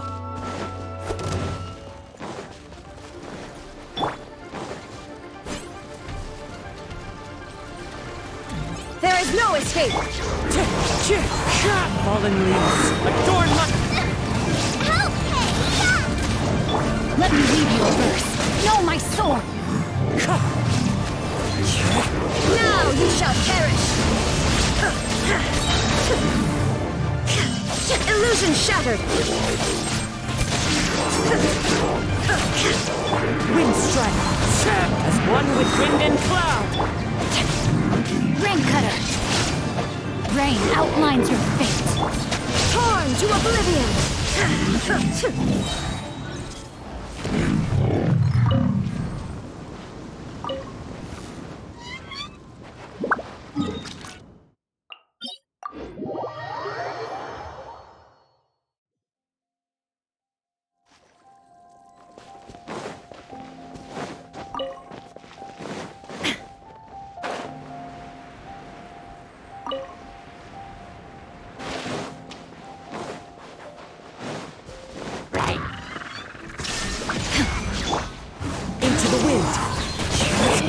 Know my sword! Let me weave you a verse. One with nature.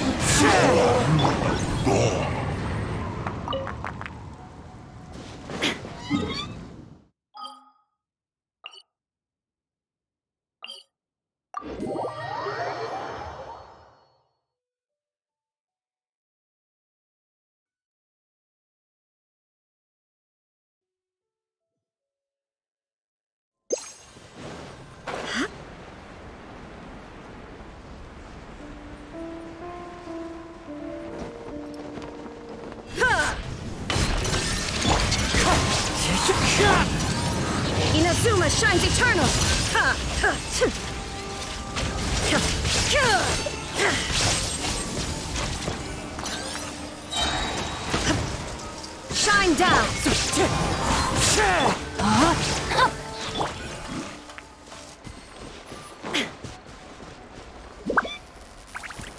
Illusion shattered!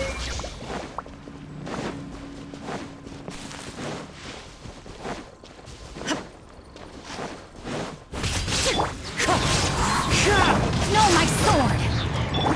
Now you shall perish!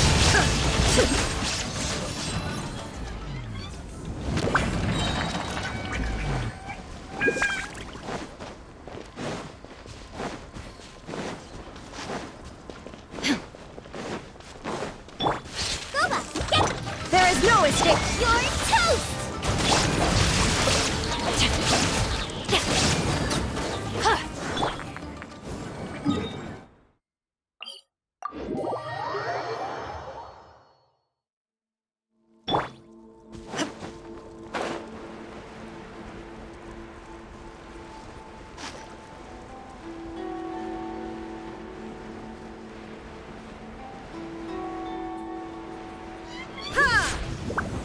Shine dark! Inazuma shines eternal!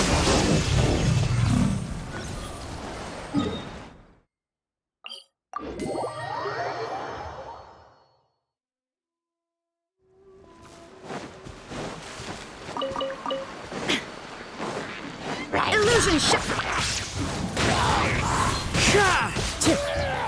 Rain cutter! No, my sword!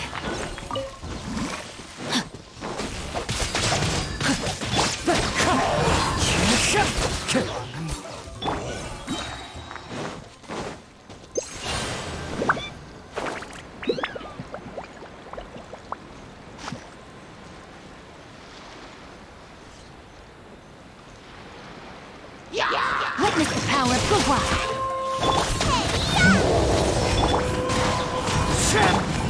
Now you shall perish!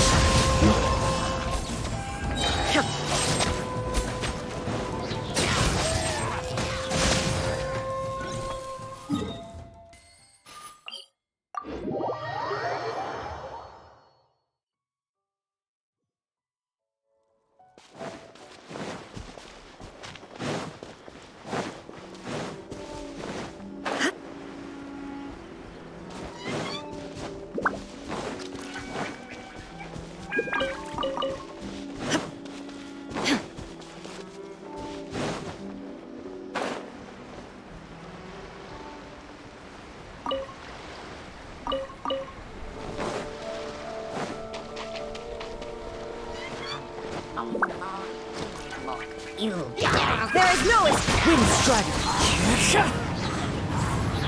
Out of the frying pan, into the fire! Eat this! Rain cutter! Rain outlines your... Inazuma shines eternal!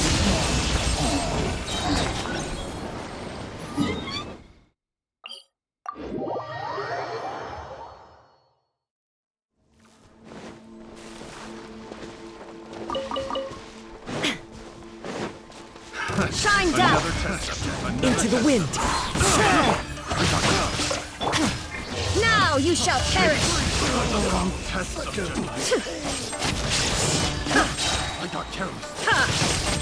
Illusion shattered!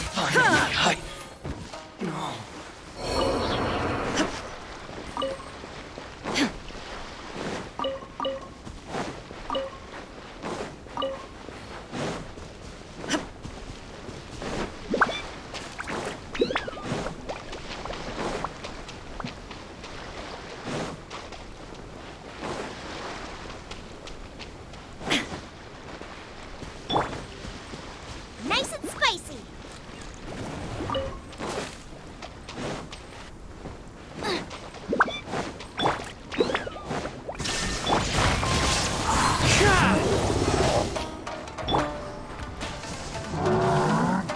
You're toast! Witness the power of Gugwa! Inazuma shines eternal!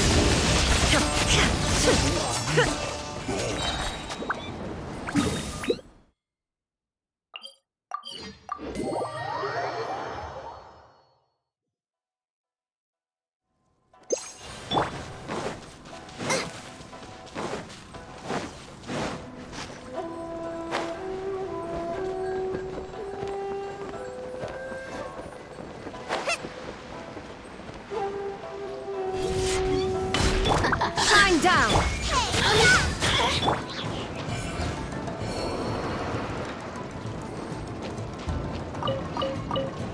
Time to act. Leaving so soon. Illusion shattered! Now you shall perish! Ha! Can't run from death. Your dues. Ring cutter! No, my sword! You can't run from death.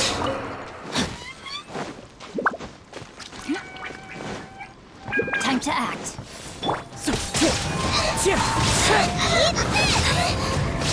There is no escape!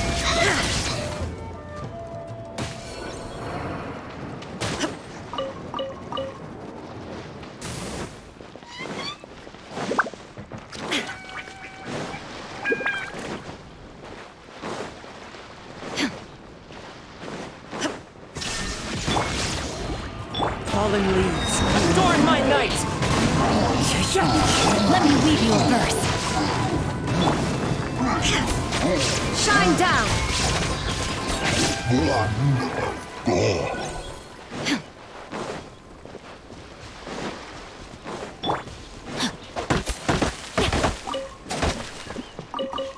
Body and mind.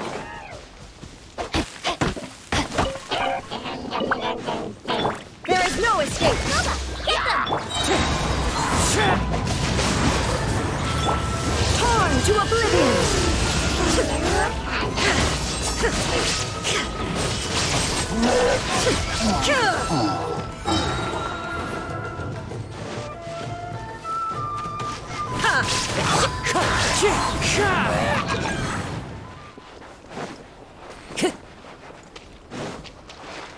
Time to go. The wind knows it. As one with wind and cloud. No, my sword! Time to act.